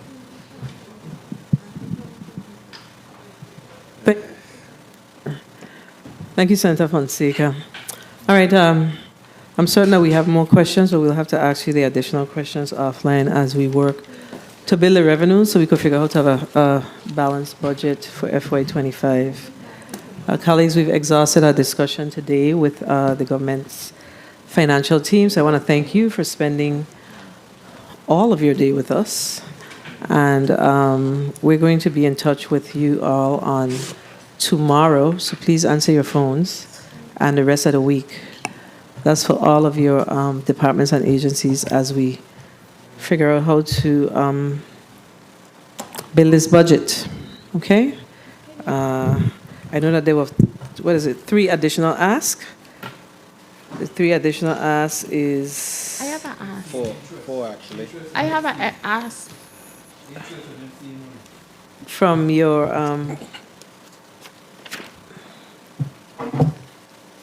not the ask. There's 4. 17 million for projected health insurance increase, and that 17 million is associated with the proposed 4% passed on to the employee, correct?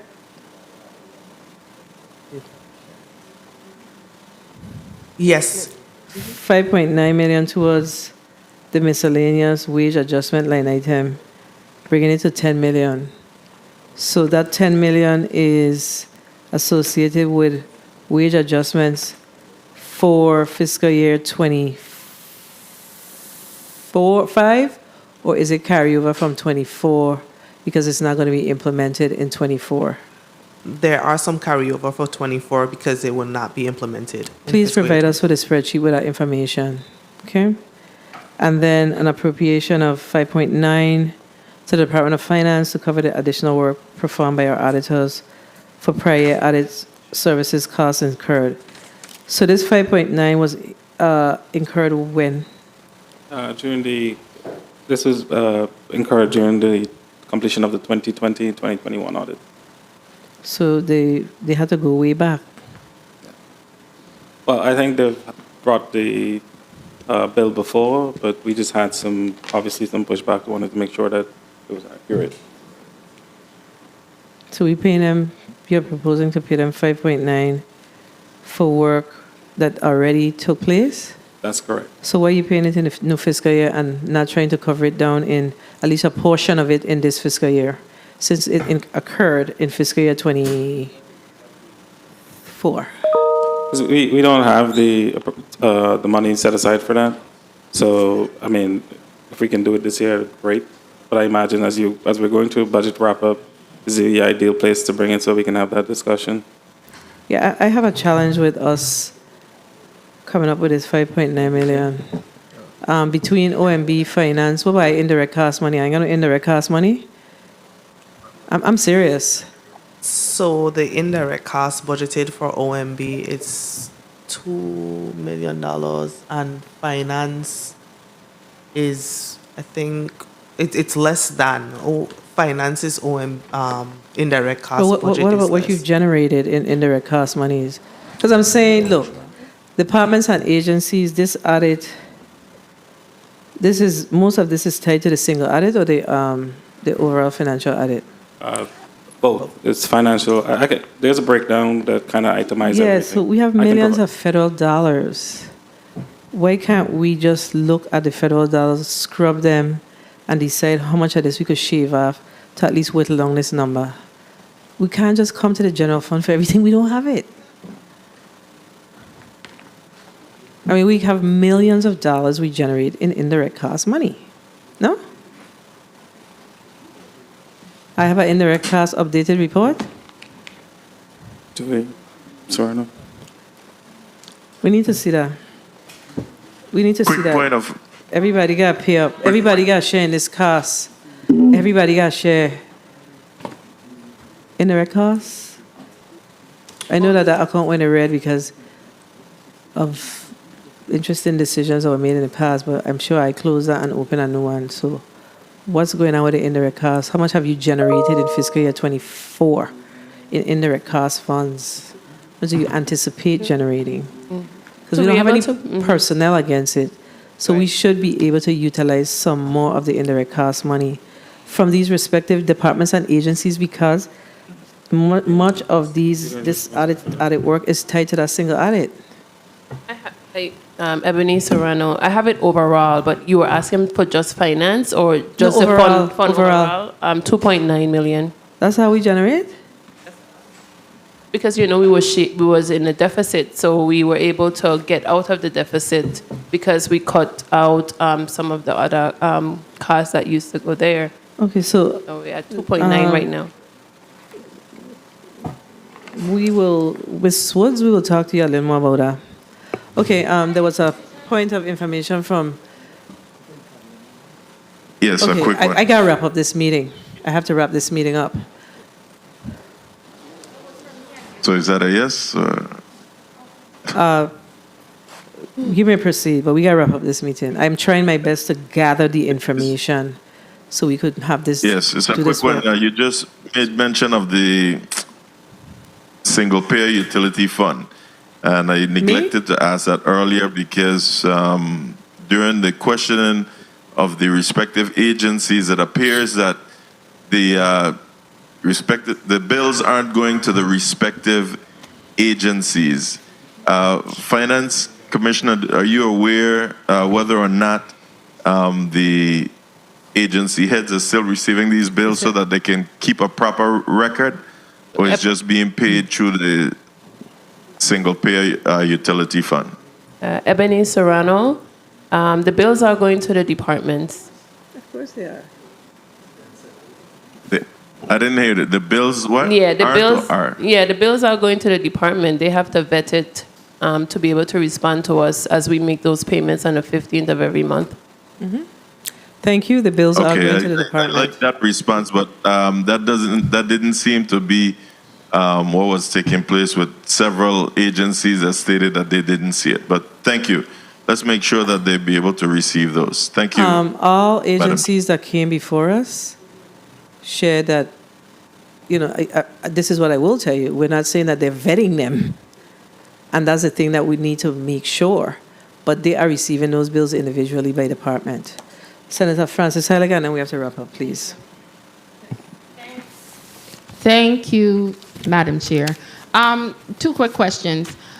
Since the $45 million has been paid, since the $45 million has been paid back to the line of credit, could I ask what the total available funds is as of right now out of the $100 million? And the second quick question has to do with the total overall of the Epstein funds. I know all of the funding was not line item for specific projects. Could you tell me what is available for anything we want to do as a legislature? I know it was somewhere between 50 to 60 million. And I know at some point the governor did suggest we could use this to help pay vendors. So could I get those numbers? Thank you, Madam Chair. Based on Actalin, Williams Actalin, they spent 21.2 and another 10 from the I'm asking what is available right now. I know what they spent. What's available? What is spent? It's 100 million. She said 21 was returned. They also shared that 45 was returned from HUD. So I'm asking how much is available? Actalin Williams, can you please tell us one more time what the balance is? We drew 78.9 total. We've repaid 66.2, and we have available 87.2 million currently. Thank you. All right. What was the second question? Y'all are prepared with that information today? We would have to, because I think there was some, Director Nunez had provided that information earlier, but I think to answer the question on what is available, that's a little more specific, because there's money for certain projects. And I think I want to provide an accurate information to you. So if you'd allow us to go through that and provide that, please. Thank you. All right, thank you. All right, colleagues, we've exhausted all of our discussions around the 25 budget. And the folks from the Government Employees Retirement System is here. So we are going to ask the lead of the financial team to give us a 30-second close, and then we will allow you to leave this afternoon. Senator, I appreciate the time. As per normal, robust discussion around how we can continue to work together to help improve the lives of average Virgin Islanders. And I look forward to our discussions over the next couple of days and coming up with a solid budget. All right, thank you. All right, the Committee on Budget Appropriations and Finance stands in recess for 10 minutes.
The committee is back on the record.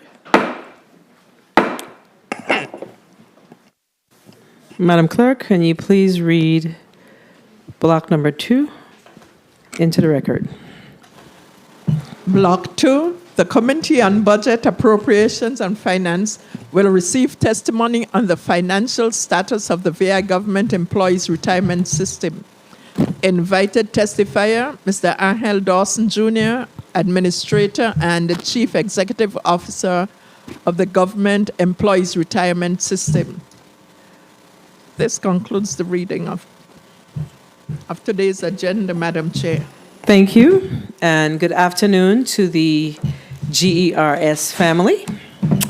And let me first apologize to you for having you wait so long to get up into the well, but the discussion that we had today was around the closeout of the FY25 budget recommendation and most importantly, the revenue projections. So it took us a little longer than we intended, but we know that you guys will understand because it's important to you as well. And that's one of the reasons why we have you on the same day.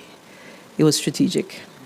Okay, so I'm going to ask the Administrator, Chief Executive Officer, Mr. Angel Dawson, to put his name and title on the record. I'm also going to ask his team to also put your names and titles on the record. Once he is done with his name and title, we will start from my right, your left, and then we'll move to the other side. Do you have anyone in St. Croix? Good afternoon, Madam Chair. We should have Miss Kemba Martin Morgan. I was trying to see if she's there. No. Is she on Teams? Perhaps. She was to be in the chambers, but Okay, well, you could figure that out and maybe just she's in the cue me up when audience and she needs is. to be invited up. I don't know. Oh. Ah, boy. Okay, let me figure that out. And we should have 2 individuals joining us on Teams. Okay, you have 2 individuals on Teams. Okay, so we're going to start with you, then we'll go to the individuals on Teams, and then we'll, Ms. Martin will catch up with us at, I'm not seeing her. She'll catch up with us. You may proceed. Yes, good afternoon, Madam Chair. I am Angel Dawson Jr., Chief Executive Officer and Administrator of the Government Employees Retirement System. To my left? Extreme left? No, no, no, your left. My left. Oh, my. Ms. Sasso. Good afternoon, everyone. Sharon Sasso, Chief Benefits Officer. Good afternoon. Ishmael Myers Jr., Acting General Counsel. Good afternoon. Glenville Henderson, Investment Analyst. Good afternoon. Aisha Clendenin Gums, Senior Deputy Administrator. Good afternoon. Mic of the, use the other mic. The mic is not working. Yes. Good afternoon. Terrence Thomas, Chief Information and Technology Officer, GRS. Individual on Teams? Mina, do we have anyone on Teams? Good. Okay. Good afternoon, Dennis Jeremiah, CFO. There should be one other individual. Perhaps they weren't able to join us. They're present. Yes. Hi, good afternoon. Michelle Nico, Deputy Administrator and Territorial Director of Loans. Are you in the same room as Ms. Jeremiah? Okay, No, I'm go ahead. not. One more time. Yes, Michelle Nico, Deputy Administrator and Territorial Director of Loans. All right. All right, Mr. Dawson, are you prepared with your testimony? Yes, ma'am. You may proceed. Thank you. Good afternoon, Honorable Senator Donna Fred Gregory, Chairman, Committee on Budget, Appropriations and Finance, distinguished committee members, other senators present, Mr. Post Auditor, and to all in the listening and viewing audience. I'm Angel E. Dawson Jr., Administrator, Chief Executive Officer of the Government Employees Retirement System of the Virgin Islands, GERS for short. I'm pleased to appear before this committee to present the system's annual overview of operations. My nomination to be Administrator and Chief Executive Officer of the Government Employees Retirement System of the Virgin Islands was confirmed by the legislature of the Virgin Islands on September 22nd, 2023. Even prior to that, on August 29, 2023, I presented the GERS 2023-2024 annual overview of operations to this committee. At that time, I stated, metaphorically, we can either look at the glass as being half full or as half empty. Today, 1 year later, and in the midst of what has been a gloomy budget season, we are pleased that the GERS can provide a glimmer of light by affirming that the level in its glass continues to increase. While I refer primarily to its financial assets, which we will return to later, there are other forms of assets. It is almost a cliched saying that within organizations that people are our greatest assets. But sadly, they do not recognize and reward their so-called greatest assets. Not so at the GERS. Within 1 month of my confirmation, Ms. Asia Clendenin Gums was designated as Senior Deputy Administrator, and Ms. Michelle Nico, joining by teams as Deputy Administrator St. Croix, with oversight of the Territorial Loans Program.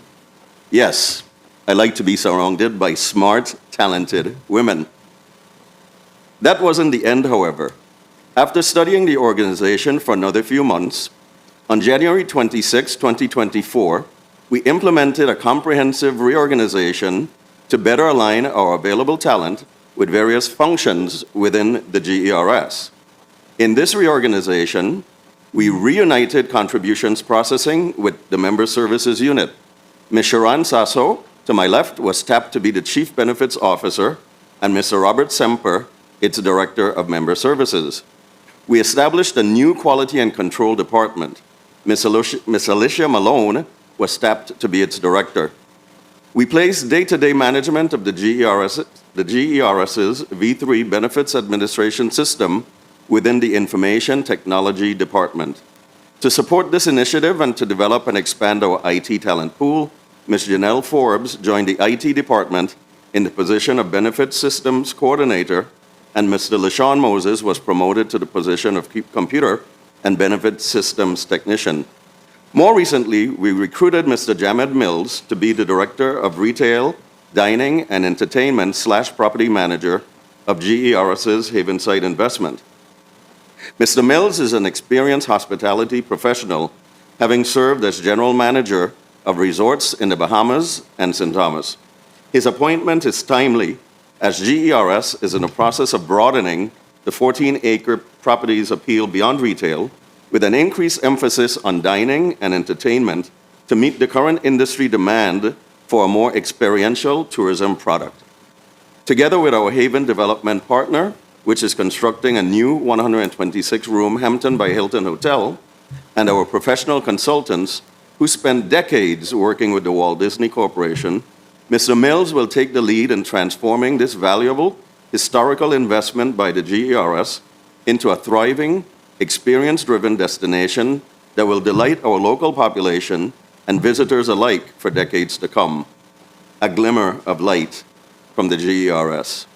I'm accompanied here in the well today as they introduce themselves by Ms. Asia Clendenin Gums, Senior Deputy Administrator, Chief Operating Officer, Mr. Terrence Thomas, Chief Information Technology Officer, Mr. Ishmael Myers, Acting General Counsel, and Ms. Sharon D. Sasso, Chief Benefits Officer, and Mr. Glenville Henderson, Investment Analyst.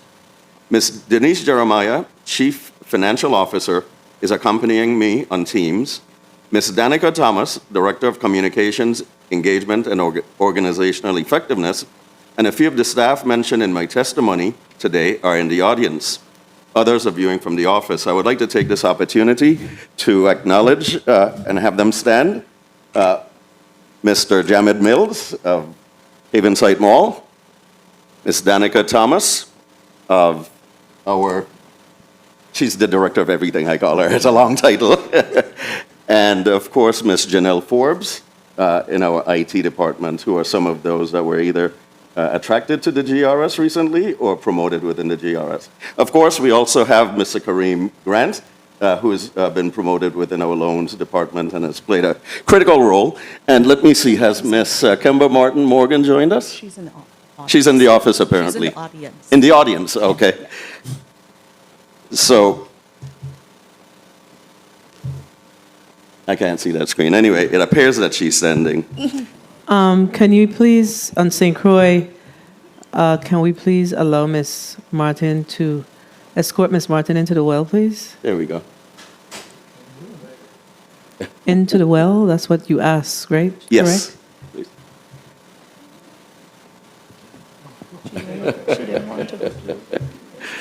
I think she's very camera shy. As she proceeds, another bright spot for the GERS and glimmer of light for many in our community this past year has been resumption of personal loans to qualifying active members on a limited basis. In its January 25th board meeting, the GERS Board of Trustees approved a limited restart of its personal loan program. The funding allocation for fiscal year 2024 was $20 million, with $10 million available per district. On April 9th, after extensive testing and preparation, the GERS started accepting expressions of interest in loans for pre-screening purposes and actual applications later that month. By mid-July, we had processed 1,501 personal loans, totaling some $14,555,935. Of this amount, 714 loans totaling $6,913,000 were made in the St. Thomas St. John district, and 787 loans totaling $7,641,000 were made in the St. Croix district. On July 8, we reopened the personal loans program to utilize the remaining allocation. The following numbers for the limited loan program are as follows. St. Croix district, 1,034 loans totaling $9,994,665, or 99.5% of the allocation. In the St. Thomas St. John district, the final number was 996 loans totaling $9,711,244, some 97% of the allocation. At this time, I'm pleased to recognize Ms. Michelle Nico, who's joined us by Teams, Senior Deputy Administrator of St. Croix, with territorial responsibility for the loans program, and her loans team for the tremendous job that they have done in serving their fellow GERS members in both districts. Most especially, I recognize Mr. Kareem Grant, who stood in the audience earlier, who was promoted to Loans Manager on St. Thomas, and Ms. Kemba Martin Morgan, who was promoted to Loans Manager on St. Croix. I'm certain that the more than 2,000 GERS members that they and their teams have assisted thus far are grateful. And utilizing a conservative economic multiplier factor of 3, the more than $19.7 million in loans processed has resulted in approximately $59 million of new and much-needed economic stimulation within this economy. This is but one of the glimmers of light that the GERS is pleased to share with you here today. And of course, we have enjoyed other accomplishments this year. These include fiscal year to date, organizational development. We have paid negotiated adjustments to staff, Senator DeGraff. We have paid negotiated adjustments to staff. I know that's always of great interest to you. Various off-island staff training opportunities were offered. Under stakeholder engagement, we have a regular quarterly newsletter via Constant Contact, and I trust that each of you senators and your respective staffs have received our newsletters. We have a new memorandum of understanding, a signed partnership with the American Association of Retired Persons on financial wellness. We've conducted workshops and new employee orientation for more than 830 members. We've conducted 14 GERS on-site outreaches with 7 agencies, reaching more than 600 members. We participated in the 2024 Agricultural Food Fair and reached over 300 people. And we've hosted the first GERS retiree holiday social on St. Thomas and St. Croix. And it's quickly become a don't miss event. We'll be having it again this year. Details forthcoming. On the technology or technological and infrastructure advancement, we have engaged with Linnea Security for a partnership for cybersecurity infrastructure. We've completed a memorandum of understanding with VINGN, adding free Wi-Fi to the Haven site property. We've obtained renewal of cybersecurity insurance, which unfortunately these days is quite critical. We've had a major e-waste removal rather on St. Thomas and St. Croix. Network hardware, software upgrades have been completed, replacing end-of-life systems. We've upgraded internet connectivity, taking advantage of new fiber optic ISP distribution systems. We've upgraded the V3 pension administration system environment to comply with Act 8785 and the electronic distribution of active members' annual statements. Under financial and fiscal sustainability and growth, we have had another on-time completion of the 2023 audit and actuarial report. We have government-secured funding notes to assist the insolvency projections. I'm sure that'll be a topic of discussion, as we know that there have been some challenges there. We are now accepting credit and debit card payments within the GERS. Under operational efficiency and excellence, we've had a successful reorganization, as detailed a short while ago. We've had a successful restart of the limited loan program. We've implemented the receptionist, which is an automated visitor registration system like the one here at the legislature on both St. Thomas and St. Croix. We've implemented the new medical review committee for disability. We've updated and continued improvement of the disability process. We've had timely processing of retiree payroll cases, and less than 1% of all retirees are receiving paper checks, which is a tremendous efficiency for us. We've increased participation in webinars since the virtual option was offered. Capital projects, we have commenced work on the southern flat roof of the GERS main building. We have completely installed a new generator at the GERS main complex in St. Thomas and are presently in the process of upgrading the Havenside property with the installation of a new generator. As far as overview of operations, as is known, the system is not required to submit a budget to the legislature for approval. The Board of Trustees is responsible for the approval of the annual budget of the GERS. Therefore, our presentation is an overview of the operations of GERS. We will, however, respond to any questions posed by the committee relating to budgetary information submitted to the post-audit division. Membership and annuity payments. For the August 15, 2024 retiree payroll, the GERS paid benefits to 8,770 retirees and beneficiaries. From October 1, 2023 to August 15, 2024, 278 retirees were added to the payroll, and during that same period, 268 deceased retirees were removed from the payroll. The total amount paid in benefits from October 1, 2023 through August 15, 2024 was $235,685,905.93. The average monthly amount paid in benefits to the retirees and beneficiaries is more than $22 million. As of August 15, 2024, the active membership was 8,992 persons. Central government comprised 6,259, and semi-autonomous agencies 2,733. The ratio of active employees to retirees presently stands at 1.02 to 1. And it's worth noting that this is the first in some time that the ratio is actually above 1. A refund of contributions. Fiscal year 2018, was $11.4 million. 2019, $12.4 million. 2020, $8.3 million. 2021, $6.7 million. 2022, $9.1 million. 2023, $10.1 million. And 2024, through July, was $10.4 million. Employer contributions due from autonomous agencies. As of August 31st, 2024, the outstanding employee deductions and employee contributions due from the Water and Power Authority, WAPA, and the Royal Schneider Hospital were as follows. WAPA comprised some $20.9 million, and there's a further breakdown if you're interested in those figures, and RLSH represented $8 million. The Juan Louis Hospital is presently undergoing a reconciliation process, and those numbers are not available presently. The actuarial valuation and unfunded liability.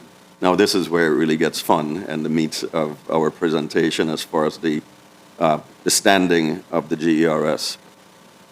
The actuarial valuation, which is conducted by the system's actuary, determines the contribution rate necessary to meet the cost of benefits being accrued and a corresponding amount to pay down a portion of the unfunded liabilities. An actuarial valuation is performed to calculate the actuarially determined contribution, or ADEC, and is based on the assumptions and methods adopted by the board. For many years, the actual amounts contributed by the plan sponsors have not been based on the required ADEC amounts. The amounts that were contributed by the plan sponsor have been significantly less than the required ADEC. And there's a chart here, which unfortunately media is not able to project for the benefit of those who are listening. But for the benefit of the senators who have the presentation, I will cover September 30th, 2023. The actuarial accrued liability of the system at September 30th, 2023, excuse me, was $3.94 billion. The actuarial value of our assets at that time was $0.46 billion. The unfunded actuarial accrued liability, which would be the difference between the two numbers, is $3.48 billion. What this means is that the funded percentage, the amount of funds that we have compared to the actuarial accrued liability, was 11.6%. The math is fairly simple. The total actuarially determined employer contribution is $305.1 million. The ADEC as a percentage of pay in fiscal 2023 was 67.4%.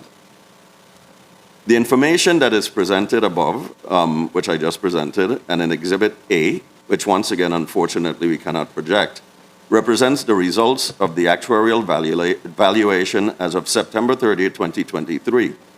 For this period, GERS had a total actuarial accrued liability, as I indicated, of $3.94 billion. The ADEC as a percentage of payroll is 67.4%. We note that 23.5 percentage points of this amount is a plan sponsor's contribution. Portfolio performance, as shown in Exhibit B, as of July 31st, 2024, the market value of the portfolio was $524.1 million, which includes various asset categories that I'll go through quickly. Domestic equity assets, $202 million. International equity assets, $89 million. Domestic fixed income assets, $136 million. Alternative investment assets, $6.6 million. Cash on hand, $5.6 million. Other alternative investments, which include real estate, local investments, and member loans, totals $84.9 million. Note that the total retirement system aggregate performance for the one-year period was 13.6%, and fiscal year to date was 19.7%, almost 20%. So we've had great investment performance. Withdrawals from the portfolio fiscal year to date, a total of $145 million has been withdrawn from the portfolio. This includes $125 million to cover benefits payments and expenses, and $20 million to fund the restart of the member loans program. Speaking of the member loans program, as of July 31st, 2024, the member loans portfolio consisted of 2,574 personal loans, with there being 2,209 active personal loans and 296 legacy retiree loans, totaling $21.3 million in legacy mortgages. Excuse me, this is a bit, let me get these numbers straight for you. Okay, 46 legacy mortgages, $2.7 million, and 23 legacy land loans totaling $344,000. So those are relatively minor, and they're legacy because we no longer have those programs. Those are the remainder of the loans outstanding. The overall loan portfolio as of July 31st, 2024, amounted to $24.4 million. As indicated before, the annual financial audit, the system's fiscal year ending September 30th, 2023, annual certified financial audit was issued timely on July 18th, and the system received an unmodified or clean opinion from our auditors, SB & Company, LLC. In another glimmer of light, as the government employees retirement system of the Virgin Islands prepared to celebrate its 65th birthday on October 1st this year, I can report to you that it will not be retiring anytime soon. And that was not always assured. As can be seen in Exhibit C, in the fiscal year ended September 30th, 2023, the GERS had positive net cash flow for the first time since 1995, some 29 years ago.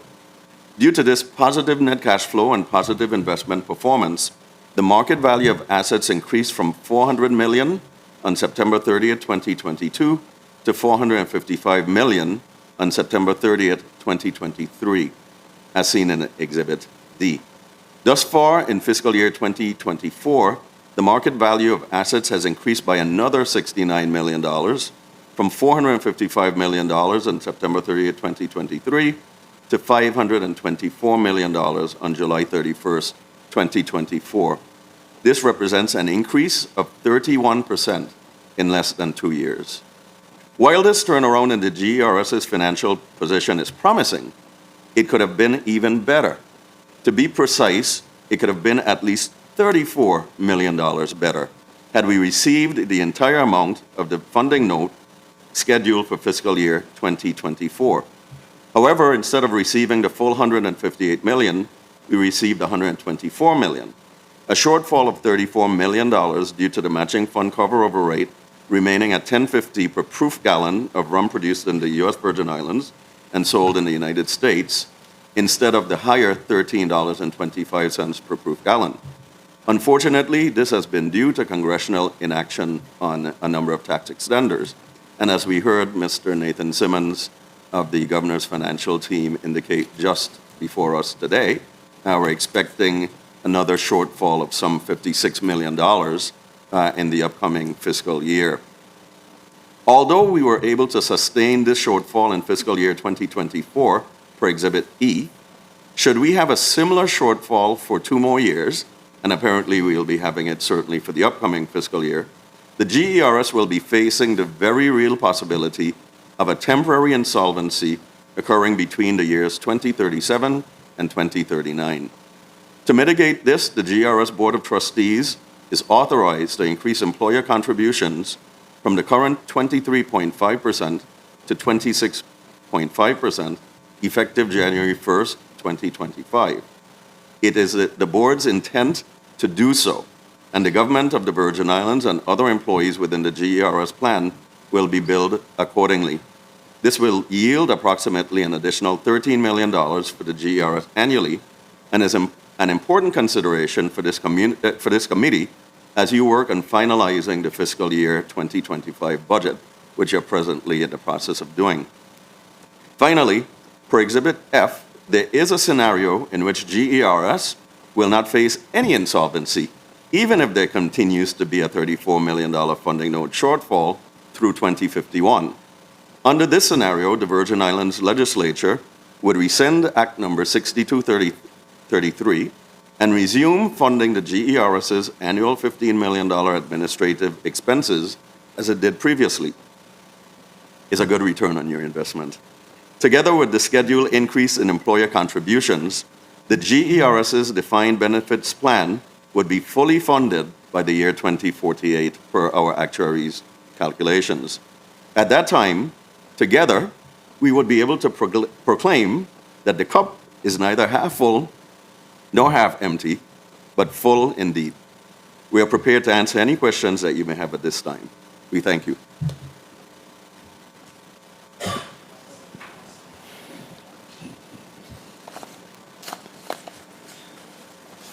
Thank you for your testimony. I almost say, well, Sapupa. I see. I see. Oh, boy. All right, colleagues, we're going to go to a 4-minute round. We're going to go to a 4-minute round, and I want to thank you for your testimony. Most welcome. And, of course, your candor in providing the information. It was very clear, and I don't think there's nothing here that we consider we misunderstand. It's very clear. So we're going to start with Senator James. Senator James, you're recognized for your 4 minutes. Greetings to the people of the U.S. Virgin Islands. Thank you, Madam Chair, for the time. I just want to reference what you discussed on page 11 about increasing the employer contributions from the current 23.5% to 26.5%, effective January 1st, 2025. Can you just explain to us how you were able to come up with these numbers and what kind of relief we will see knowing that you will be given those additional funds? I think it's approximately $13 million Yes. annually. That is correct. Well, that would represent an additional 3% contribution over and above what we presently, or 3 percentage points rather, going from 23.5% to 26.5% of employees' pay. So that amounts to $13 million. And as indicated, that based on our actuaries' calculation, well, first of all, it is permitted in law. Act 8813 permits that increase.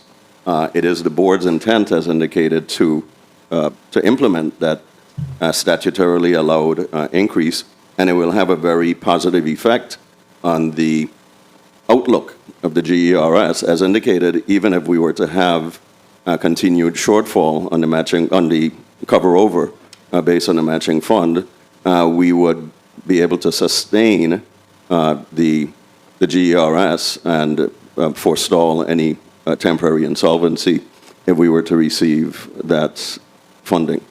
Have you started to make the public aware of these changes, or will that be at a later time? Well, it wouldn't be borne by the public directly. It would be an appropriation from the legislature. It wouldn't be that we would be charging the employees anymore in terms of their required contribution. Okay, I get it. An increase is an increase, regardless of what, but at the end of the day, it's on taxpayers' dollars, but I get it. So the next question on page 11, right?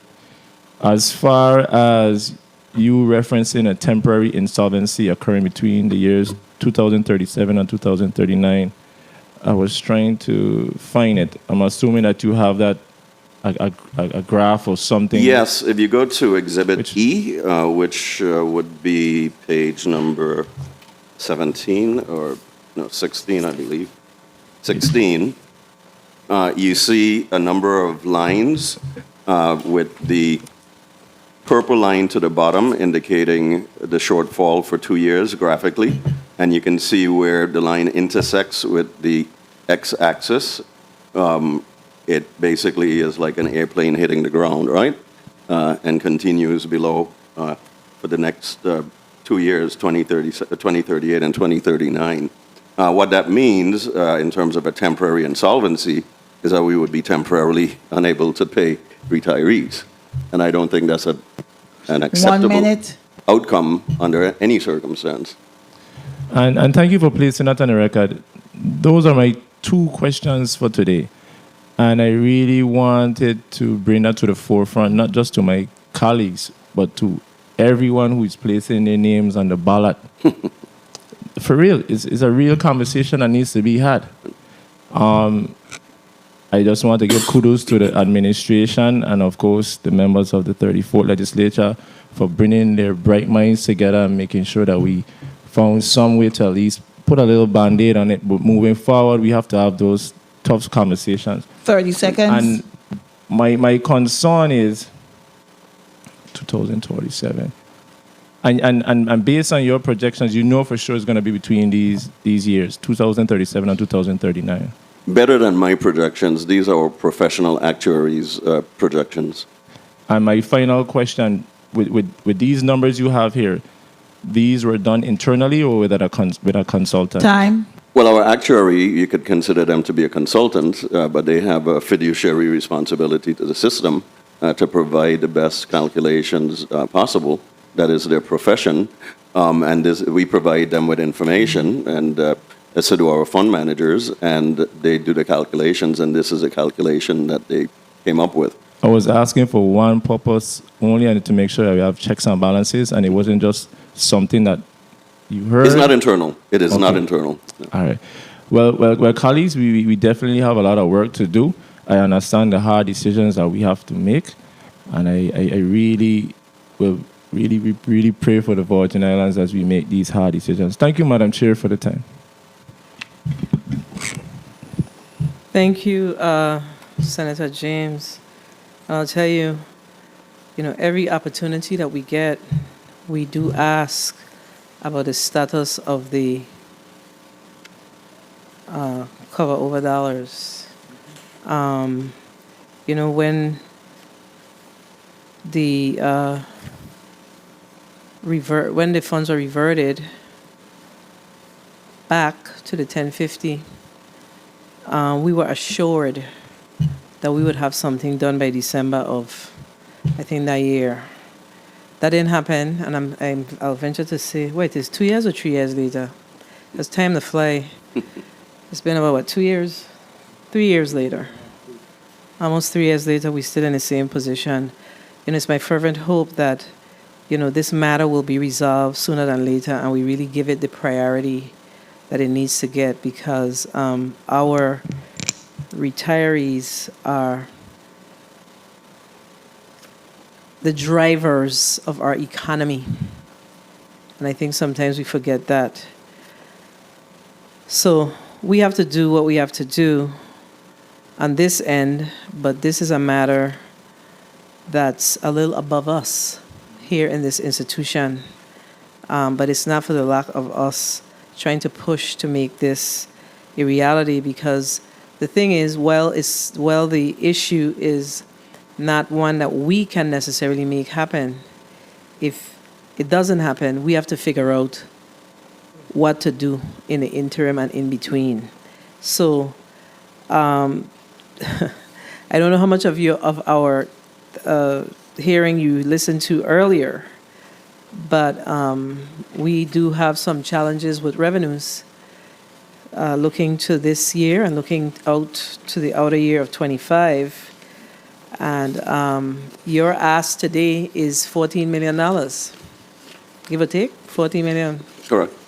And you've asked before.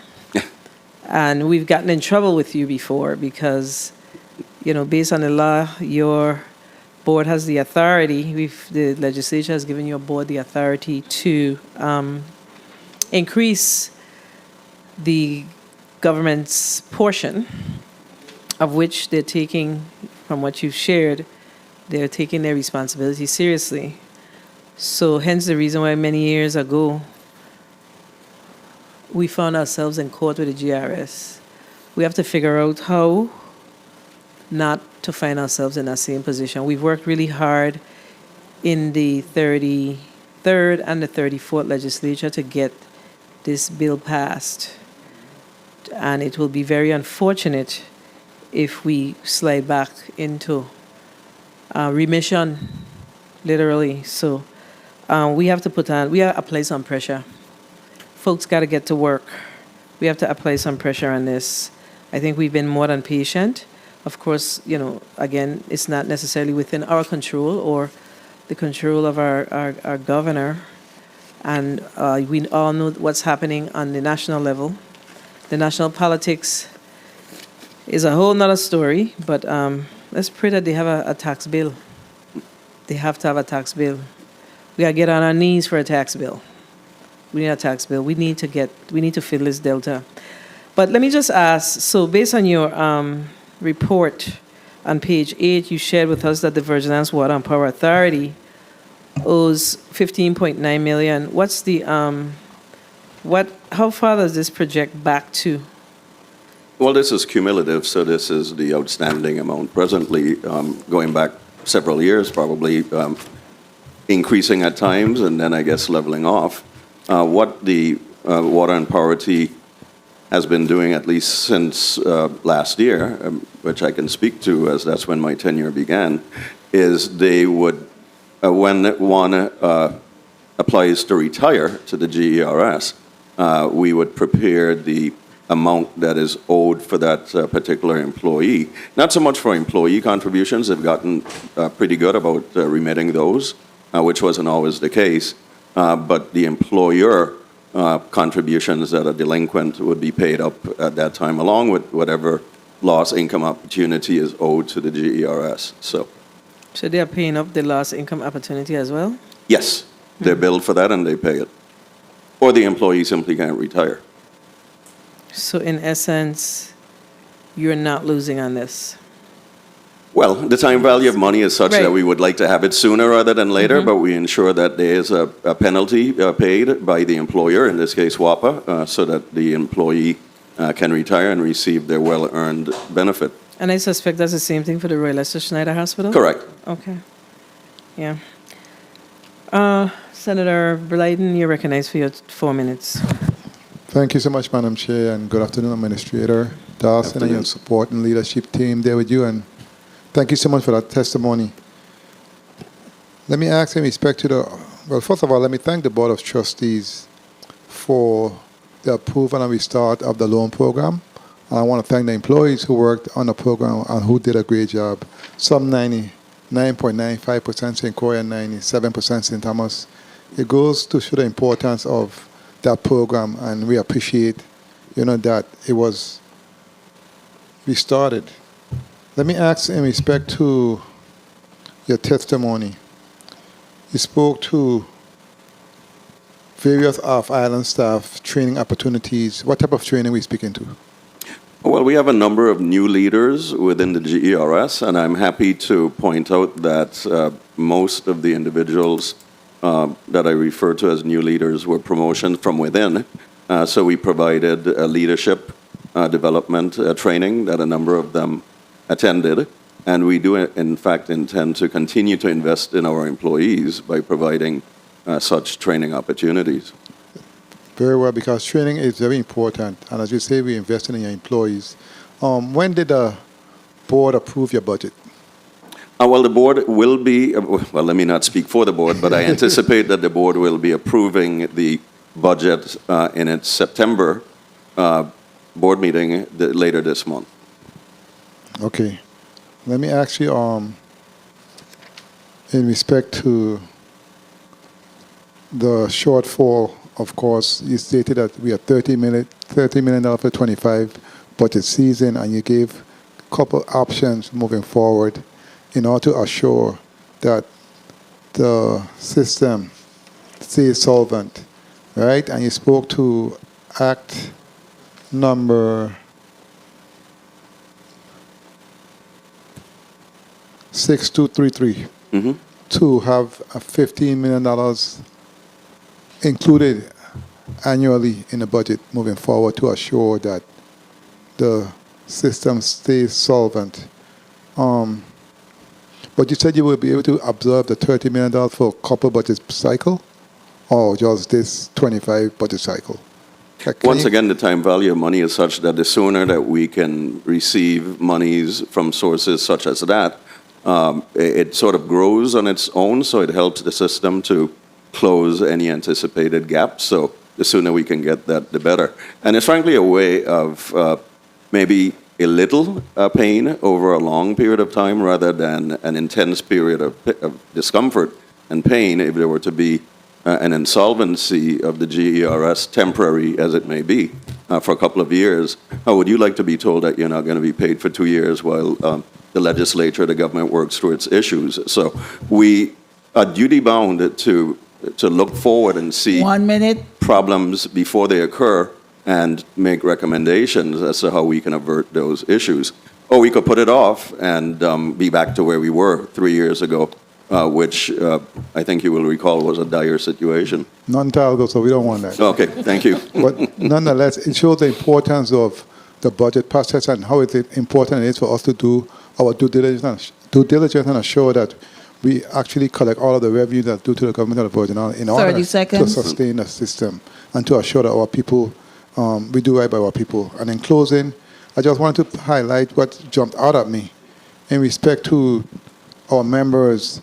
We have 278 retirees within a year and 268 that deceased. You know, it goes to show, number one, the importance of the system to our members. Number two, how fast time goes by and how precious life is. And the system is a lifeline for many of our retirees. And it's on us to assure that the system continues indefinitely and that we assure that we look out for our retirees by any means necessary. And I want to thank you for what you do, and thank you, Madam Chair, so much for the time. Thank you. Thank you, Senator, and thank you for your support. Thank you, Senator Blyden. Senator DeGraff, you're recognized for your 4 minutes. Thank you, Madam Chair. Good afternoon, colleagues. Good afternoon, testifiers, all of you listening and present. So you mentioned about first the employees and the union contracts. Yes, sir. Let's hear that first. Are everybody's up to par and any retro owed to them? No, sir. Yes, sir, and no, sir. Okay. Yes, everybody's up to date, and no, nobody's owed. Okay, so no complaints. Employees first. And since you have this great staff with you, I guess that's why. But I have a question in regards to the testimony. And it said, due to the positive net cash flow and positive investment performance, the market value of assets increased from $400 million on September 30, 2022 to $455 million on September 30, 2023. So in 1 year, it increased $55 million. Correct. That's the, when you say the market value of assets, what actually is that? I don't remember. Well, that is, as the name suggests, the value of the assets as valued in the money markets. GERS assets? Yes. Okay. Correct. Okay, so then it goes on to, thus far, in fiscal year 2024, the market value of assets has increased by another $69 million from $455 million on September 30, 2023 to $524 million on July 31st, 2024. We are now in September. Has it gone to, what is it currently? Well, we don't have our September numbers as yet, but the numbers that we have here are fairly current, so that should give you a good idea as to the positive trajectory that the system assets has been on, and that we hope and intend to continue as long as possible. Right, so it says this represents an increase of 31% in less than 2 years, which I think is great. But again, it doesn't round out to your actual September numbers. So if those numbers show the increase as how the projection has been going, are we talking then as it goes on, while this turnabout in GERS financial position is promising, it could have been even better? To be precise, it could have been at least $34 million better than we received the entire amount of the funding note scheduled for fiscal year 2024. Then could that number 34 million be a stretch? Based on how you're performing. You're performing great, 31% increase in 2 years. But as of, what was it? As of July 31st, 2024. Now we're going toward the end of the fiscal year for 2024. And your projected shortfall is 34 million. Has it increased more? So let's say, is the actual number less than $34 million? So let's be clear, the $34 million that I was referring to is the delta, to use a word that I've heard a lot today, correct, between what we were supposed to receive from the funding note, which was $158 million, right, and what we actually received, which was $124 million. So that is a shortfall that I'm referring to. Overall, we don't have a shortfall. In terms of our performance for the year, we have increased the value, the market value of our assets. I'm just saying that it could have been even more had we had that $34 million also. Right. So in my layperson mind, the increase in the assets wouldn't or cannot 1 be minute. applied toward the delta shortfall? The $34 million is the shortfall. Correct. So since you're showing your assets increase, It increased despite the shortfall in the funding note. so it becomes added to the shortfall. Correct. Okay, that's the difference. Okay, I just and you mentioned, I think it was 2 scenarios. Could you explain those 2 again for me, please? In Well, closing. one scenario 30 seconds. that I discussed was the legislature funding the $15 million annual administrative expenses of the GERS, and that goes directly to benefit the system because those $15 million, instead of coming from our investment holdings, we leave that in our investment holdings and we supplant it with the appropriation from the legislature, so that goes to increase the portfolio even further. And then the other option, well, not option because, Time. If I may finish. Yeah. The other eventuality that the board has indicated is that come January 1st, we will be billing the government and autonomous agencies an additional 3 percentage points, going from 23.5% of employee salaries to 26.5%. So that will provide further funding. What would that net? 23 to 26? I think it's about $13 million. 13. Okay, so if we come up with 15 million, that administrative expenses basically what does your operations, covers your Correct. operations. All these wonderful people that I have here and their staffs are funded from the operating budget. And how, like you said that, in closing, Madam Chair, it seemed like when you talk about them getting wage increases, 15 million has been the operation of GRS, but before you came. Correct. So how are we able to get them wage increases We squeeze blood from stone at the GERS. We're very efficient. You're a magician, okay. Okay, because I know that has been the operating expense. Okay. Thank you for the time, Madam Chair.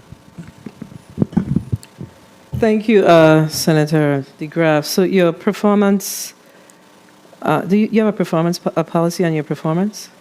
Like your interests, your annual... Well, we have an investment policy. Investment policy, right, yes. Correct. And that's what, was it like 6, 7, or 7%? Well, it's based on asset class. I have Mr. Yeah. Oh, there he is. Mr. Henderson, who could elaborate on the investment policy. Yes, Senator Glenville Henderson, investment analyst. Currently, based on our current policy targets, we're expecting a return of 7.7%. Okay, 7.7, and you have exceeded that by... Significantly. 6%, 7, 8%, correct? Correct. And you... How long do you think that's going to last? I mean, Well, it's a rhetorical type question, honestly, because it all depends on the, how robust the market is at the time. Absolutely, Senator. So I always caution that even though we've had a good last couple of years, that there's a reason that trees do not grow towards the sky or reach the sky, right? There's a natural limit. So market fluctuations will dictate that at some point the types of returns that we're receiving in the market are going to temper, and we'll be back down to earth in terms of our investment return. That's why, to an extent, the limited loan program was a good investment because it's a guaranteed 8%. So that in the mix has helped our return. So are you counting your additional performance, the percentage points over your policy? Are you counting that towards the value of the portfolio? Absolutely. Okay. It helps to determine the value of the portfolio. Okay. And as importantly, our actuaries look at that, and they're not fooled by short-term performance. Okay, that's why I asked. Right. Yes. So they know that we're not going to be getting the types of returns that we're getting indefinitely. So they don't do calculations based on 5 years. They do it on longer projections. All right.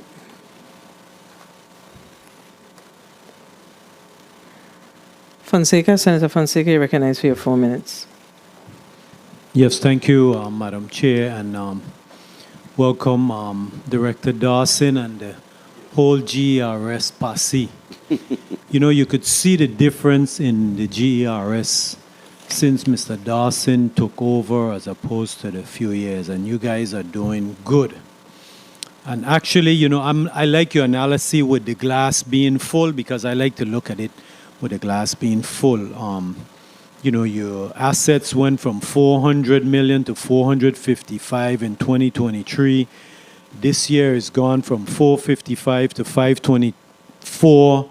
That's a difference of 124 million increase. Congratulations. That's awesome. So I wanted to go to the tier 1 employees because I know based on the actuary studies, you were losing money on the tier 1s. I think the tier 1s was 11% was coming out of the check, and the tier 2s is what is now the tier 2s? 11.5. 11. Shoran Sasso, good day, Chief Benefits Officer, 11.5. Okay, so you see, you know, ladies and gentlemen, I want to make this clear, right? Part of the problem with the GERS was the tier 1 employees, and so when the tier 1 employees, you know, we're talking about actuarial studies, so that's lifespan life expectancy, etc. When the tier 1 employees expires, GERS based on the rates from the tier 2 is going to do much better, and that's why you're projecting here by 2048 you're going to be fully funded, and we actually now can reverse the law where you're not going to need the government subsidies anymore. That's what you're saying, right? I don't know that I said that. Well, I mean, as far as the normal contributions from the government and the contributions from the employees, that's all you're going to need. You're not going to need any special bond vehicle financing. Oh, no, Senator. This is on top of the bond financing. Remember, it is a $3.5 billion hole that the GERS is in. So while we're doing better, even at $520 million, we are only 11% funded. Mm-hmm. But by the year 2048, you'll be fully funded, right? We're saying if we were to receive everything that we're supposed to receive, the funding note, the administrative expenses as we've requested, as well as the increase in the annual contribution from the employers to 26.5%, that we would then have a fighting chance of being solvent by that time. Okay. Which is a different discussion than you were having 2 or 3 years ago, which was, will they be able to survive another year or two? Okay. And so that projection is based on the cover over being $10.50 or $13.25? $13.25, Senator. $13.25. Okay, but still, congratulations. You know, your total assets have increased $124 million in the last 2 years. Quickly now, I want to go to WICO. 1 minute. Are there any accounts payables outstanding from WICO in GRS books? I would say yes. There are matters that are pending that need to be tidied up between WICO and Havenside, but we're not here to bash fellow government. No, I know. But we're working behind the scenes to ensure that everything is resolved. So what is the total accounts receivable balance? That is not a figure that we are prepared to give at this time, Senator. You see, you come into me to ask for $14 million, but you don't want to tell me how much money is owed to you. It's not that I don't want to, it's that I cannot tell you because that is a matter that the subject of discussion. So 30 seconds. So through the chair, can you provide that, your accounts receivables and your accounts payable balance? We could give you what we consider to be an estimate, but it's not going to be an earth-shattering amount. Okay. And do you have any large parcels of lands, large tracts of land that are undeveloped? Yes, Senator, and I'm happy that you asked that. So we know that we cannot just count on great market returns. We know that we cannot just come and ask you for money. We have to do everything that we can to maximize our own earning potential. We've started doing that in a very active way with the Havenside Mall, which is a 14-acre property, as you know, that we own. We're developing it. Time. May I? Extensively at this time with a partner in the hotel that's being developed. But we also have 130 acres on St. Thomas and 170 acres in St. Croix. I consider that to be the next chapter of my tenure. You can continue. At the GERS. Sorry, I lost my train of thought. Because, I'm essentially this month marks a year that I was confirmed. And in the first year, we've had a number of significant accomplishments, not the least of which is the loans program. And I would consider that chapter 1. Chapter 2 now turns my attention and the attention of my senior team, along with the applicable members of the board and the board as a whole, with the development of these non-performing assets, because they are non-performing assets. They don't generate us a dime. And we have got to do something about that. So chapter 2, stay tuned. Yeah, Madam Chair, can I finish my question? Okay, and so I wanted to mention the point that you recently brought up, because even though Mr. Henderson mentioned you got the 7.7% return, market fluctuates, like you said, about the tree, don't grow to the sky. But the personal loans, which again is a major, major boost, I congratulate you, you guaranteed 8% return. So that's good. And I want to also ask you, that hotel that going up there in Waiko. It's not Waiko, it's Havenside. I mean, Havenside, I'm sorry. Waiko Dock. It has nothing to do with Waiko Docks. The location, everybody know Waiko, no, I think they'll know Havenside and they'll know it even better shortly. Yeah, but it's going up real fast. So that type of construction, what is a panel type construction, they importing the panel, because you look at it, it's going up. Yeah. It's doing fine. Senator, I think, is a model of construction to come in the Virgin Islands where things actually get done. And it is a panel type construction. When you say prefab, I don't think that trailer. Right. I'm talking about panels that reinforced concrete, right? Absolutely, that are laid in place, and that enables quick construction. And as you know, labor is a big part of the cost of construction. So if you can minimize the construction time, you minimize the cost of the project. And I think the government itself could learn from that model. Yes, thank you. Thank you, and keep up the good work, Chairman Dawson. Madam Chair, thanks. Not Chairman, you're promoting me now. Director Dawson, yes. CEO Thank Dawson. Yes. Thank you, Madam Chair, for the time. Thank you, Senator Fonseca. So based on your testimony, you shared with us that currently you've had to withdraw $125 million.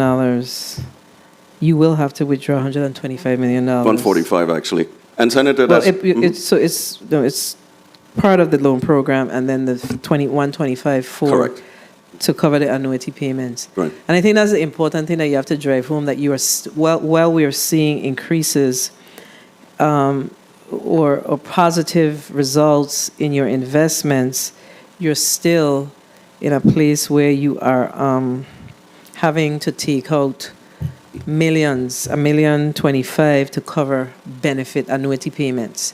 Correct. And that number is the number that we have to work very hard to significantly reduce. Correct. Or to eliminate, if you will. Right. We will always work to improve or to sustain the types of returns that we're getting. So we do not sit on idle cash, right? We do not put it in a cash account and just write checks against it. We invest so that we could get the types of returns that we're getting. So you will always see withdrawals because we're going to put it in an investment account and withdraw it at the appropriate time so that we get as much in earnings as we can. Okay, so let me change the question then. What is the annual what is the annual obligation?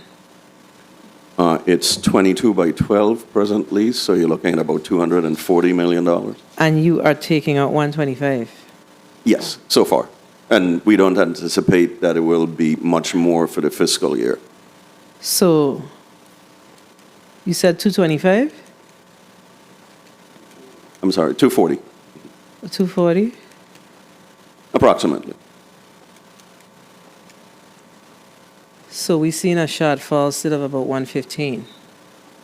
Certainly. But what we look at is the net for the entire fiscal year, and Right. we should be ahead for the fiscal year in terms of This fiscal year, this fiscal year, right? because of your performance. Correct.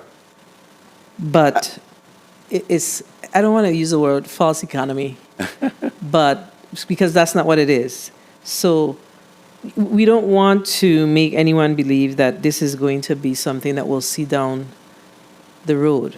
We have to plan to ensure that it remains that way down the road. Which is what I've been driving Right. home, right? That even though it looks So- positive presently, Correct. there are factors that we need to, headwinds that we still need to consider. That's why the glass is not yet full. I have to walk a fine balance because we have various audiences. I've had the pleasure of addressing the retiree group on St. Croix and the Gruff group here in St. Thomas. And you want to impart some hope and optimism, but you also don't want to, and I really had this at the Gruff meeting in St. Thomas where I had to be sure to interject that it's not happy days are here again, right? We have to be very mindful that while things are improving, the glass isn't even quite half full, but it's even drop, it's refilling. But we're not there yet, and there are many slips between the cup and the lip if we're not careful. And this 3%, I mean, this is not the first year y'all have asked for the 3%, but this year y'all are not asking.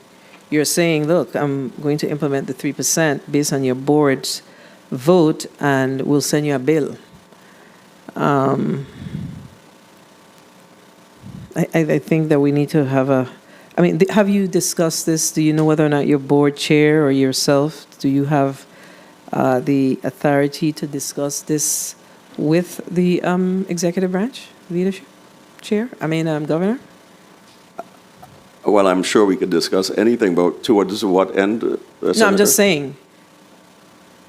A vote was taken for the 3% increase. So that's what it is. I would be misstating if I said, and I'm transparent and honest, that a vote was taken. It is the sense of the board that come January, as it is entitled to do based on the statute. So which one is it? Did the board vote on this, or is this? The board has directed me to ask for this. I've asked for it previously. I'm asking.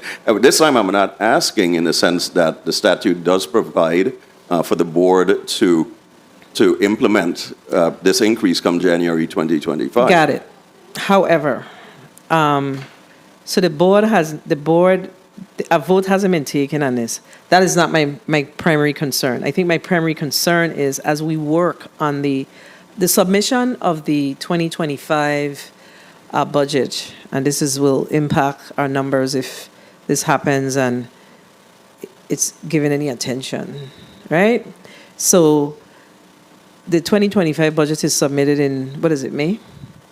I think my question was more so around, was there any previous conversations about the expectation that this 3% will become a reality in FY25, so that at minimum consideration could have been given, or it could have been, we ain't dealing with AIDA, but I'm just saying, has there been any discussion around this 3% with the executive branch as they've submitted their FY 2025 budget to the legislature? And don't get me wrong, the legislature receives the recommendation, and we can, in fact, make a determination as to what we want to see in the budget based on the projected revenues. But I just want to know, because I think as based on the size of our territory, and the universe of our retirees, we should be this should be a more communicative and collaborative approach to. I think we just need to change our approach on this, because this has been a discussion for quite some time, but it has not come to fruition because it's always we're going to do it, and it's like, okay, you see what I'm saying? I do, Senator, and I appreciate the spirit of your commentary, and we are on record, certainly in the last fiscal year report that we provided, as well, of course, as this year, with regards to the importance of the additional 3 percentage point increase. And it is my understanding that the Office of Management and Budget was well aware of the need to include that funding in this year's budget. Now, we have researched, and apparently it seems not to have been included. I don't quite know why, but Well, your I'll tell points you are well why. taken. I can tell you why. In fiscal year 24, we are not seeing the revenues that we saw in 23. And 23 did not see what 22 saw. You see what I'm saying? So we are not seeing a upward trajectory of our revenues. It's my hope, and I'm sure the hope of my colleagues, that as these projects come online in earnest, because we've heard the promise of these projects for quite some time, but at the end of the day, when we look at the bottom line, we are not seeing the revenues being generated, the gross receipts, the income taxes, the corporate taxes from these projects. It has been claimed, and I'm going to leave it right there, that they claim that in FY25, by the end of this calendar year, we should see the large projects coming online. So, hopefully we'll see. But as far as the revenues that we projected, I mean, the legislature projects revenues as well, based on the historical information. We will have to determine, what will be on the downside in order to accommodate this request. You see? Yes, That's ma'am. the issue. And of course, I could see why you would say, well, they knew about it and they didn't include it, because the messaging that we're hearing from the leadership of the territories is, we got money. So then you have every right to say, look, we're going to put this together and send the bill, because if you got money, you got to pay your bills, right? That's how I see it. But we see a difference as we look at the actuals that's coming in to the territory, okay, into the coffers of the territory. Senator Johnson, you're recognized for your 4 minutes.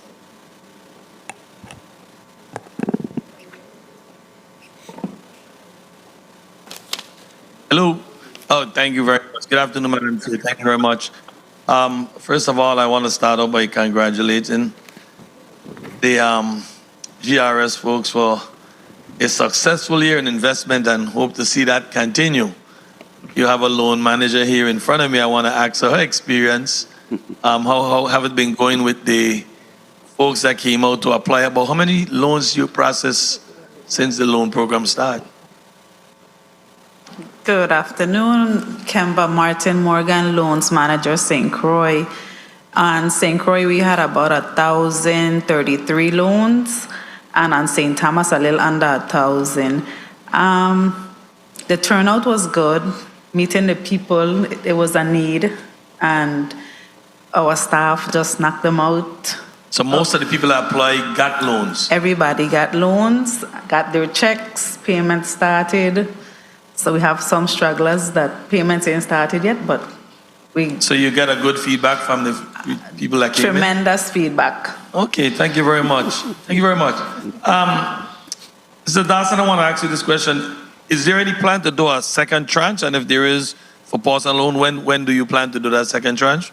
Good afternoon, Senator, and thank you for the question. So that is a board decision, and that decision will be taken up, and it will be based on a number of factors, including where we stand with regards to our receipt of the funding note and our various investment performances. So while we may recommend A or B to the board, it will ultimately be the board's decision as to whether there will be a renewal of the program for the upcoming fiscal year.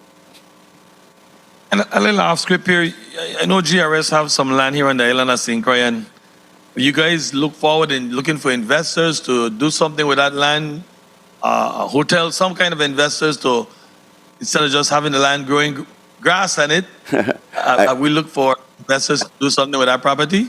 Thank you, Senator. I did have the opportunity to address that a bit earlier by indicating that we will now be turning our attention diligently as to how we could best develop those properties. Some work had been done in the past. We'll probably have to dust off what was put on paper previously, updated, but we definitely want to get some traction, and we're not taking anything off the table in terms of business models as to how we move forward. And then I want to ask this question. When an employee cashes out before they are vested, does the system keep the employer's contribution? If yes, then isn't it good for the system because you're free to invest the employer contribution? Yes, Senator, the system does retain the employer contribution, and I guess to an extent it does help, but it certainly does not wipe out a $3.5 billion unfunded liability. Okay. And I think I heard someone ask this question. If I did, just let me know. Because it's in regards to the to Wang Lui, in reference to the money that was received by GERS for outstanding employees and employer contribution. Have that been resolved? No, as indicated early in my testimony, that matter is still being worked on and the reconciliation is being addressed, if I understood your question correctly. Thank you very much. I didn't have many questions. I just wish you guys the best. I see you started out with a good investment, successful year, and hope that we could continue on that trend. I wish you guys and you and your team the best. And again, congratulations for all the work done with those loans and being able to assist our members here in this territory. Thank you very much. Thank you, Senator. All right. I think the question that I asked you previously, we were on two different pages.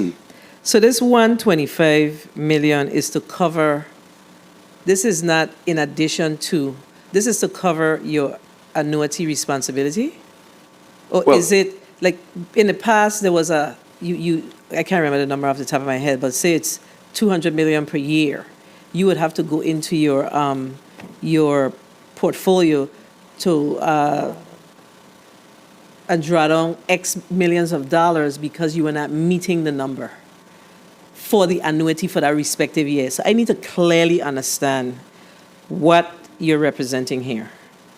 So if because you're I'm having a little gangster vibe sure. here with you. If you're asking if it's pay as you go, that we're waiting every month for the contribution from the employers, the plan sponsors to be able to... No, that's not what I'm asking though. Well, I'll say it again, that we will draw down because we don't get monies. For instance, we get the funding note, $124 million this fiscal year. We do not put it in a checking account against which we write checks for our annuitants on a monthly basis. We put it in investment portfolios so that we can maximize the earnings, keep it there as long as possible until it is required based upon reporting from our CFO, who's online, and our investment analyst, that we need liquidity for this period of time, and we draw down so that we would be liquid just in time, right in time, essentially. So in essence, based on what you're generating annually from the plan sponsor annual payment, from the plan sponsor annual payment, the 3% that you are asking, but not asking, that you discussed with us earlier, are you suggesting, or is it for us to understand that based on what we're collecting, what you're collecting, adding that 3%, it will cover the annuity for that respective year? No, ma'am. Okay.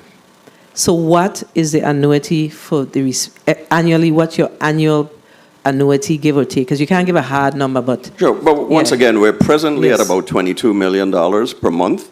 So the math is 12 by 22. To get an estimate, is about $240 million. Yes.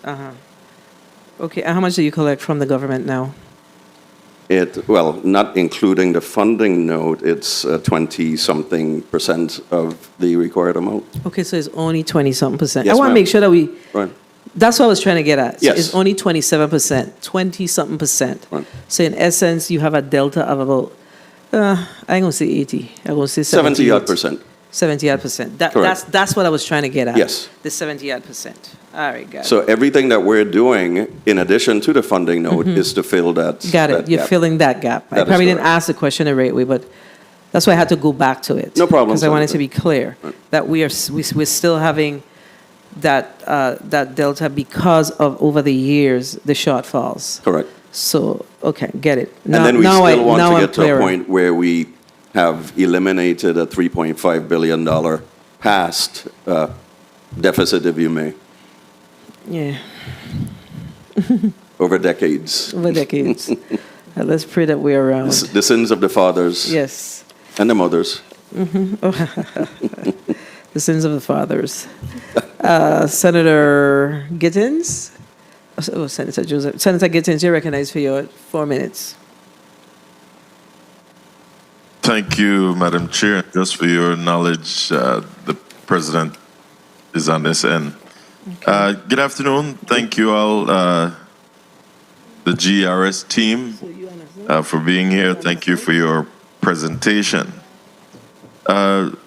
Ms. Kimber Martin Morgan, how are you today? The mic at the testifier's table on St. Croix, please. How are you doing? I'm good. Great. Your title again is? Loans Manager, St. Croix. And who is you have a counterpart on St. Thomas? Yes, Mr. Kareem Grant. He's a Loans Manager, St. Thomas. Okay. So congratulations on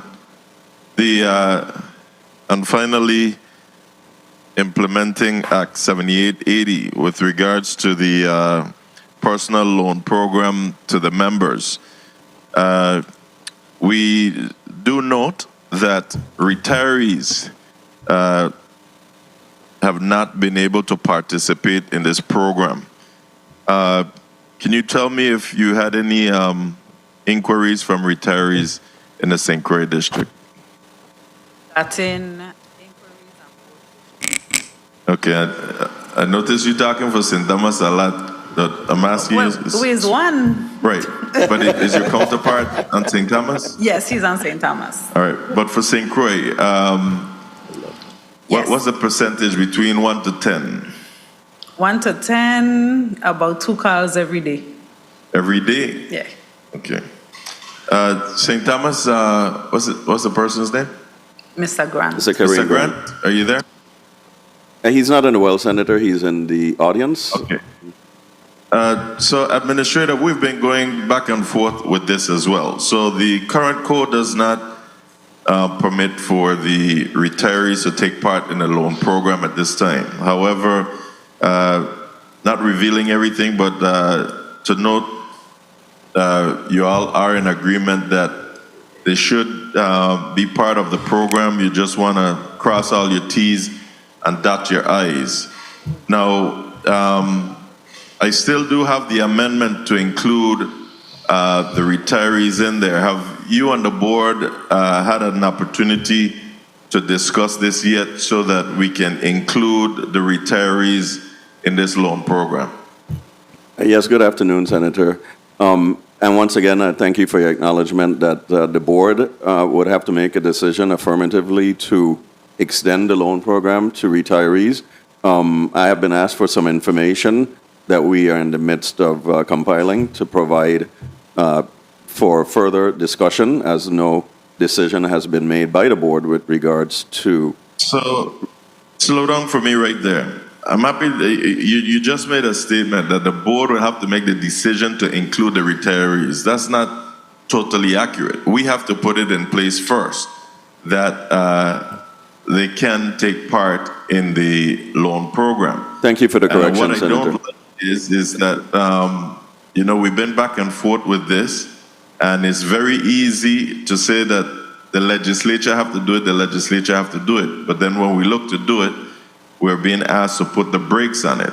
So I'm asking you clearly, because I don't want it to be continually told to the retirees that the legislature ain't put it in. Now, I am of the opinion that we should include the retirees because between you and the board, you all still have to put the requirements in place. We don't determine the requirements and whether or not someone qualifies. But I think that we should put it in place to include the retirees at whatever point in time that the board sees that it is a good time to open this loan program to them and have all the qualifications in place, then 30 the board will do seconds. that. But what if we go ahead and include the language that retirees can participate in the loan program? That was a question, Senator? Can you, there was a bit of crosstalk. What's your position on that? Oh, well, Senator, I'm a technician. I'm not the policymaker. The policymaker is the board, and we will be governed by the legislature and the board's decision. Thank you so much. You're welcome. I have the amendment here that will include the retirees in the loan program. And of course, again, on the flip side of that, it is for your institution to put the qualifications in place. But currently, the law speaks to members, and we'll just introduce the amendment to include the retirees. Thank you, Madam Chair. Thank you, Senator Gittins. Would you like to respond, Mr. Dawson? I thought that I did to Senator Gittins' question. No, based on his comment, how does that impact your, what is it, how much you draw down this year? 20 million to cover Correct. the loans? So it will expand do you stop after you've issued a certain amount of loans? How does it work? How will it impact the program? We do not exceed whatever ceiling is set by the board, I guess in conjunction with whatever ceiling is set by the legislature. So we would always operate within whatever policy guidance we're given. Okay, so as far as the loan program is concerned, the senator is recommending, or he's proposing, he's the author of proposing an increase, including retirees, and there are some retirees that have reached out to us. Do you see this being beneficial to the GRS for all retirees, or is it a cap on the age?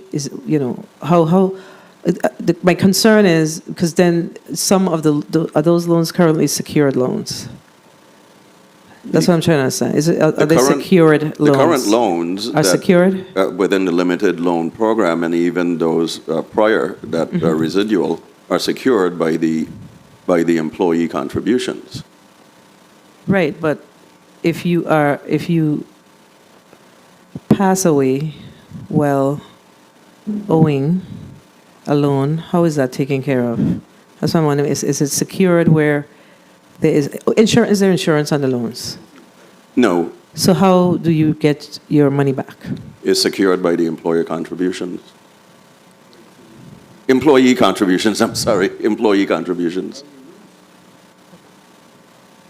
I'm not following that. Because once you're no longer... We don't have a retiree program presently, Senator, so those types of issues would have to be considered once we receive a document or documents to actually review. As of now, there's just been talk. We haven't received any documented guidance for us to give our policy. Oh, okay, I see what you're saying. Our input on. So we haven't provided any. Right any now, input. it's basically around active employees. That is correct, Senator. Okay. No. Yes. Yes. It's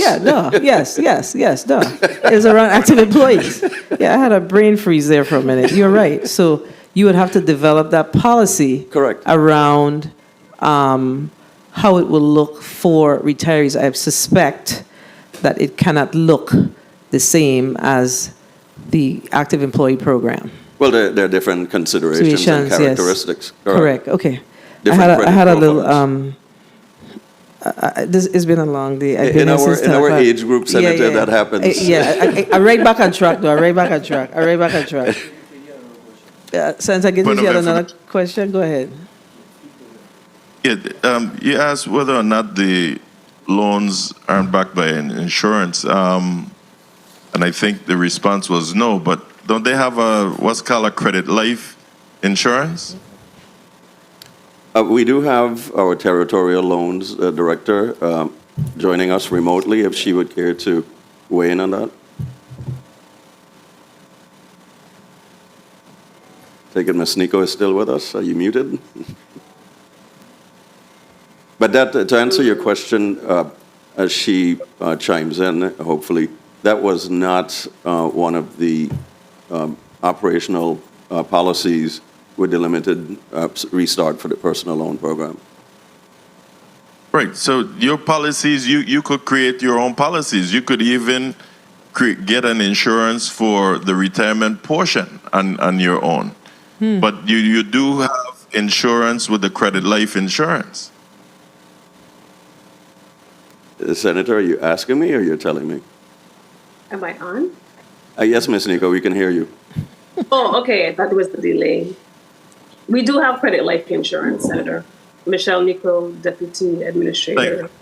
Thank you, because your administrator making me feel like I know what I'm talking about. And this is what I'm asking, if we don't have that credit life insurance.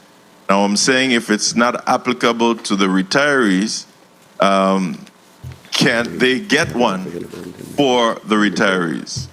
If that's the case, that is not applicable to them. So let's clarify, Senator. We have credit life available, but it is not mandatory for the active employee loans.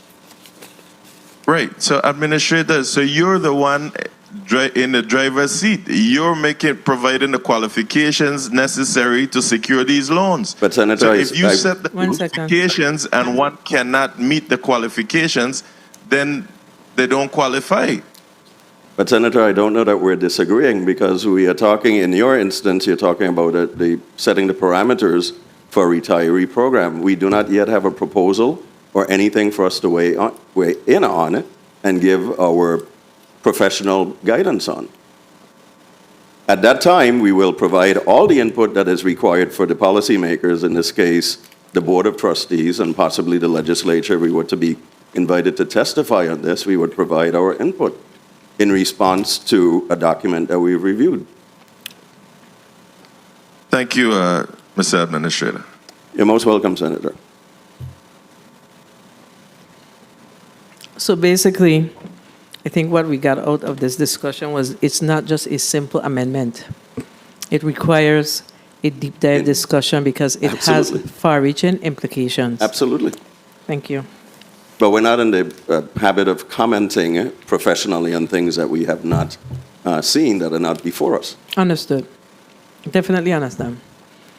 Senator Francis Heiliger, you're recognized for your 4 minutes. Good afternoon once again to my colleagues, to the people of the territory. As I was here listening to the discussion in regards to this employer contribution of 23.5 to 26.5, I fully understand what you want to do, but I guess from history, I'm a little paranoid.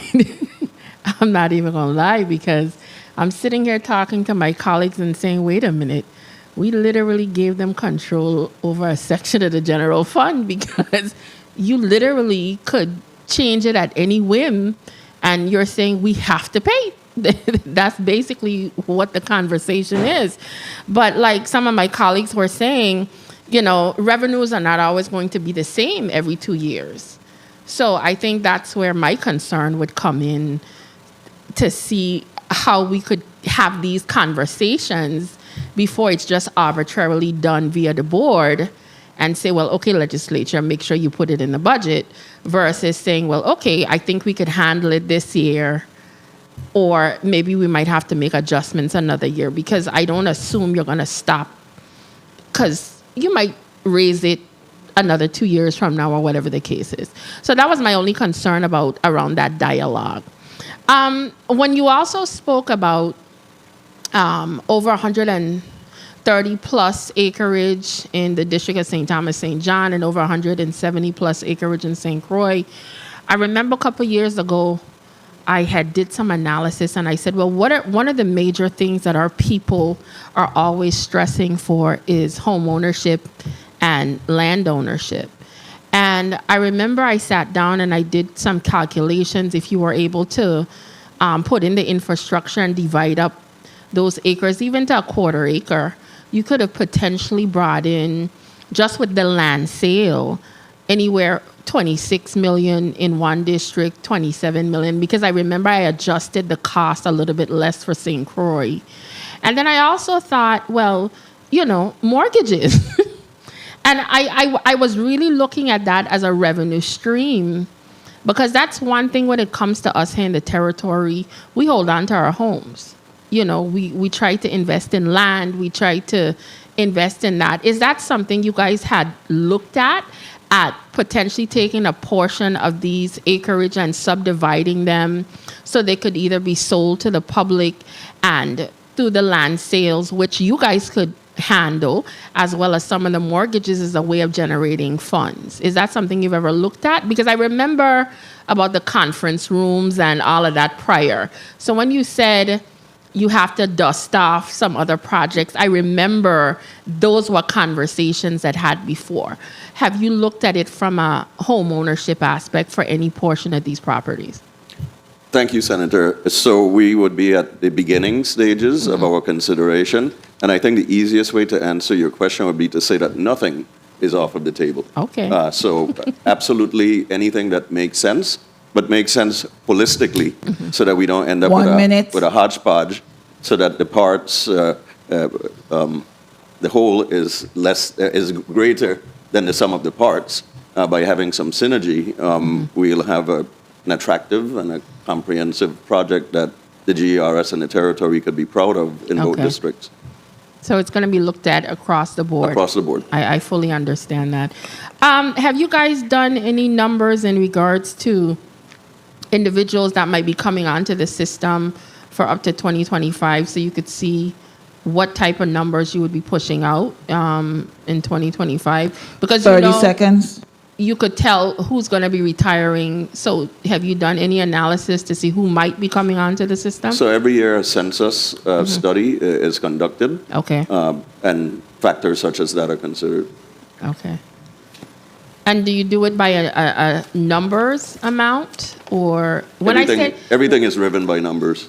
When I say numbers, I'm not only talking about people, but dollars and cents as well. Yes, so ma'am. you do all of that. Is that something that you readily put out to the public that you can share with us, so we could also look at the potential projections as to what might be potentially facing the GRS system? Senator, we'd be happy to share with you the actuarial study that's conducted annually. That's not an issue. I appreciate that. I also... Time. I seem to be out of time. Are we having a second round or just one? No, you can wrap up. Thank you. As it relates to the loan program, I know a lot of people have been very happy that it came back online, and we were just discussing about potentially extending it to our retirees. But did the cap that you guys put on it, is all of that expired? And how many people applied to that loan program were able to actually get approved versus how many were not successful? So, Ms. Martin Morgan and St. Croix earlier indicated that everybody that applied got it. I think that may be a bit overstated, but almost everybody that applied got it, because you had to meet the requirements, right? Okay. You had to be employed for a certain period of time, what have you. We even had folks who applied that weren't even working for the government. Oh, wow. So, we had odd cases like that. They just heard that GRS has loans. So it would be untruthful to say that everybody that applied got it. But if you qualified, you got it. Okay, Right. That's good to know, because it was a long time coming. I know my time is up, so I do appreciate the additional time, and I will continue to follow the works of GRS, because your entity is very important to the well-being and the livelihood of this territory. I think a lot of people don't recognize that what you contribute to the gross domestic product is very huge. Thank you, Senator. And if something were to happen to GRS, it will not be a good thing. So I, as a senator, will continue to follow and do what we have to do to make sure you guys stay solvent. Thank you, Madam Truly Chair, for the appreciate it. time. Thank you, Senator. Senator Fonseca, you're recognized for your point of information. Recognize the Chair. Senator's mic. Thank you. Thank you, Madam Chair. Real quick, just for clarification, with the active employees, say the active employee's been working for 30 years and they took out a loan, they haven't retired yet, they took out a loan for the $10,000. How is that satisfied, that $10,000? They have more paid in. How do you satisfy that loan? And satisfied at which point? In other words, you're working for the government for 30 years. Say you paid in $20,000. You took a loan out for $10,000. The person passes. How is that solved? How do you? What's the resolution of that? Their contributions, which are Yes. pledged to secure the loan. Okay, so they put in 20,000. They borrowed 10. You take out 10 and it's closed out. What happens to the other 10? The beneficiaries would receive that. Oh, so the beneficiaries get a check Yes. for the difference. Oh, okay. Thank you. Thank you. And now, had they opted for credit life insurance, because once again, it's not mandatory, but it's optional and it's available, then the credit life insurance would likely resolve the loan balance. Okay, Yeah, thanks yeah. for that clarification. Thank you for that. Senator Lee Francis Jr., you're recognized for your 4 minutes. Thank you very much, Madam Chair, and good afternoon to everyone. Thank you, Administrator Dawson Jr., for your testimony, and good afternoon to your team as well. It is certainly a breath of fresh air to hear of the solvency, albeit still continue to be challenged, but to hear of the solvency of GRS. And it's good news, and I want you to continue to be optimistic and look at the glass as being half full. Give me reason, Senator. Give me reason. Half full. We're here in full support, and we'll do what we have to do to continue to do our part. But it's definitely half full. We're optimistic here. So I want to say that certainly when you hear the fact that almost 2,000 clients went through the loan program in such a short span of time, is that Houston, we have a problem here in this territory. And while, yes, GRS have certainly stepped up and addressed that particular issue, it's unfortunate that our banks continue to be challenged by supporting this community despite the government monies being in our two local banks here, that they're not offering the personal loans at the pace that we believe that they should be offering. A quick turnaround of 2,000, again, is really indicative of the challenges. And we have to really take a better look at what's happening there. So you spoke about the 3%, which you have spoken about before. Did you give us a dollar value to what that 3% should look like? Approximately $13 million. 13? Yes, sir. 13? That's 13, you said, correct? Yes, Senator. Okay. And that's on an annual basis. Any splitting of that, is it a current requirement of the 13 million in one shot, or we could work our way up to it? Or, again, I'm trying to have a conversation here and being able to at least backfill some of this. But your need right now is for the entire $13 million. Is that your testimony, your representation? And more. But based on the statute, there are incremental increases of 3% every 5 years. Right. Yeah. Okay. And also, you spoke about the fact that you're drawing down about between 125 and 140 million dollars. Can you tell me how much of that is going towards annuity payment? Do you still have a delta in terms of ensuring that there's that the annuities are balanced? So if you stop to consider that at $22 million a month is about $240 million a year, and the administrative expenses is only $15 million versus $240 million, our drawdowns are essentially to pay annuity benefits. The entire 125 you're saying is. Well, I to pay mean, a annuities. small portion may be for administrative expenses, but 15 divided by 255 would give you the percentage, right? So just quickly. 1 minute. Is about 5-6%. Okay. What's the current return on our investments at this time? Low point and high point. So right now we're doing very well. As indicated in my testimony earlier, we're at, I think, about 18-19% for the fiscal year so far. Okay. And what have been the low point during this fiscal year? Has it been During this fiscal consistent year? Good question. It does fluctuate monthly. Maybe Mr. Henderson. 30 seconds.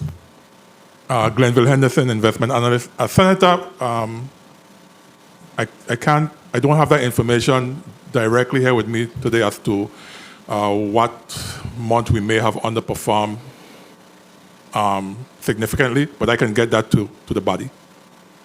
Okay, we'll appreciate it just so that we could have the full story and take a look at that. Let me qualify his word underperformed. Underperformed, I don't know that we have underperformed in terms of returning the target of 7-point-something%. But may have underperformed in terms of their months, clearly, that we're not earning the average of 19% or so that we have earned this year. So you're going to have some great months and then you're going to have some mediocre months. But by large, on average, we've had great fiscal year and great year to date. Okay, and my final question, and I ran out. I had to leave and come back on the St. Croix side without saying hello to my favorite Miss Sasso, so I apologize for that. But in terms of the average processing of annuity or retirement documents at this time, where are we with that? Have we been able to levelize, and once you have all of the information that you need from personnel and the various agencies, what is the average time that an employee, a retired employee, could see their annuities? I want Shoran Sasso, Chief Benefits Officer. I want to say between average 90 days. We've been doing much better. Unfortunately, for 2024, we still have 128 individuals who have not been paid. We're up to presently working on the September 30th payroll because we try to get the payroll completed within 2 weeks of the due date so that there are no issues and challenges. And I guess that's why we've always been successful in paying out the benefits timely. But one of the main reasons this year is, again, the employer contributions coming in a little late. We're presently working on July retirees. So I want to say, yes, we're doing much better with that, but everything can be improved. And Administrator Dawson, there were some reports some time back that there was some glitch in the software or the computer system that presented some challenges in terms of being able to reconcile some of the information in respect to, calculation of the annuities. Have we been able to remedy that situation? Senator, I cannot speak to that, as that must have been before my tenure because I have no recollection of such. I do recall in my prior career there was an issue that the GERS had, and I was able to help them to expedite payments at a certain financial institution. But I'm not aware of any such glitch in my tenure. Yeah, is your IT person there? He may have. I mean, it was something to have done with the processing or their ability to modify the way the data was captured. I don't know if I don't have the exact details in front of me right now, but if he could remember the challenges that was experienced by that. Good afternoon, Senator. I'm Terrence Thomas, Chief Information Technology Officer. I am not clear on your inquiry. Okay. If you could provide more specifics, that would be helpful. It's not a big issue. I just wanted to make sure that we had been able to to address that particular situation. No problem. Senator, again, thank you very much. If I may, Yes. Senator Angel Dawson, Administrator, your question, however, does provide me with an opportunity to re-emphasize the fact that we are presently undergoing a major, proactive upgrade to our benefits administration system to head off any possible problems, even though problems could always happen, but we're being very proactive with keeping our technology up to date at significant cost. Very well. Again, thank you for your testimony, and I look forward to our continued engagement. Thank you very much, Madam Chair, for the time and opportunity. Thank you. Just going back to the previous speaker, I too recall that at some point there was an issue with the company that does the actual processing of the checks. I recall that. Yeah. There's an issue a couple of years ago.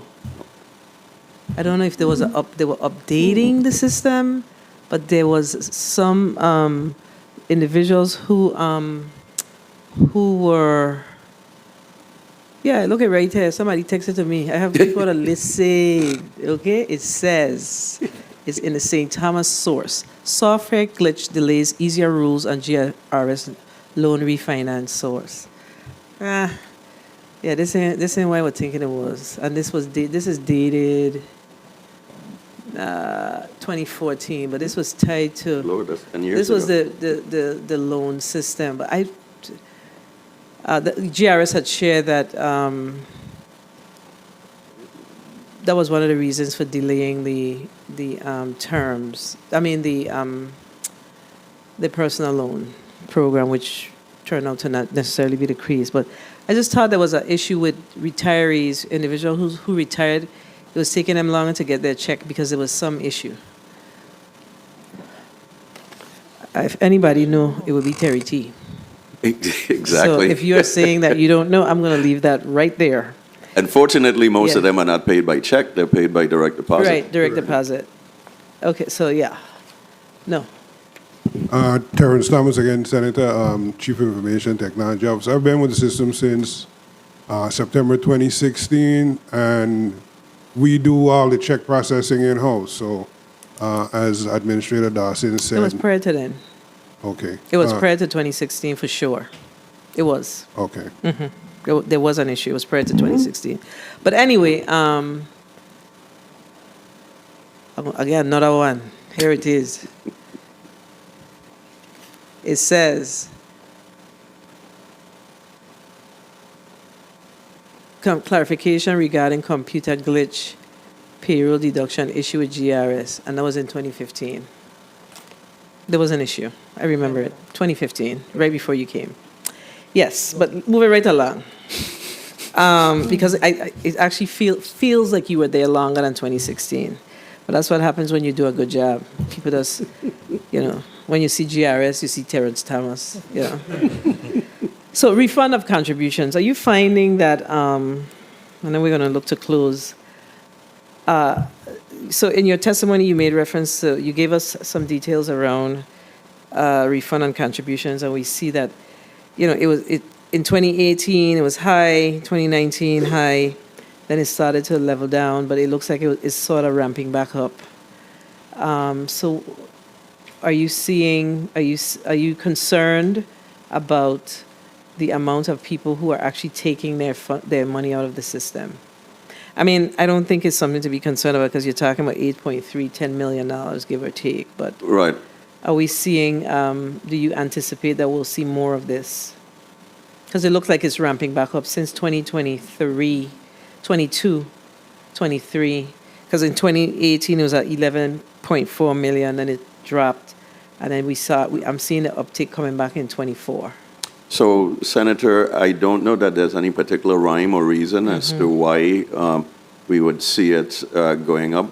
Folks are entitled, if they're not vested and they leave government service, to receive their refund. I think maybe it could go to a broader discussion as to what's happening territorially that has, for instance, led to a decrease in our population from well over 100,000 to if the latest census is to be believed, 80-something thousand persons. So that means that people are leaving. I think it's more of a concern to the government in terms of retaining valuable human resources. So that is probably something that needs to be looked at a bit more universally. I can't agree with you more. I have to agree with you. All right. And are you finding, I know we've had this discussion previously offline, but are you seeing individuals actually retiring, taking their money out, and coming back, coming out of retirement once they've already received their money? Right. So, Senator, of course, there are rules regarding your return to service, and we did look at the statistics and found that while there may be some gaming of the system, it's relatively minor. It was not a significant number at all.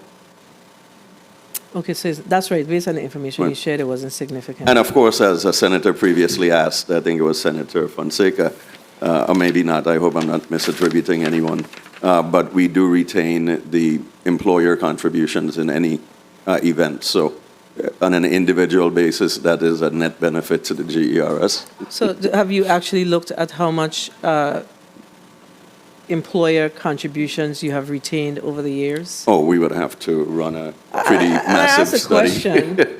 I asked a question because, I don't know where you're crediting that to once you no longer have to pay out that employee. The $3.5 billion unfunded liability.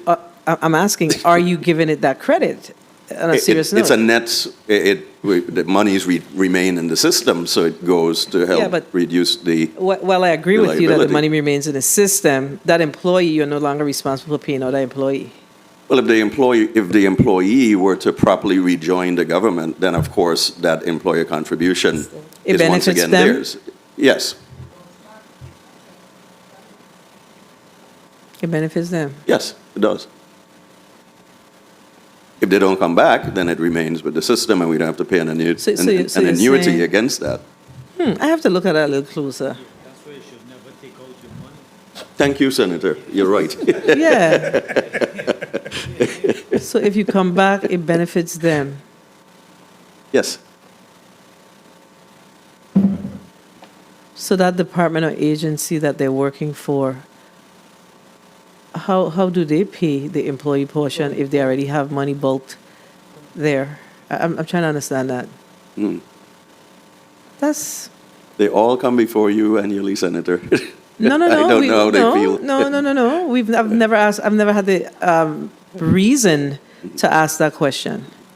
So what is it that they're paying you? They're not paying the employer's portion? I don't think that that's the case. No. They pay the employer portion. Yeah. So we'll discuss that offline. Something about that though. That math is not matting. No.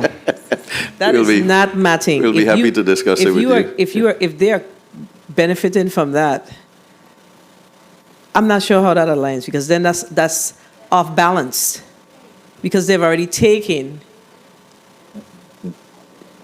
They've taken their contribution, not the government's contribution. Right, agreed. They're taking their contribution, but you're saying that again, credit for the government's contribution that's tied to their name. I think that's what I understand. Yes, because I think it's part of a implicit contract that you have as an employee with your employer, that you accrue certain benefits, and that would be one of them. But if you take out your money, then the contract done. Are you saying that if I want a benefit, I have to pay back in the money? Yes, you do. If you took so now I understand. If you took your contribution and you come back, you have to pay your contribution, but the employer's contribution remains there. In the event that you come back, it's still credited to your service. But you were not clear on that. You were not. Well, I'm happy that we're clear now. Okay, good. So now I'm clear that you will have to bring back your contribution. Bring back the money. Bring back the contribution. Right. Okay, so that makes perfect sense. Yeah, that absolutely and makes pay sense. the lost investment opportunity that you accrued for the period of time that your money was out of the system. No, I get it. It makes perfect sense. All right, colleagues, I think we've exhausted our discussion with the government employees retirement system. And I'm going to allow, there's just so much to talk about. We have not really sat with you in a, usually we would have a little closed setting discussion with you about, what things look like, what we have to look forward to. Frankly, if we didn't have this meeting today, I wasn't aware that there was a move afoot for 3%. I was not aware. So I don't know if my other colleagues were aware. I was not aware. So I'm very happy that we decided to have this discussion today. So what we're going to do is allow you a 30-second close. And I did start this and I lost my train of thought that usually we would have a, offline discussion with you about, what the challenges are, what we have to look forward to, and how can we help you to move the needle on the system. Well, that's appreciated, Senator. Okay. And we would be happy to accept that invitation at any time that you see fit. You need to extend. invite us. Okay. Yeah, that's how it works. Oh, okay. Yeah, you invite us. You say, hey, we want to talk to you. You the one need the money or no? Duly noted, Senator. So thank you for the opportunity to be here with you and the committee today. I hope that has been insightful for the senators of this committee, all senators as well as members of the community, and certainly our retirees. This is a very special year for the GERS. We are in fact celebrating our 65th anniversary, and we intend to do it in grand style and to let all of those involved be sure about what we're doing and receive invitations so that we can celebrate together and look forward to a brighter future. I think it was Senator Francis in our exchange regarding the glass being half full or half empty that we've continued the theme this year, and we feel that the glass continues to, even if it's drop by drop, to be filled. So we look forward to the day that we can say that it's completely full. All right.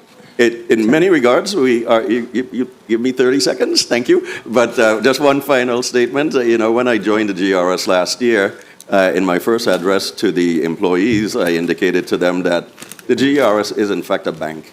It's a people's bank. And I think that we have proven that with our loan program and with some of the other programs that we're about to undertake. So on behalf of the People's Bank, we thank you for your support and we look forward to your continued support. And thanks to my incredible staff that is here, as well as back on the ranch, as they say. Thank you so much. Well, thank you, and thank you for your responses today, and special thank you to your team for always being on point. So thank you, we appreciate that. All right, let me take this opportunity to say that we did not intend for this day to go as long as it did, but the work of the committee around the revenues was important, so we had to ask the questions so we could clear up some of the challenges that we saw with the projections. So we have some work to do. We're going to start that work tomorrow with our post-audit team, and we will be reaching out to the government's financial team so we could have a little more deeper dive discussion around the revenue projections that they made compared to what we are projecting. So I just wanted to make sure that I put that on the record, that this is hard work and real work that we do in order to come up with the projections to ensure a balanced budget for the territory, and in this case, for fiscal year 2025. I want to take this opportunity to thank the central staff, particularly the, well, I'm not going to get into the particulars because then you're getting in trouble. Just everybody that provided support to the work today, and definitely to my staff and to my colleagues who asked the probing questions here today, and those who actually stayed here in the paint with me as we wrapped up our discussion with the closeout and of the FY25, as well as the government employee retirement system. So without further ado, the Committee on Budget, Appropriations, and Finance meeting of September 3rd is hereby adjourned.